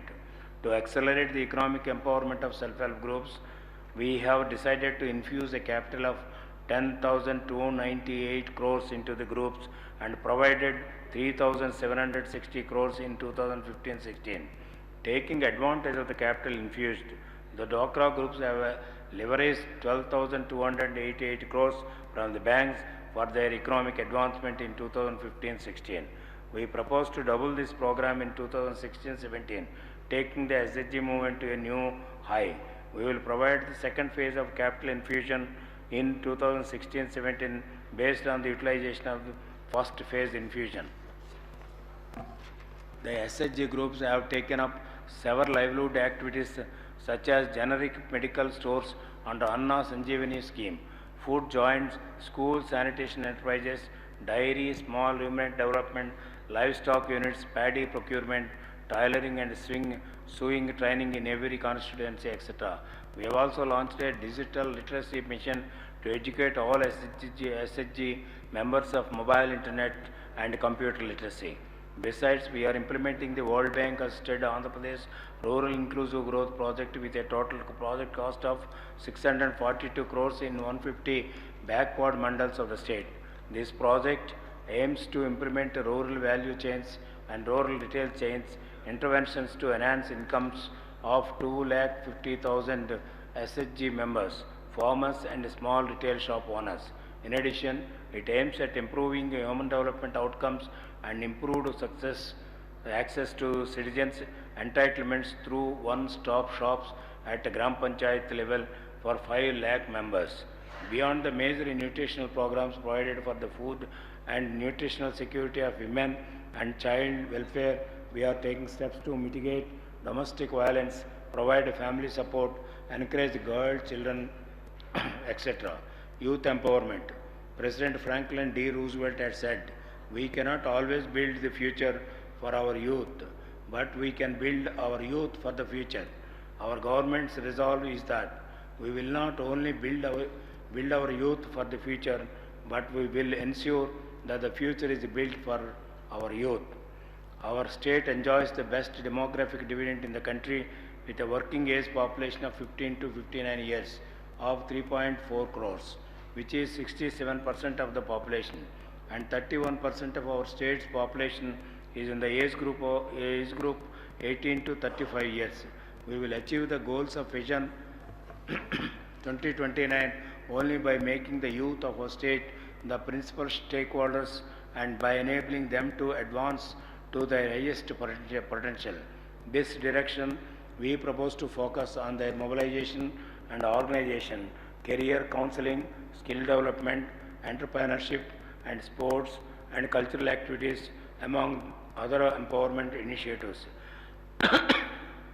We propose a comprehensive youth empowerment policy and an institutional framework similar to the Mahila and Right Sadhikara Samstha for translating the policy into reality. We issued orders for filling 12,358 posts in the public services through direct recruitment and propose to notify another 20,000 posts in the near future. Our principal endeavor is to create millions of jobs in the private sector, for which we have created a favorable ecosystem. I am earmarking 252.38 crores in the 2016-17 budget exclusively for the purpose of youth empowerment, which is 20 times the amount allocated to youth in 2015-16.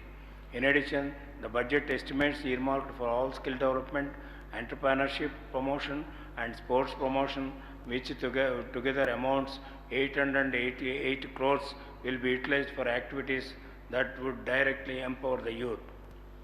This is the twice the allocation made in 2015-16. Further, we will earmark 5% of the funds provided for the economic development of SC, ST, BC, minority, Kapu and Brahmin community groups for the development of their youth in the age group of 18 to 35 years. Skill development. Our government's vision is to establish Andhra Pradesh as the skill capital of India by 2020 and be counted among the top 10 global hubs for the highly skilled manpower by 2029 by creating a future-ready and globally competitive workforce of 2 crore people.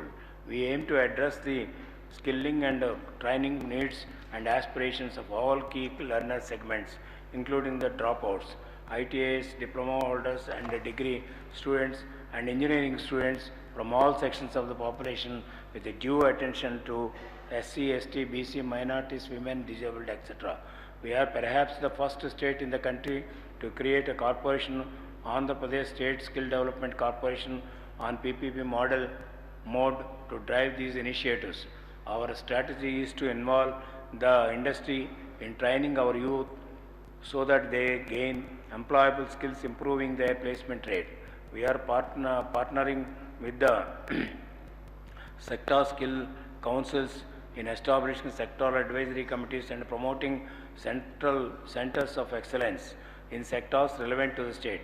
Further, we are making efforts to link the needs of upcoming industries with the training programs so that the required skilled manpower is available to the industry by the time it goes into production. We are upgrading the employment exchanges and industrial training institutes and linking the candidates with the placement agencies. Among our prominent initiatives, the foremost is the agreement with Siemens India for establishment of 6 Siemens Centers of Excellence for training more than 1 lakh technicians and engineers in the state in areas like cyber security, data analytics, etc. We are also training candidates in the electronics and manufacturing areas, high-end areas in IT sector like cyber security and data analytics. In 2016-17, we will establish a model skill development center in each district by leveraging the centrally sponsored schemes to enhance the training infrastructure by an additional 50,000 annually, along with other programs in construction, textiles, etc. In total, we intend to increase the candidates covered under skill development programs from around 20,000 this year to 1 lakh next year. Entrepreneurship. In addition to skill development programs, we are focusing on promoting entrepreneurship so that the job seekers can become job creators. We have signed an agreement with University of Texas at Austin to build a world-class incubator with an investment of 100 crore under PPP mode in Tirupati. We have set up 4 incubation centers in Visakhapatnam, Tirupati, Kakinada and Anantapuram with a combined built-up area of around 1 lakh square feet. These incubation centers are currently promoting 177 startups. We intend to establish an entrepreneurship institute and develop 1,000 entrepreneurs and innovators in 2016-17. I am proposing 376.39 crores for skill development and promoting of entrepreneurship and innovation in 2016-17. Sports. Our government considers sports as events that provide an opportunity to the youth to shape their overall personality. In addition to the obvious benefits of health and recreation, in this spirit, our government bagged the opportunity to host the 37th National Games in 2019 at Amravati. This opportunity gives us an added incentive to boost the capital's development while promoting sports across the state. Therefore, we are earmarking on building world-class sports infrastructure in Amravati and a few sporting centers in centers to serve this purpose. We are also in the process of formulating a sport policy to motivate spirited participation in competitions and to suitably reward such exceptional performance in an outstanding manner. To deepen the sports culture in the state, we plan to develop a stadia in all assembly constituencies to make sporting facilities available to all youth. We are targeting to construct 127 stadia in 2016-17. In addition, we are also taking up 3 integrated sports complexes at Tirupati, Visakhapatnam and Vijayawada. I have provided 215.38 crores in the 2016-17 budget for the promotion of sports in the state. Middle class empowerment. I call Bharata Ratna Baba Saheb Ambedkar's exhortation. An ideal society should be mobile, should be full of channel for conveying a change taking place in one part to others. Our society is in great transformation. with the majority movement to being middle class. Most of us who work for the government belong to this class and intuitively understand and appreciate the concerns, frustrations, hopes and dreams of the middle class.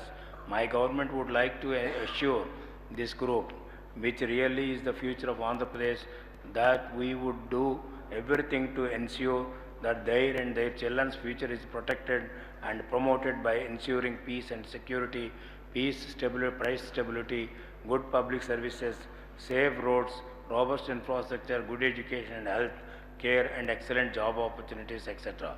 In fact, considering that the budget is not merely a collection of numbers, but it is a strategic pointer to the future, this budget is designed for the middle class prosperity and happiness, decentralized governance. Our government believes that democracy is at its best when the governance institutions are strong at the grassroots.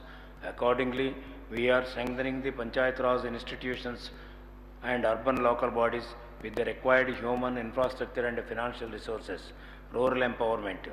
We have taken up measures for building the capacity of PRA elected representatives along with the administrative staff to equip them with the knowledge and skills essential for effective local governance. We have helped the PRAs prepare Gram Panchayat development plans with an expenditure of 24.59 crores in 2015-16. In 15-16, we have constructed 266 Gram Panchayat buildings, repaired 268 GP buildings and 10 district Panchayat resources centers. In addition, we have taken up construction of 2043 Gram Panchayat buildings and 341 Mandal Parishad buildings under MGNREGS with a budget of 371.65 crore. We will consolidate and expand these efforts in the 2016-17 financial year. For the first time, we instituted rapid assessment of Panchayat resources system for identifying and assessing all assessed resources.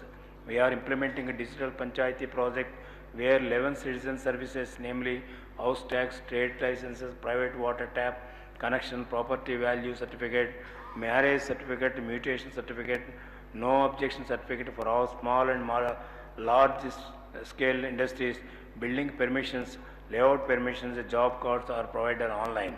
In 2015-16 election of 11 of our Gram Panchayats secured awards under Panchayat Sashakti Karana Puraskar from Government of India with an award of 1.58 crores. In pursuance of the 14th Finance Commission award, the Government of India has allocated a grant of 8,654.09 crores for the period from 2015-16 to 2019-20 to the Gram Panchayats. Of this, an amount of 928.41 crores was released to Gram Panchayats. In 2015-16, the GPs will receive 1,463 crores as 14 finance grants in 2016-17. I am proposing 4,467.65 crores for the Panchayat Raj institutions support in the 2016-17 budget estimates, which represents an increase of 35.6% over the 2015-16 budget estimates. Rural water supply. Our government is committed to providing potable drinking water to all citizens of the state. In this direction, we are implementing various water delivery schemes like bore wells, protected water supply and comprehensive protected water supply schemes for a cluster of villages. Further, we are providing drinking water at a nominal cost of 2 rupees for 20 liters under NTR Suzala Padakam.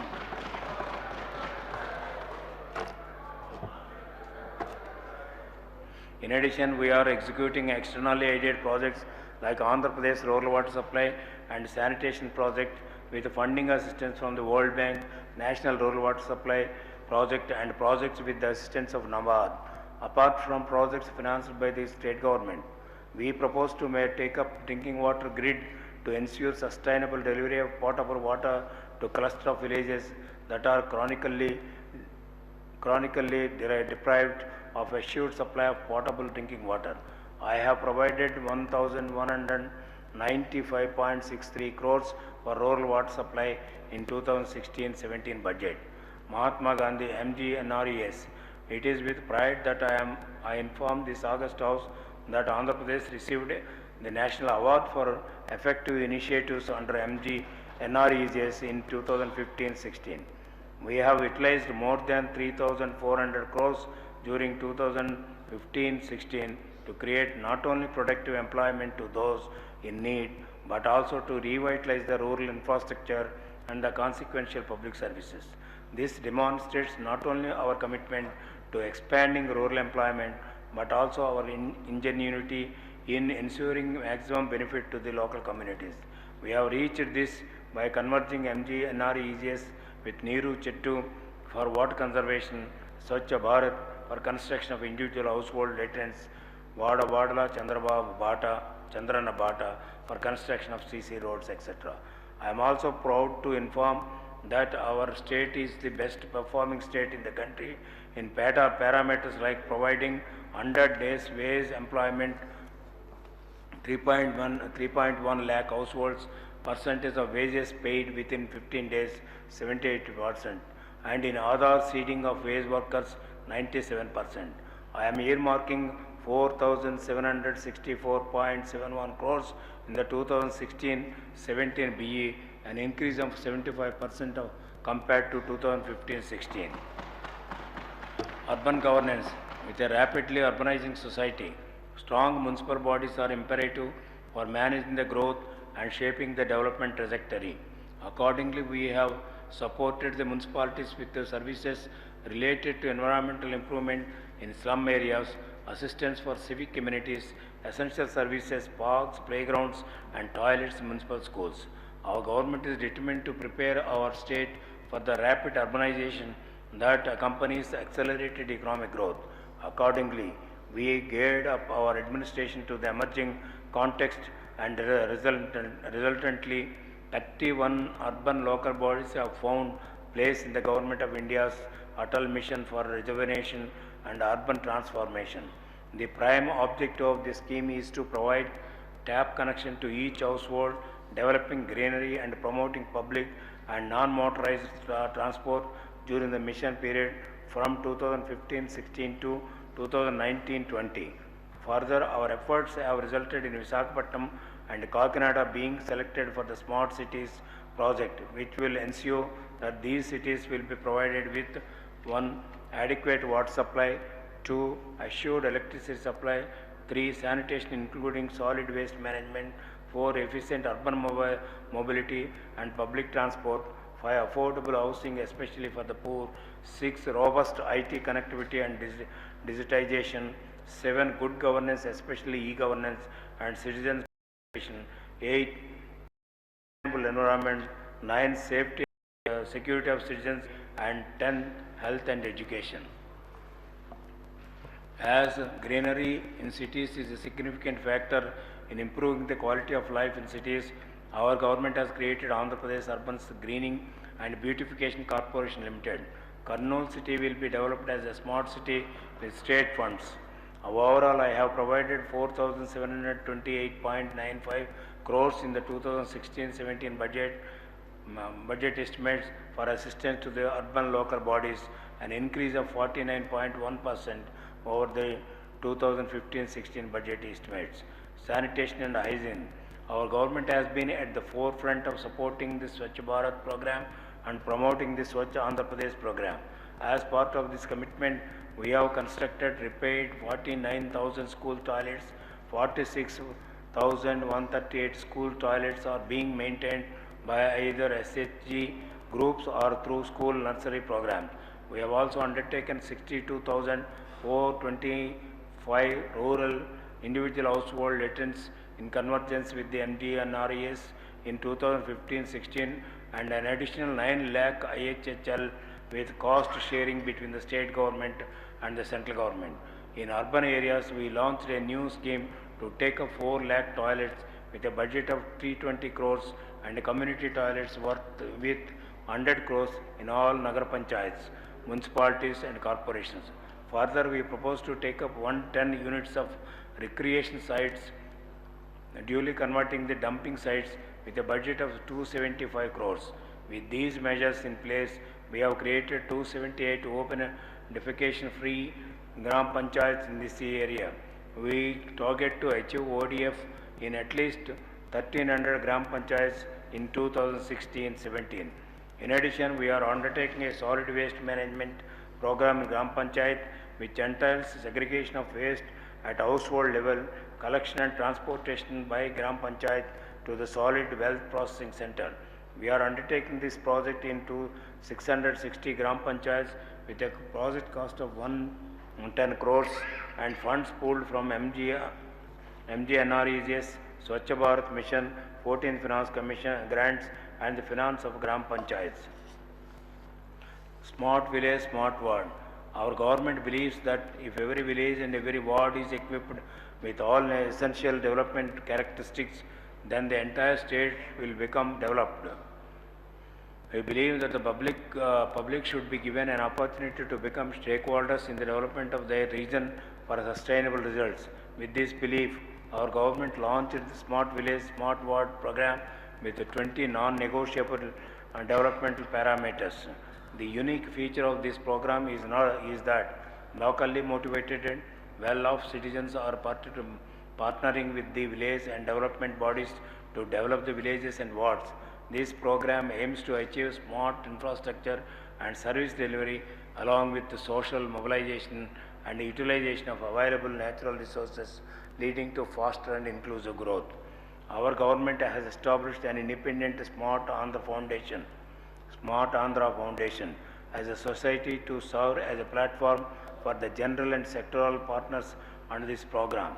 This foundation will be supported by a group of international organizations, accomplished corporates, civil society organizations, individuals, community-based organizations, and other progressive research and academic institutions.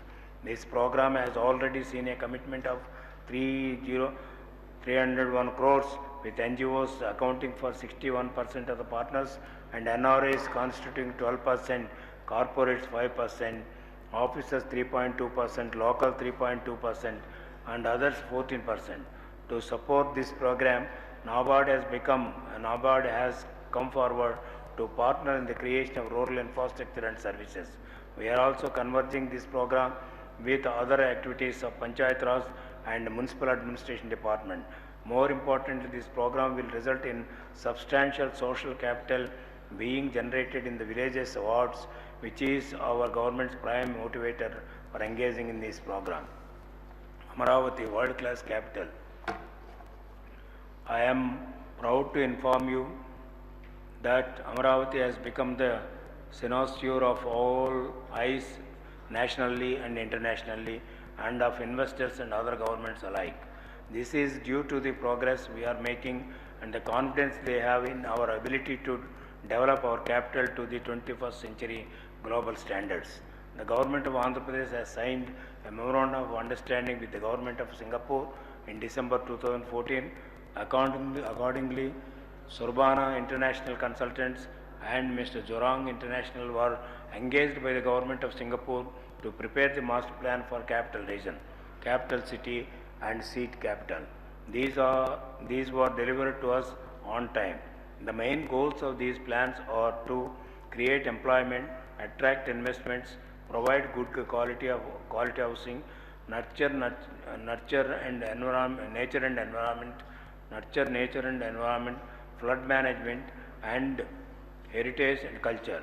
The detailed master plan for the capital city has been approved and notified in the district gazette for Guntur on 23rd February 2016. The construction of an interim government complex has been started. The works on permanent buildings and other infrastructure will commence during 2016-17. Our government would like to use this occasion to formally thank the landowners who voluntarily participated in the land pooling scheme,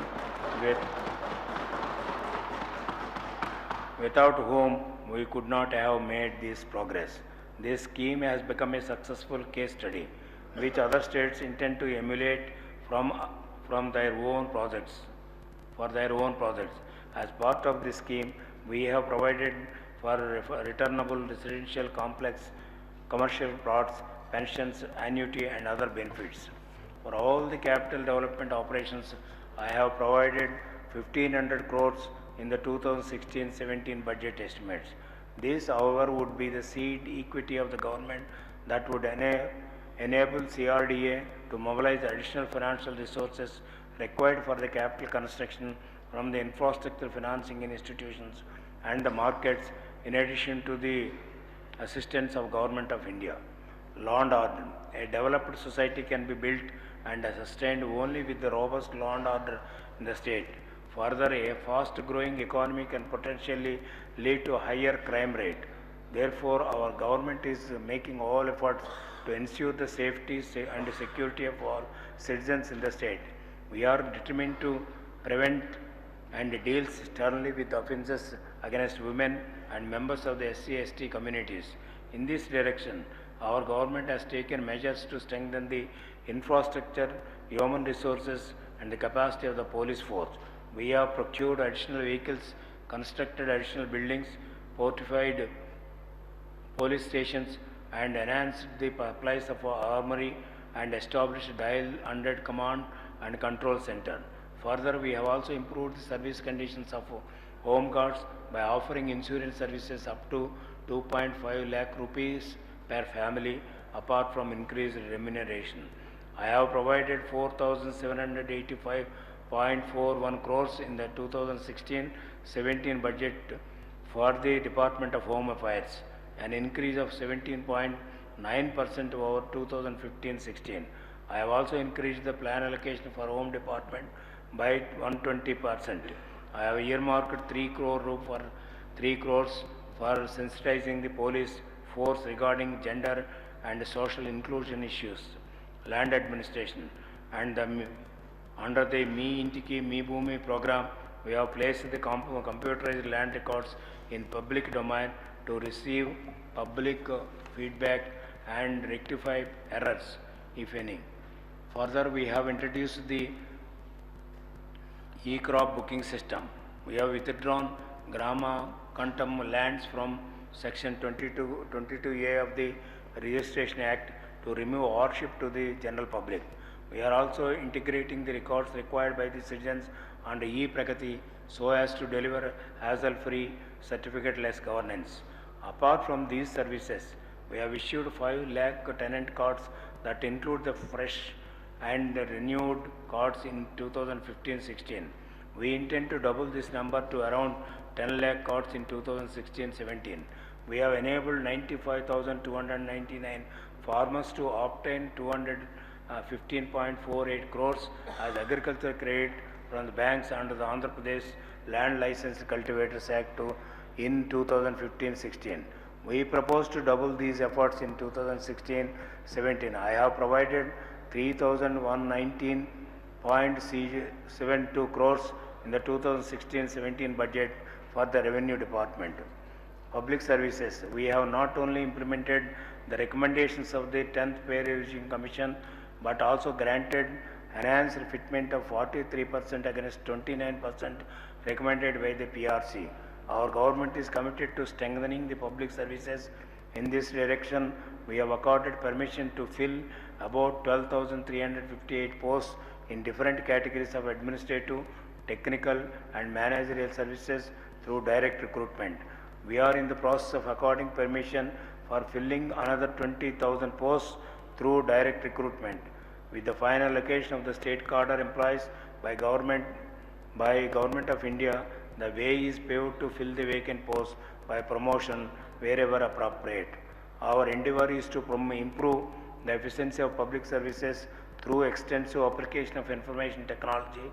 Almost every employee has been given hardware and software tools required for this purpose. E-office is being used extensively in the Secretariat in an effort to make the Secretariat paperless. This application will be extended across the government departments in the coming days. We propose to strengthen the skills and competencies of the public servants and prepare the government workforce to effectively meet the challenges of the future. Our government is committed to creating a corruption-free society and would ensure transparent procurement and contract management procedures and systems apart from dealing sternly with cases of corruption. The Department of Electronics and Information Technology, Government of India has instituted the Electronic Transaction Aggregation and Analysis Layer, which aggregates the statistics of e-transactions in the country under various e-governance projects. As per this system, when analyzed from April 2015 to February 2016, we are ranked second in the country with 21,550 e-transactions related to governance, while the country's average is 3,340. In addition to the current Me Seva services, we are augmenting mobile Me Seva services for providing B2C and G2C services at a reasonable price so that the citizens can avail e-services anywhere. We have established MECOSM through which citizen grievances are filed and redressed. Further, we are implementing e-Pragati, which will provide integrated services to government, citizens and businesses with an expected outlay of 2,398 crores covering 33 departments, 315 agencies and 745 services. E-Pragati will be rolled out over a span of 2 years. This will create a comprehensive data management system, including land management system, citizen services, welfare programs, etc., that integrates with the geospatial mapping so that the developmental initiatives reach the citizens in a seamless manner across the society and to the last mile of the state and deliver certificate-less governance. Governance reforms. We believe that the development programs we design and implement will yield the expected outcomes only when the executing apparatus is effective and competent. In this direction, we designed the key performance indicators drawing from these expectations of the people as well as the globally acceptable sustainable development goals. In designing and applying these goals, we have engaged in a participatory process with all stakeholders. To effectively craft appropriate development strategies, we are bringing in best practices from across the world, like Malaysia's performance monitoring and delivering unit, PEMANDU, to work with us. PEMANDU has put Malaysia on a fast track to develop the country's status. In this model, labs are conducted to dive deep into the factors that are hindering progress with the active participation of all stakeholders from government, industry and civil society. The output of the lab is the practical action plan that will reflect the concerns and ideas of all key stakeholders, enabling our state to progress much faster. We are partnering with the World Economic Forum to conduct the competitiveness assessment of our state apart from operationalizing the new vision for agriculture. This international engagement is bringing the global best practices for all-round development. A strategy can deliver effectively only when the implementation is monitored rigorously. Therefore, we have initiated the CM dashboard where the Honorable Chief Minister monitors all the key development parameters in real time. This has increased accountability throughout the system and the consequential development impact. While the administration and the political executive emulates policies, their effectiveness is validated by the field level implementation. Accordingly, we have created for citizens level interface through the Janmabhoomi Mavuru program. Further, we are undertaking perception surveys to obtain real-time feedback from the people in order to modulate and fine-tune the policies in sync with the people's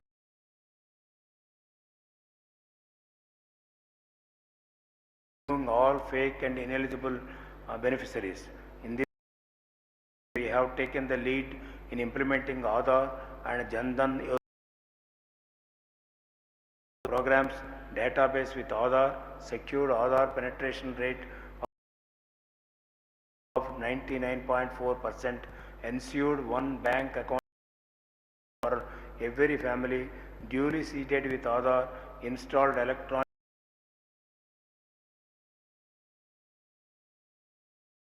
universal direct benefit transfer of all beneficiaries.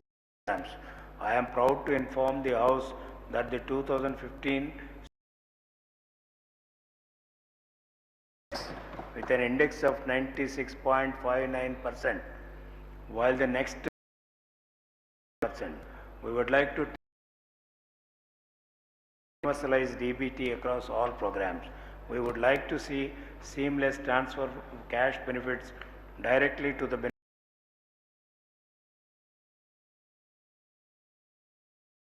In the Parliament, will give a fillip to the deployment of Aadhaar for service delivery.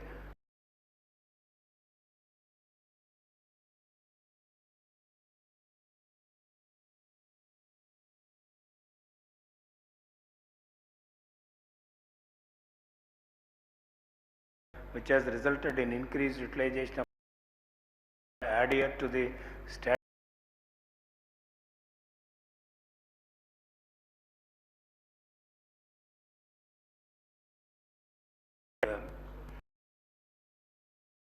situation. We propose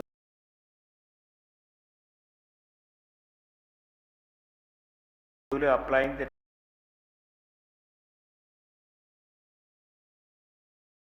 best practices to the public financial management. We will rationalize the drawing and disbursement officers system and ensure distribution of budget to the last operational unit for the entire year in the first month of the financial year. Moreover, we will harmonize the cash flow to the monthly expenditure requirements.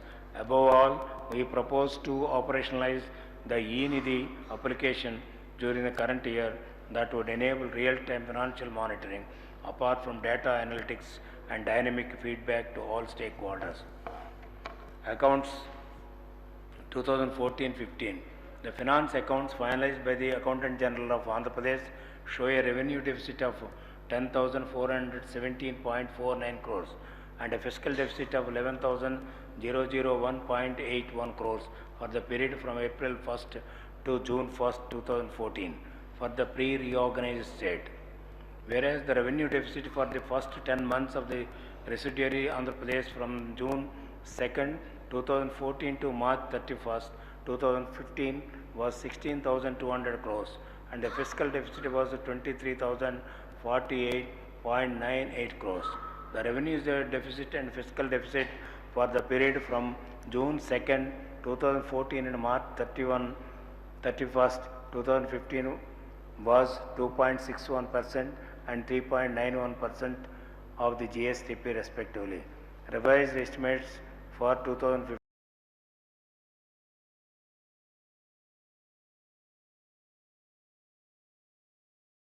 38.43 crores, while the revised estimates for the plan expenditure is 112% of the estimated plan budget. The non-plan expenditure is 93.5% of the budget estimates. The non-plan expenditure was managed with the greatest diligence and without any explicit cuts, notwithstanding the fact that the state government employees and pensioners were sanctioned 43% fitment, 14 points higher than the level recommended by the 10th Pay Commission. The revenue deficit for 2015-16 is around 4,140.12 crores, whereas the fiscal deficit for the same period is around 17,004.91 crores, which amounts to 0.69% and 2.82% of the GSTP respectively. Budget estimates for 2016 and 17.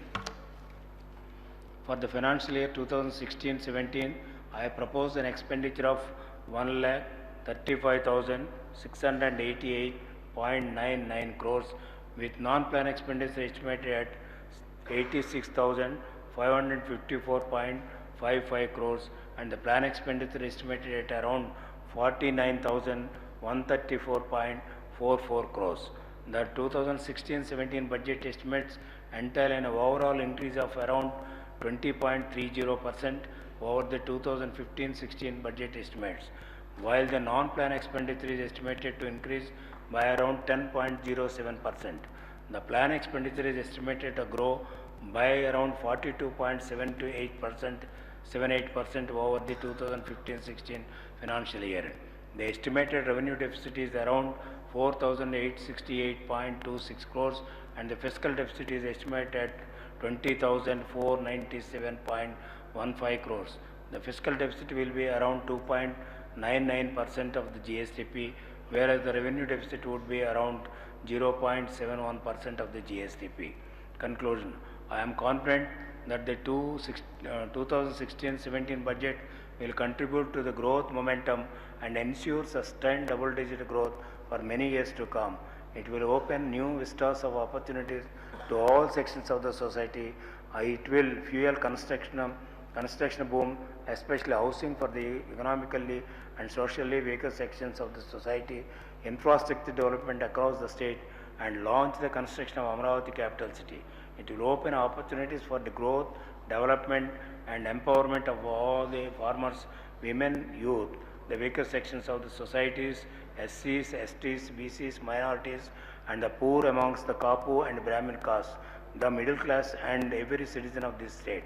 I am confident that the 2016-17 budget mirrors the hopes, dreams and aspirations of 5 crore brothers and sisters of Andhra Pradesh, and I am confident that all will join this development bandwagon. All the above initiatives, I am sure, are in the direction of reaching our ultimate goal of bringing happiness to all and making all our dreams come true, not only for the present but also for the future generations. I conclude with the exorbitant optimism expressed eloquently by Wilfred Peterson. Walk with the dreamers, the believers, the courageous, the cheerful, the planners, the doers, the successful people with their heads in the clouds and their feet on the ground. Let their spirit ignite a fire within you to leave this world better than when you found it. I commend this budget for the approval of the House. Jai Hind.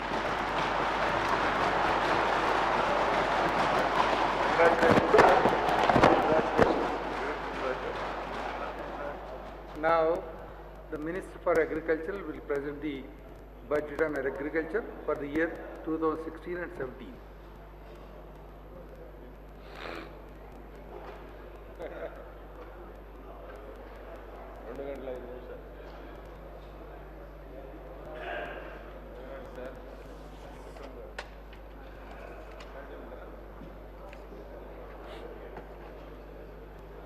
గౌరవనీయులైన అధ్యక్ష మరియు సభ్యులారా, రైతు బిడ్డ మాన్య మహోదయులు మన ప్రీతం ముఖ్యమంత్రి గౌరవనీయులైన శ్రీ నారా చంద్రబాబు నాయుడు గారు రైతు సంక్షేమానికి ప్రత్యేక వ్యవసాయ బడ్జెట్కు రూపకల్పన చేశారు. రైతును రాజుగా చేసే క్రమంలో ఇదొక చారిత్రాత్మక ఘట్టం. మా ప్రభుత్వం అధికారంలోకి వచ్చిన తరువాత వరుసగా మూడవసారి వ్యవసాయ బడ్జెట్ను సమర్పించడం నా అదృష్టంగా భావిస్తున్నాను. ఈ సందర్భంలో సభాధ్యక్షుల వారికి, ప్రతిష్టాత్మక సభలోని గౌరవ సభ్యులకు కర్షకాభివందనాలు. చంద్రన్న స్వప్నం లాభసాటి వ్యవసాయం, పాడి పంటల పచ్చదనం, రైతు ఇంట సౌభాగ్యం. మా ప్రభుత్వం వ్యవసాయం మరియు అనుబంధ శాఖలను రైతు కోసమనే గొడుగు కిందకు తీసుకొచ్చి మిషన్ విధానంలో ఈ రంగాన్ని ముందుకు తీసుకువెళ్ళటానికి ప్రణాళికాబద్ధంగా కృషి చేస్తున్నది. వ్యవసాయాన్ని తక్కువ వ్యయంతో లాభదాయకంగా అధిక ఉత్పాదనతో సుస్థిరం చేయటం మా ప్రభుత్వ ప్రధాన లక్ష్యం. కరువు రహిత ఆంధ్రప్రదేశ్ సాధనే మా లక్ష్యం. వర్షాభావ పరిస్థితుల్లో ముఖ్యంగా రాయలసీమ జిల్లాల్లో ఇబ్బంది పడుతున్న రైతులకు నీరందించడానికి నదుల అనుసంధానంతో ప్రతిష్టాత్మకమైన పట్టిసీమ ప్రాజెక్టును రికార్డు సమయంలో పూర్తి చేసి ప్రారంభించాం. ఇదే చంద్రన్న స్వప్న సౌధం. చంద్రన్న సంకల్పానికి రైతుల తరఫున వందనం, అభివందనం.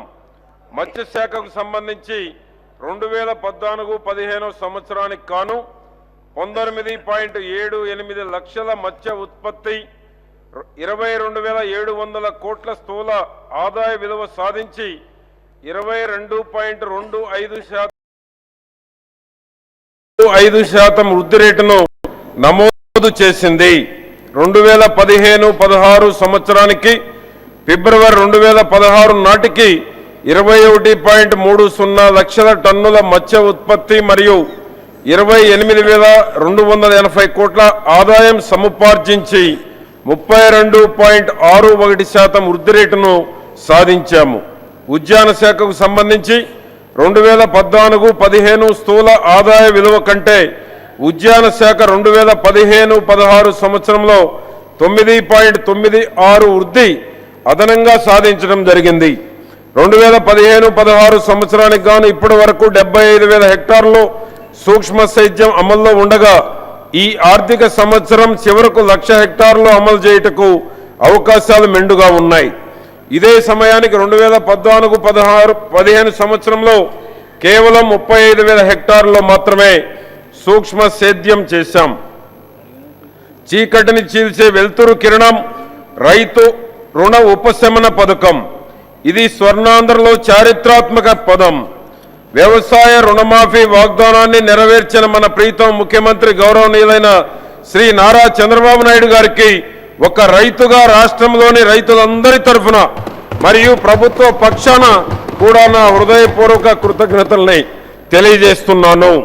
ఇప్పటి వరకు 7,433 కోట్ల మొత్తాన్ని విడుదల చేసి 35.15 లక్షల మంది రైతు కుటుంబాలకు చెందిన 54.06 లక్షల ఖాతాల్లో జమ చేశాం. మిగిలిన రుణ ఉపశమన అర్హత మొత్తానికి 4 వార్షిక వాయిదాలలో 10% వడ్డీతో సహా ప్రభుత్వమే చెల్లిస్తుంది. ఉద్యాన పంటలకు కూడా ఎకరానికి 10,000 రూపాయల వరకు, గరిష్టంగా 50,000 రూపాయల వరకు ఒక కుటుంబానికి 5 ఎకరాలకు మించకుండా రుణమాఫీ వర్తింపజేయుటకు హామీని ఇచ్చాం. పశువుల్లో పశుగ్రాస ప్రాముఖ్యతను గుర్తించిన ప్రభుత్వం ఈ సంవత్సరం పశుగ్రాస భద్రతా విధానం రూపొందించింది.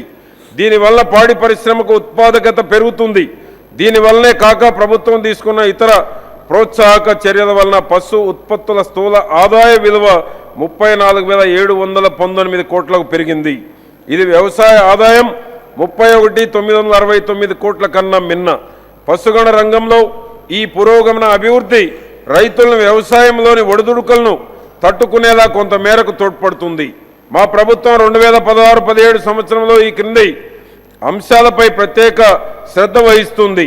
2016-17 సంవత్సరంలో పెద్ద ఎత్తున రైతు ఉత్పత్తిదారుల సంస్థ ఫార్మర్ ప్రొడ్యూసర్ ఆర్గనైజేషన్లను నిర్వహించడం ప్రధాన అంశంగా ఉన్నది. ప్రభుత్వం వ్యవసాయ, ఉద్యాన, పాడి పరిశ్రమ, మత్స్య పరిశ్రమల్లో 1000 రైతు ఉత్పత్తిదారుల సంస్థల ద్వారా 10 లక్షల మంది రైతులను ప్రోత్సహిస్తుంది. ఆంధ్రప్రదేశ్ ప్రభుత్వం రాష్ట్రంలో చిన్న సన్నకారు రైతుల ఉత్పాదకత, లాభదాయకతను పెంచేందుకు గ్రామ స్థాయిలో రైతుల సమూహాలను సమీకరించేందుకు రైతు ఉత్పత్తిదారుల సంస్థలను ఏర్పాటు చేస్తున్నది. పెద్ద స్థాయిలో రైతులను సమీకరించి వారిలో అధునాతన సాంకేతికతతో వ్యవసాయాన్ని లాభసాటిగా మార్చాలన్నదే మా లక్ష్యం. వరల్డ్ ఎకనామిక్ ఫోరం సదస్సులో గౌరవ ముఖ్యమంత్రి వర్యులు శ్రీ నారా చంద్రబాబు నాయుడు గారు WEF ప్రతినిధులతో సంప్రదింపులు జరిపారు. తదనుగుణంగా ఈ చర్చల్లో 25 రకాల పంట ఉత్పత్తుల్లో బహుళజాతి కంపెనీలతో నిర్దిష్ట అభివృద్ధి ప్రాజెక్టులను తయారు చేసి రైతుకు ఆదాయాన్ని పెంచే దిశగా ప్రయత్నిస్తున్నాం. కరువు నివారణ కోసం కొరకు 2016-17 సంవత్సరంలో పూర్తి స్థాయిలో ఖరీఫ్ సీజన్లో నీరు అందించడానికి ప్రభుత్వం సిద్ధంగా ఉంది. నీటి లభ్యతను పెంచడానికి MGNREGA కింద పెద్ద ఎత్తున పంట సంజీవని కార్యక్రమం ద్వారా నీటి కుంటలు త్రవ్వి రైతులను ఆదుకుంటాము. అంతేగాక ఆధునిక టెక్నాలజీతో రూపొందించిన రెయిన్ గన్స్ను విస్తృతంగా అందుబాటులోకి తెచ్చి ప్రతి చుక్క నీటిని ఆదా చేసి మరియు ఇతర నీటి సంరక్షణ పద్ధతుల ద్వారా పంట నష్టపోకుండా రైతులకు నీరు అందిస్తాము. వ్యవసాయ అనుబంధ రంగాలకు ప్రణాళిక వ్యయం కింద 7,691 కోట్ల 91 లక్ష, ప్రణాళికేతర వ్యయం కింద 8,558 కోట్ల 68 లక్షలు. 2016-17 ఆర్థిక సంవత్సరంలో మన వ్యవసాయ బడ్జెట్ను ప్రతిపాదించడమైనది. వ్యవసాయ శాఖ 2015-16 సంవత్సరంలో వర్షాభావ పరిస్థితుల వలన పంటల విస్తీర్ణం తగ్గింది. 2014-15 సంవత్సరంలో 160.04 లక్షల మెట్రిక్ టన్నులు ఉండగా సవరించిన రెండవ ముందస్తు అంచనా ప్రకారం 2015-16 ఆర్థిక సంవత్సరంలో మన వ్యవసాయ బడ్జెట్ను ప్రతిపాదించినది. వ్యవసాయ శాఖ 160.04 లక్షల మెట్రిక్ టన్నులు ఉండగా సవరించిన రెండవ ముందస్తు అంచనా ప్రకారం 2015-16 కాలంలో 137.56 లక్షల మెట్రిక్ టన్నుల ఆహార కరువు పరిస్థితులే కాక 2015-16 నవంబర్లో అకాల భారీ వర్షాల వలన చేతికొచ్చిన పంటలు భారీ నష్టానికి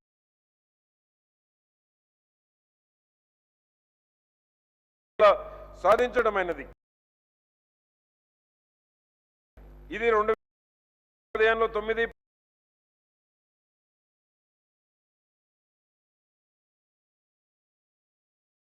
15-16 కాలంలో 33% పెరుగుదలతో 12.65 లక్షల మెట్రిక్ టన్నులుగా అంచనా వేయటమైనది.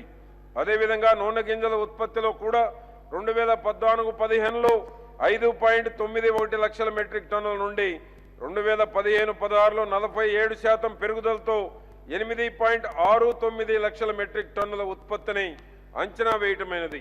2015-16 సంవత్సరంలో వ్యవసాయంలో సాధించినటువంటి విజయాలు: ఆంధ్రప్రదేశ్ రాష్ట్రం 4 లక్షల మట్టి నమూనాలను సేకరించి విశ్లేషించి 16.25 లక్షల రైతులకు భూ ఆరోగ్య స్థితి తెలిపే కార్డులను భూసార పరీక్ష ఆధారిత సిఫారసులతో పంపిణీ చేసి దేశంలోనే మొదటి స్థానంలో ఉంది. సేంద్రియ సాగును ప్రోత్సహించడం ప్రభుత్వం తీసుకున్న చర్యల్లో ప్రధానమైనది. ఆర్కేవీవై కార్యక్రమం కింద అన్ని జిల్లాల్లో 725 గ్రామాల్లో 1.25 లక్షల రైతులకు ప్రమేయం కల్పిస్తూ 1.25 లక్షల హెక్టార్లలోని 131 సేంద్రియ సాగు సముదాయాలలో క్లస్టర్స్ ప్రభుత్వం ఒక ప్రాజెక్టును అమలు చేస్తున్నది. ప్రతి సముదాయంలో ఒక రైతు ఉత్పత్తిదారుల సంస్థను ప్రోత్సహిస్తాము. సాగు వ్యవసాయాన్ని మరియు నష్టాలను తగ్గించడానికి, ఉత్పాదకతను పెంచడానికి, వ్యవసాయ జీవనోపాధి లాభదాయకతను వృద్ధి చేయడానికి పెట్టుబడి రహిత సహజ సిద్ధమైన సేద్యాన్ని ప్రోత్సహిస్తున్నది. కాకినాడలో 24 జనవరి 2016 నుండి 31 జనవరి 2016 వరకు పెట్టుబడి రహిత సహజ సిద్ధమైన సేద్యం అనే అంశంపై శిక్షకుల శిక్షణా కార్యక్రమంలో 8 రోజుల శిక్షణను శ్రీ సుభాష్ పాలేకర్ గారి ఆధ్వర్యంలో నిర్వహించాము. ఈ శిక్షణా కార్యక్రమంలో 4275 మంది రైతులు మరియు 945 మంది అధికారులు పాల్గొన్నారు. విత్తనాలు, ఎరువులు మరియు వ్యవసాయ పరపతి సకాలంలో రైతులకు అందుబాటులో తీసుకురావడం వలన ఉత్పత్తిలో పెరుగుదల ఏర్పడింది. సామాజిక విత్తన వ్యవస్థ నిర్వహణ: రైతు సంఘాల ద్వారా నాణ్యమైన విత్తనాలను గ్రామంలోనే ఉత్పత్తి చేసి సకాలంలో రైతులందరికీ అందేటట్టుగా అనంతపురం జిల్లాలో ప్రారంభించినటువంటి కార్యక్రమం మంచి ఫలితాన్ని ఇచ్చింది. ముందస్తు విత్తన సేకరణ, అనుకూల ధరకు నాణ్యమైన విత్తనాల్ని సకాలంలో సరఫరా చేయటానికి రబీ పంట కోత కాలంలో విత్తనాన్ని సేకరిస్తున్నాము. సమగ్ర చిరుధాన్యాల పునరుద్ధరణ: చిరుధాన్యాల ఉత్పత్తి మరియు వినియోగాన్ని పునరుద్ధరించడానికి 7 జిల్లాల్లోని 47 మండలాల్లోని గిరిజన మరియు వర్షాధార ప్రాంతాల్లో సమగ్ర చిరుధాన్యాల పునరుద్ధరణ పథకాన్ని ప్రారంభించాము. ప్రతి మండలంలో ఒక రైతు ఉత్పత్తిదారు సంస్థను స్థాపించి 94,000 మంది రైతులను ప్రోత్సహిస్తాం. ప్రభుత్వం వ్యవసాయ క్షేత్ర యాంత్రీకరణపై దృష్టి సారించి రైతులకు వ్యవసాయ పరికరాలను మరియు కస్టమర్ హైరింగ్ కేంద్రాలకు సరఫరా చేస్తూ 118 కోట్లు ఖర్చు చేశాము. ప్రతి 1000 హెక్టార్లు సాగు చేయదగు విస్తీర్ణానికి ఒకరి చొప్పున 4,354 మంది బహుళ ప్రయోజన విస్తరణ అధికారులను విస్తరణ నిమిత్తం నియమించాము. పొలం పిలుస్తుంది అనే కార్యక్రమాన్ని 2015-16లో కొనసాగిస్తూ 16.5 లక్షల మంది రైతులకు అవగాహన కల్పించడానికి 61,405 గ్రామ సందర్శనలు నిర్వహించాము. తద్వారా చీడపీడల ఉధృతిని అధిగమించడానికి సకాలంలో సరియైన సలహాలు, సూచనలు ఇవ్వటం వలన తగు పరిష్కార చర్యలు చేపట్టడానికి ఈ సందర్శనలు దోహదపడ్డాయి. చంద్రన్న రైతు క్షేత్రాలను 48,990 హెక్టార్లలో ఉత్తమ యాజమాన్య పద్ధతులను ప్రదర్శించడానికి నిర్వహించాము. రైతులు సకాలంలో పెట్టుబడుల నిమిత్తం 45,512 కోట్లు, పంట రుణాలు మరియు 18 కోట్ల దీర్ఘకాలిక రుణాలు బ్యాంకుల ద్వారా పరపతి సౌకర్యాన్ని కల్పించాం. మా ప్రభుత్వం కౌలు రైతులకు రుణ అర్హత కార్డులను జారీ చేస్తూ 218 కోట్ల 81 లక్ష మొత్తం పంట రుణాలను 2015-16లో 95,299 మంది కౌలు రైతులకు పంపిణీ చేశాం. అధ్యక్ష, ప్రభుత్వం రైతన్న కోసం అమలు చేస్తున్న సంక్షేమ కార్యక్రమాలను ముఖ్యంగా రైతు రుణ ఉపశమన పథకంపై అవగాహన కల్పించడం మరియు ప్రభుత్వానికి రైతాంగానికి వారధిగా ఉన్న వ్యవసాయ శాస్త్రవేత్తలను రైతుల వద్దకే నేరుగా రప్పించి వారి చేత ఆధునిక సేద్య విధానాలను యంత్ర పరికరాల వినియోగాన్ని వివరించడానికి ఉద్దేశించిన కార్యక్రమమే రైతు కోసం చంద్రన్న. రాష్ట్ర వ్యాప్తంగా ఈ కార్యక్రమం 2015 సెప్టెంబర్ 9 నుంచి 30 వరకు దిగ్విజయంగా జరిగింది. లక్షలాది మంది రైతులతో సదస్సులు, సభలు, సమావేశాలు జరిగాయి. ఈ స్పందన అపూర్వం, స్ఫూర్తిదాయకం.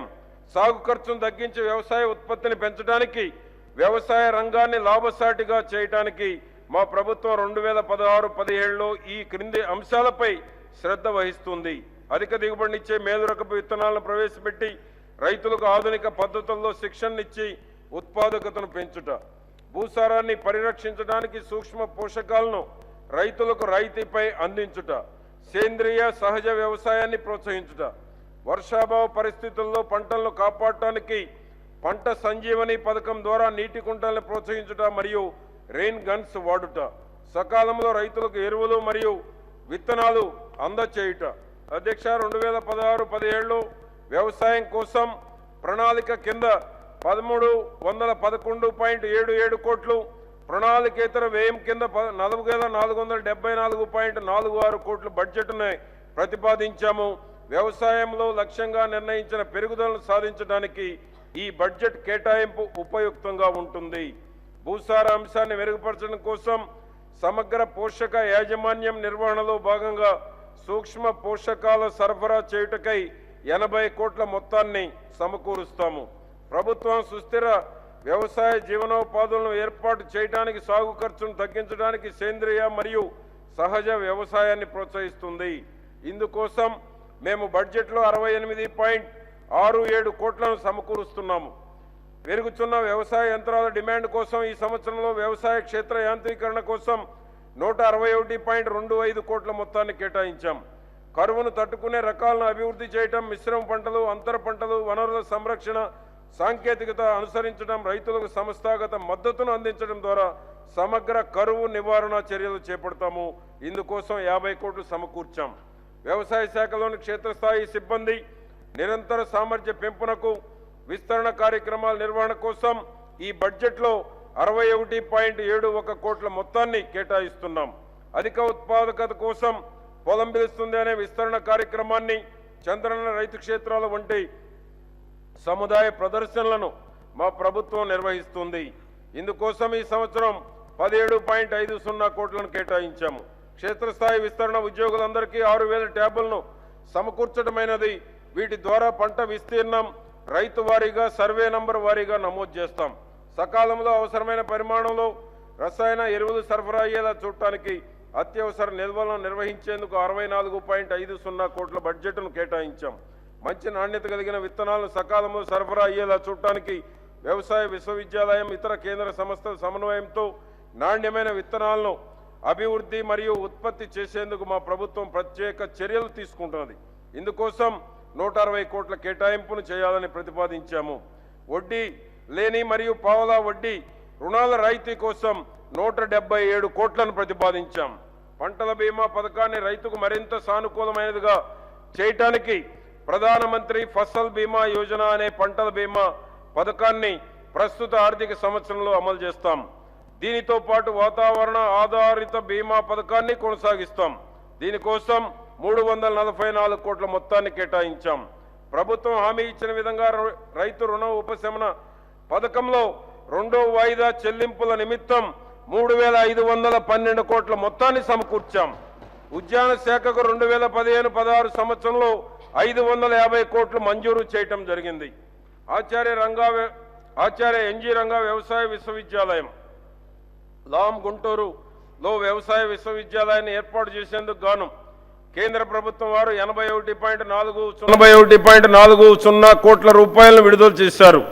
16/11/2015 గౌరవ కేంద్ర వ్యవసాయ శాఖ మంత్రి, గౌరవ రాష్ట్ర ముఖ్యమంత్రి, కేంద్ర మరియు రాష్ట్ర మంత్రుల సమక్షంలో లామ్ ఫారం గుంటూరు ఆచార్య ఎన్జీ రంగా వ్యవసాయ విశ్వవిద్యాలయం ప్రారంభానికి శంకుస్థాపన చేశారు.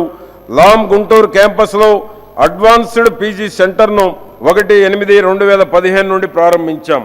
వ్యవసాయ కోర్సుల పట్ల మరియు వ్యవసాయ పట్టభద్రుల పట్ల పెరుగుతున్న డిమాండ్ నేపథ్యంలో 2016-17 విద్యా సంవత్సరం నుండి అన్ని డిగ్రీ కోర్సుల్లో 25 సీట్లను పెంచాం.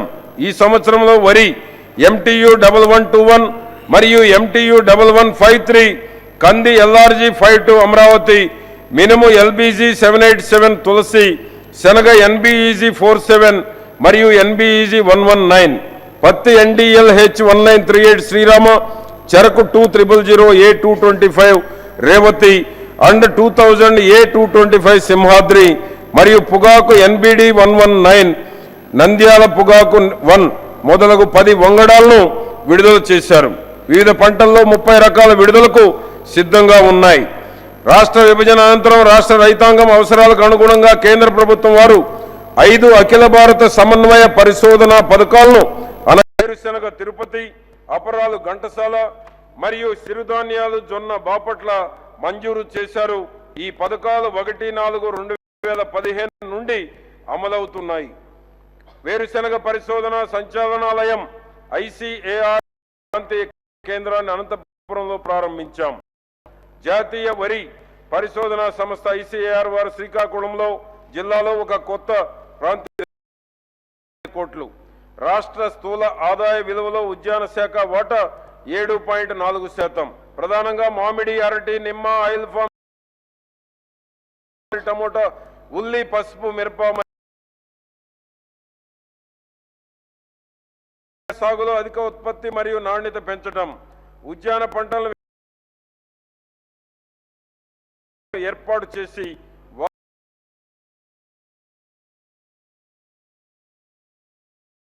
ప్రోత్సహించడం,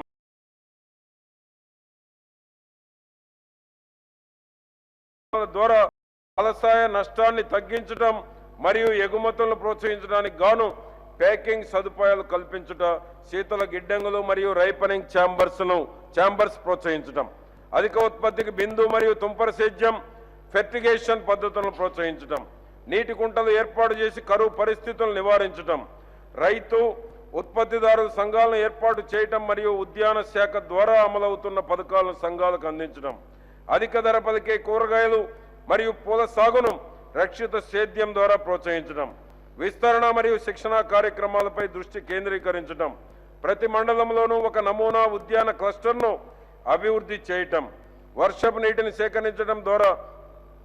సేకరించడం మరియు సేంద్రియ ఎరువుల వినియోగాన్ని ప్రోత్సహించటం, నూతన పండ్ల రకాల సాగును రాష్ట్రంలోని అనువైన ప్రాంతాల్లో ప్రోత్సహించటం, ప్రాథమిక రంగ మిషన్ ద్వారా 2 అంకెల వృద్ధి రేటు సాధించడంలో ఒక ముఖ్యమైన గ్రోత్ ఇంజన్గా ఉద్యాన శాఖను గుర్తించి ప్రాముఖ్యత కల్పించడమైనది. రాష్ట్ర ప్రణాళికా పథకం ద్వారా ముఖ్యంగా రక్షిత సేద్యం, సమగ్ర కోత అనంతర యాజమాన్యం, కూరగాయ పంటలు పండించే రైతులను సమూహాలుగా ఏర్పాటు చేసి తద్వారా వారు పండించే కూరగాయలను దగ్గరలోని రైతు బజారులో విక్రయించడం, ఉద్యాన యాంత్రీకరణ మరియు సేంద్రియ వ్యవసాయం మొదలగు నూతన కార్యక్రమాలను అమలుపరచడానికి గాను రాష్ట్ర ప్రభుత్వం 102 కోట్లు కేటాయించాము. అదేవిధంగా సమీకృత ఉద్యాన అభివృద్ధి మిషన్ పథకం ద్వారా ఉద్యాన పంటల సమగ్ర అభివృద్ధికి 95.33 కోట్లు మంజూరు చేయబడినవి. ఈ కార్యాచరణ పథకంలో కోత అనంతర యాజమాన్యం, గ్రీన్ హౌస్ల్లో పంటల సాగు, నీటి కుంటల ద్వారా వర్షపు నీటి సంరక్షణ, యాంత్రీకరణ మరియు తదితర అంశముల ప్రణాళికలో పొందుపరచడమైనది. రాష్ట్ర ప్రభుత్వం ప్రధానమంత్రి కృషి సించాయి యోజన పథకం ద్వారా బిందు మరియు తుంపర్ల సేద్యం అమలుపరచుటకు 369.58 కోట్లు కేటాయించాము. రాష్ట్రీయ కృషి వికాస్ యోజన పథకం ద్వారా కూరగాయల ఉత్పత్తి నాణ్యత పెంచుటకు కూరగాయల పందిళ్లు, ట్రల్లీసు, సంకరజాతి కూరగాయల విత్తనాలు, ప్లాస్టిక్ క్రేట్స్ రైతులకు రాయితీపై అందజేయటం మరియు పండ్ల తోటల విస్తరణ, జిల్లా కేంద్రాలు మరియు చిన్న నగరాల దగ్గర ఉన్న రైతులను సమూహాలుగా ఏర్పరిచి కూరగాయల పెంపకంను ప్రోత్సహించడం జరిగినది. National mission for oil seed మరియు ఆయిల్ ఫామ్ మిషన్ 2 పథకం ద్వారా పామాయిల్ తోటల సాగు ప్రోత్సహించడం గాను 55.09 కోట్లు మంజూరు చేయటమైనది. పట్టు పరిశ్రమ ఆంధ్రప్రదేశ్ రాష్ట్రంలో ముఖ్యంగా కరువు పీడిత ప్రాంతాలైన చిత్తూరు, అనంతపురం, కర్నూలు జిల్లాల్లో అధికముగా సాగు చేయుచున్నారు. ప్రస్తుతం రాష్ట్రంలోని 13 జిల్లాల్లో 57,333 రైతులు 74,238 ఎకరాల్లో మలబరీ సాగు చేస్తున్నారు. దీనివల్ల గ్రామీణ ప్రాంత రైతులకు ముఖ్యంగా మహిళలకు ఉపాధి కలుగుతున్నది. ప్రస్తుతం మన రాష్ట్రం పట్టు ఉత్పత్తిలో దేశంలో 2వ స్థానంలో కలదు.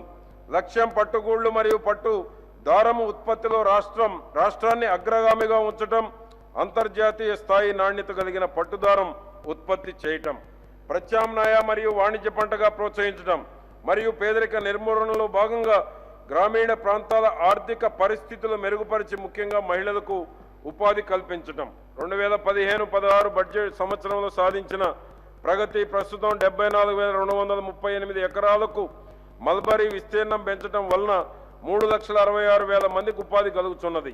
రాష్ట్రంలో 3,946 మెట్రిక్ టన్నుల బైవోల్టైన్ పట్టుగూళ్ల ఉత్పత్తి చేసి గత సంవత్సరం కంటే ప్రస్తుతం 22.42% పెరుగుదల వృద్ధి రేటును సాధించడమైనది. బైవోల్టైన్ పట్టుదారం ఉత్పత్తి 2015-16 సంవత్సరంలో 607 మెట్రిక్ టన్నుల ఉత్పత్తి చేసి గత సంవత్సరం కంటే 22.70% పెరుగుదల వృద్ధి రేటును సాధించడమైనది. పట్టు పరిశ్రమ శాఖలో మొట్టమొదటిసారి మహాత్మా గాంధీ ఉపాధి హామీ పథకం అమలుపరిచి కొత్తగా 5,029 ఎకరాల్లో మల్బరీ తోటలను సాగు చేసిన రైతులకు 3.53 కోట్ల ఆర్థిక సాయం అందించడం జరిగినది. 2016-17 సంవత్సరంలకు కొరకు ప్రతిపాదిత ప్రణాళిక మరియు ప్రణాళికేతర బడ్జెట్ వివరములు ప్రస్తుత ఆర్థిక సంవత్సరం 2017లో బడ్జెట్ కింద 16-17 సంవత్సరానికి గాను 121.56 కోట్లు ప్రణాళికేతర వ్యయ బడ్జెట్ కింద కేటాయించాం. పశు సంవర్ధక శాఖ 2015-16 సంవత్సరంలో సాధించిన ప్రగతి ఆంధ్రప్రదేశ్ రాష్ట్రంలో 62.54 లక్షల కుటుంబాలు పశు పోషణను చేపట్టి ఉన్నారు. 2015-16 ఆర్థిక సంవత్సరంలో పశు ఉత్పత్తుల విలువ 49,361 కోట్లు. దీని విలువ రాష్ట్ర స్థూల ఆదాయంలో 8.85%. గుడ్ల ఉత్పత్తిలో ఆంధ్రప్రదేశ్ ముందంజలో ఉంది, 1,309.79 కోట్లు. దేశంలో ఉత్పత్తి అయ్యే ప్రతి 5 గుడ్లలో 1 మన రాష్ట్రంలోనే ఉత్పత్తి అవుతుంది. అదేవిధంగా 5.28 లక్షల మెట్రిక్ టన్నుల మాంసం ఉత్పత్తి చేస్తూ దేశంలో 4వ స్థానంలో ఉన్నాము. 96.56 లక్షల మెట్రిక్ టన్నుల పాల ఉత్పత్తితో దేశంలో 6వ స్థానంలో ఉన్నాము. 2022 సంవత్సరానికి దేశంలో మొదటి 3 స్థానాల్లో నిలవాలన్న లక్ష్యంతో ఉన్నాము. రానున్న ఆర్థిక సంవత్సరంలో 12% అభివృద్ధి రేటును సాధించాలన్న కృతనిశ్చయంతో ఉన్నాము.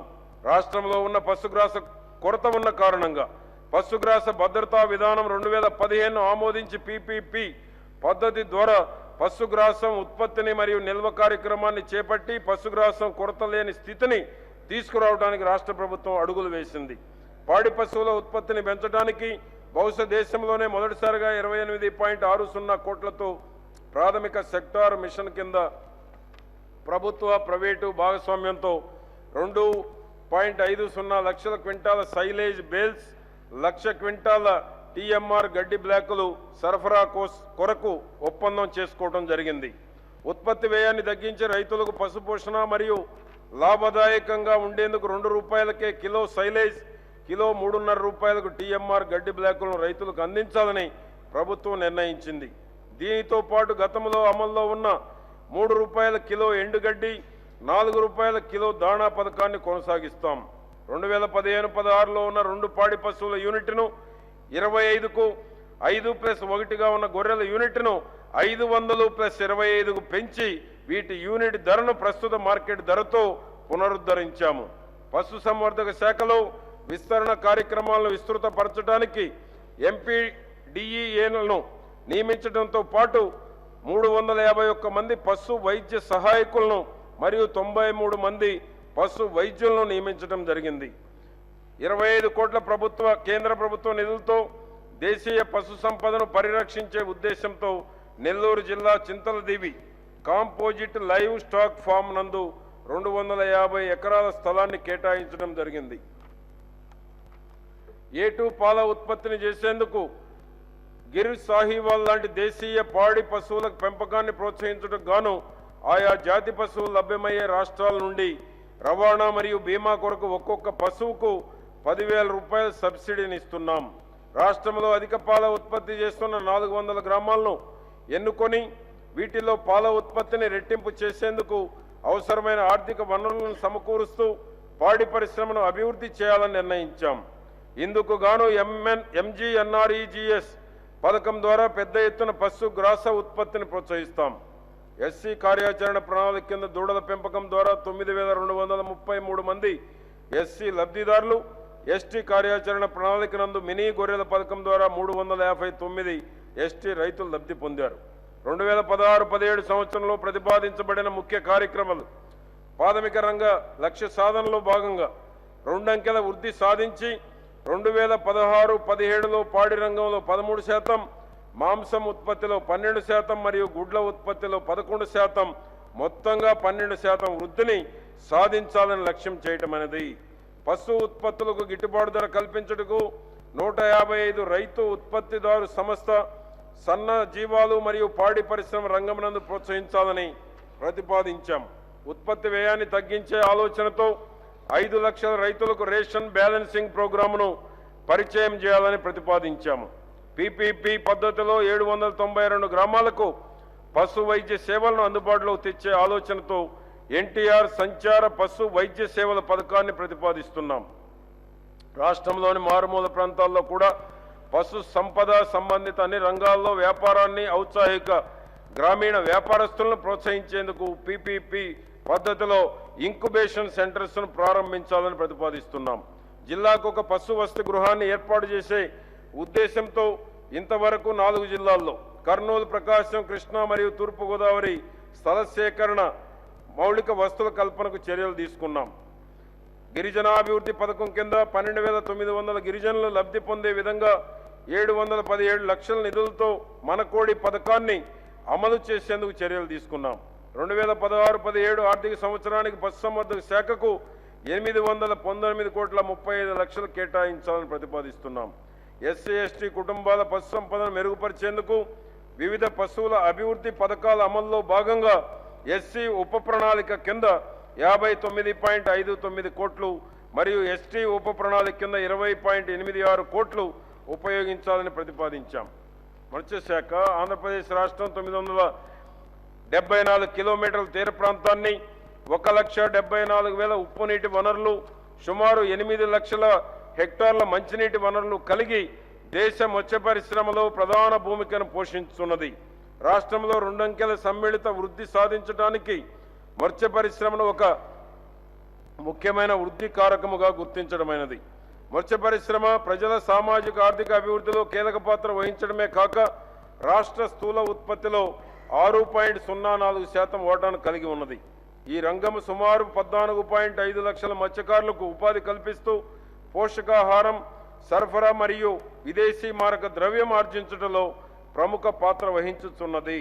ఆంధ్రప్రదేశ్ రాష్ట్రం చేపలు, రొయ్యల ఉత్పత్తిలోను మరియు విలువలోను దేశంలోనే మొదటి స్థానంలో ఉన్నది. 2015-16 సంవత్సరంలో గాను 22.67 లక్షల టన్నులు చేపల ఉత్పత్తి మరియు 30,099 కోట్ల ఆదాయం సముపార్జించడం లక్ష్యంగా నిర్దేశించుకోవటమైనది. ఫిబ్రవరి 2016 నాటికి 28.280 కోట్ల విలువ గల 21.30 లక్షల టన్నుల చేపల ఉత్పత్తి సాధించడమైనది. 2016-17 సంవత్సరానికి 26.40 లక్షల టన్నుల చేపల ఉత్పత్తి లక్ష్యంగా నిర్దేశించుకోవటమైనది.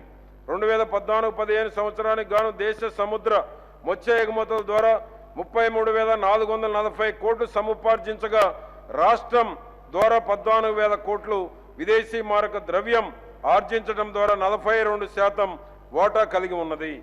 ఈ ప్రగతి సాధనకై రాష్ట్ర ప్రభుత్వం వినూత్న కార్యక్రమాలైన ఆక్వాకల్చర్ చెరువులకు 24 గంటల పాటు నాణ్యమైన విద్యుత్ సరఫరా, LT విద్యుత్ యూనిట్ విలువ 4.63 పైసలకు వర్తింపు, క్షేత్రస్థాయిలో చేపల రొయ్యల పెంపకంలో అనుసరించవలసిన మంచి యాజమాన్య పద్ధతులకై నిరంతర పర్యవేక్షణ శిక్షణ కార్యక్రమాల ఏర్పాటు, మంచినీటి వనరుల్లో పెద్ద సైజు గల చేపలను అధిక సాంద్రతలో విడుదల చేయుట, చెరువుల క్రమబద్ధీకరణకు సంబంధించిన నిబంధనలను సరళీకృతం చేయటం ద్వారా హెచ్చు నీటి విస్తీర్ణమును ఆక్వాకల్చర్ పరిధిలోనికి తీసుకురావటం, సముద్రంలో వేట చేసే మత్స్యకారులకు ఇంజన్లు, లోతట్టు ప్రాంతంలో సముద్రంలో ట్యూనా చేపల వేటకు ఉపయోగపడే వలలు, ప్రాణరక్షణ మరియు నౌకాయాన పరికరముల సరఫరా, సముద్రంలో మత్స్యకారుల వేట నిషేధ కాలంలో సంక్షేమ మరియు సహాయక పథకం కింద ఒక్కొక్క మత్స్యకారుల కుటుంబానికి 2,000 రూపాయల చొప్పున నేరుగా 59,520 కుటుంబాలకు లబ్ధి చేకూర్చుట, సముద్రంలో మత్స్యకారులకు డీజిల్ ఆయిల్ సరఫరాలో అమ్మకం పన్ను మినహాయింపు పథకం కింద 714.20 లక్షల మంజూరు, షెడ్యూల్ కులముల ఉప ప్రణాళిక అమలుకు గాను 958.61 లక్షలు మరియు షెడ్యూల్ తెగల ఉప ప్రణాళిక కింద 72.50 లక్షల వ్యయం ఖర్చు చేయటమైనది. జలాశయంలో మత్స్యాభివృద్ధికి గాను రాష్ట్రీయ కృషి వికాస్ యోజన పథకం కింద 1,109 లక్షల రూపాయలతో జలాశయంలో చేప పిల్లలు, రొయ్య పిల్లలు విడుదల చేయట, కేజీల్లో చేపల పెంపకంలో గాను 19 జలాశయాలను గుర్తించి అందులో 9 జలాశయాల్లో కేజీల ఏర్పాటు వంటి కార్యక్రమాలను చేపట్టుటకు 2014-15 సంవత్సరంలో కేటాయించిన బడ్జెట్ 30 కోట్ల నుండి 2015-16 సంవత్సరాలకు 187 కోట్లకు బడ్జెట్ పెంచి మత్స్య ఉత్పత్తులను గణనీయంగా సాధించడానికి ప్రభుత్వం చర్యలు తీసుకున్నది. 250 బహుళ ప్రయోజక మత్స్య విస్తరణ సహాయకులను కాంట్రాక్ట్ ప్రాతిపదికన వివిధ జిల్లాల్లో నియమించడమైనది. ఆక్వా రైతులకు విస్తరణ సేవలు మరియు మరింత పెంపొందించడానికి టోల్ ఫ్రీ నంబర్ 1800-425-1188 ప్రవేశపెట్టడమైనది. ఆంధ్రప్రదేశ్ ఆక్వా హబ్గా మార్చడం ప్రభుత్వం వివిధ ప్రోత్సాహకాలను అందించడానికి ఆంధ్రప్రదేశ్ మత్స్య విధానం 2015 విడుదల చేయటమైనది. శ్రీ వెంకటేశ్వర పశు వైద్య విశ్వవిద్యాలయం మానవ వనరుల అభివృద్ధి విశ్వవిద్యాలయంలో 300 పట్టభద్రులు, 120 పోస్ట్ గ్రాడ్యుయేట్లు, 30 డాక్టరేట్లు మరియు 250 డిప్లొమా విద్యార్థులను ప్రతి సంవత్సరము తయారు చేయుటకు ఆయా కోర్సుల్లో ప్రవేశ సీట్ల సంఖ్యను పెంచడమైనది. విజయనగరం జిల్లా గరివిడి నందు కొత్తగా పశు వైద్య కళాశాల మరియు కర్నూలు జిల్లా బనవాసి నందు పశు సంవర్ధక పాలిటెక్నిక్ కళాశాలను ప్రారంభిస్తాం. మౌలిక వసతుల కల్పన విశ్వవిద్యాలయంలో బోధన మరియు విస్తరణ మరియు చేపల నిల్వ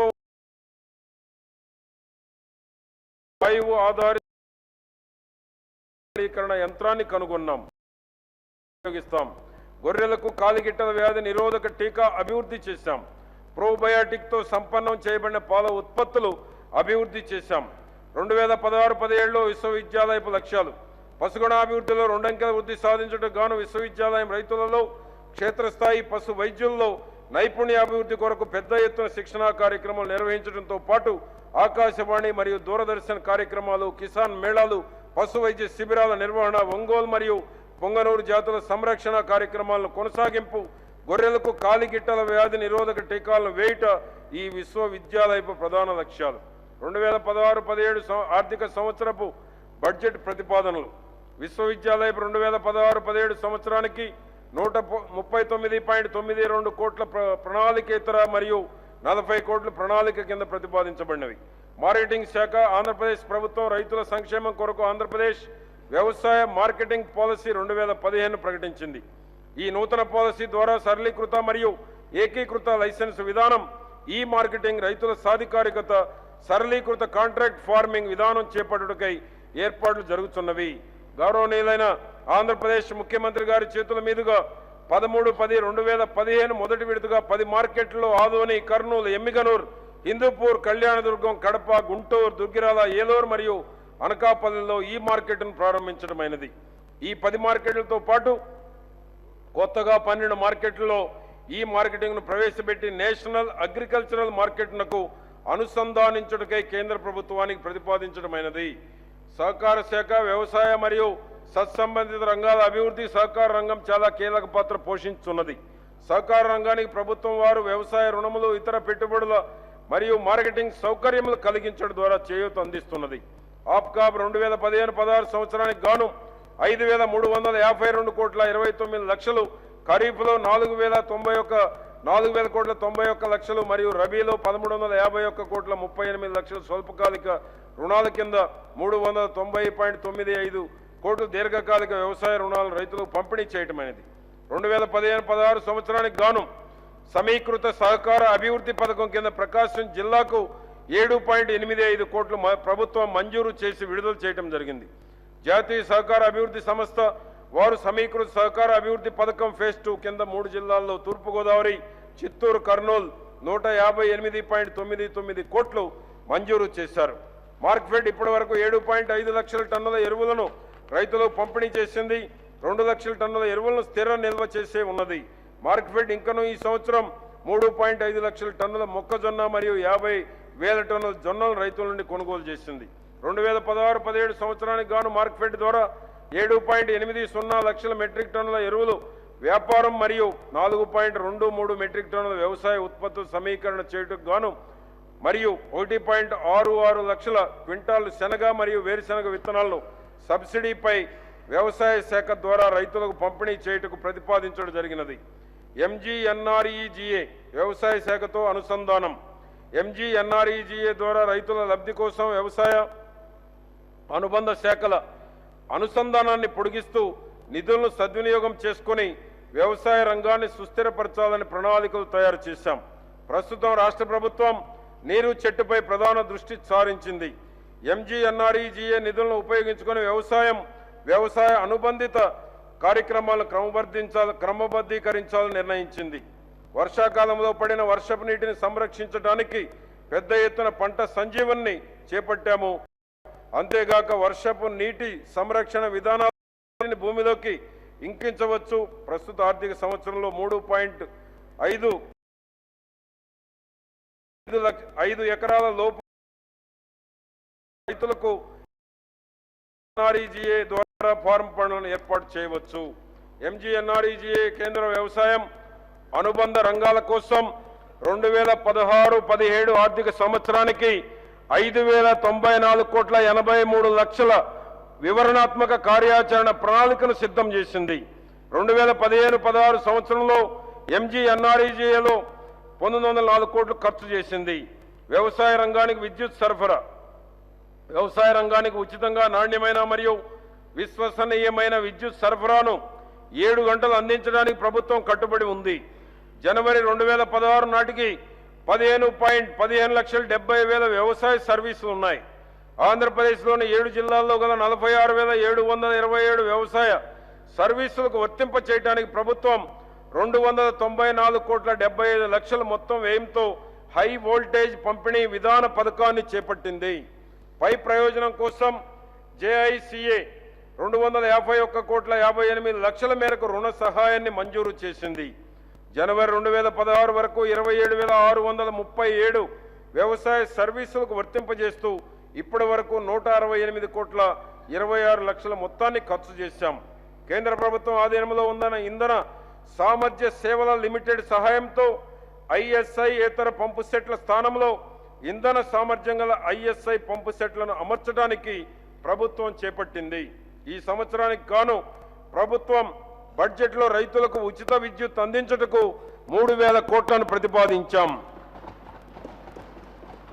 అధ్యక్ష, రాష్ట్రంలో వ్యవసాయ మరియు అనుబంధ రంగాల్లో ఉత్పాదకతను పెంచి మారుతున్న వాతావరణ పరిస్థితులను తట్టుకొని మరియు లాభసాటిగా తయారు చేయడానికై ఈ బడ్జెట్ దృష్టి సారించింది. సేంద్రియ మరియు సహజ వ్యవసాయాన్ని ప్రోత్సహించడానికై వర్షాధార ప్రాంతాల్లో కరువు నివారణ పద్ధతుల్ని దీర్ఘకాలంలో సుస్థిర వ్యవసాయ వృద్ధిని సాధించుటకై ప్రత్యేక ప్రయత్నాలు చేస్తున్నాం. గౌరవనీయులైన ముఖ్యమంత్రి నారా చంద్రబాబు నాయుడు గారికి నాయకత్వంలో మా ప్రభుత్వం రాష్ట్రంలోని రైతాంగానికి అభివృద్ధి ఫలాలను అందిస్తూ వ్యవసాయ మరియు అనుబంధ రంగాల సమగ్ర ప్రయత్నాల ద్వారా ప్రాథమిక రంగ మిషన్లో భాగంగా అధిక వృద్ధి రేటును సాధించి ఆంధ్రప్రదేశ్ రాష్ట్రాన్ని దేశంలోనే ఉత్తమ రాష్ట్రాల్లో ఒకటిగా తీర్చిదిద్దడానికి కట్టుబడి ఉంది. ఇందుకు మా ప్రభుత్వం ప్రత్యేక చొరవను చూపించి 2016-17 ఆర్థిక సంవత్సరంలో 16,250 కోట్ల 58 లక్షల వ్యవసాయ బడ్జెట్ను ప్రవేశపెడుతున్నాం. ఇబ్బడి ముబ్బడిగా గింజల రాసులు కొండలుగా ఎదగాలి, కష్టాలు కన్నీళ్లు లేకుండా ప్రతి రైతు ముఖంలో చిరునవ్వులు ప్రతిబింబించాలి. ఆత్మాభిమానం, ఆత్మ గౌరవంతో టీవీగా హుందాగా నిలబడిన రైతన్నకు కిరీటం తలపాగా దానికి అలంకరించిన ధాన్య భారతాన్ని సృష్టించడమే చంద్రన్న సంకల్ప బలం. మా ప్రభుత్వ ఆశయం ఆచరణం అన్నదాత సుఖీభవ, జై Kisan. Now, the House stands adjourned to meet at 9 a.m. on 14th March 2016.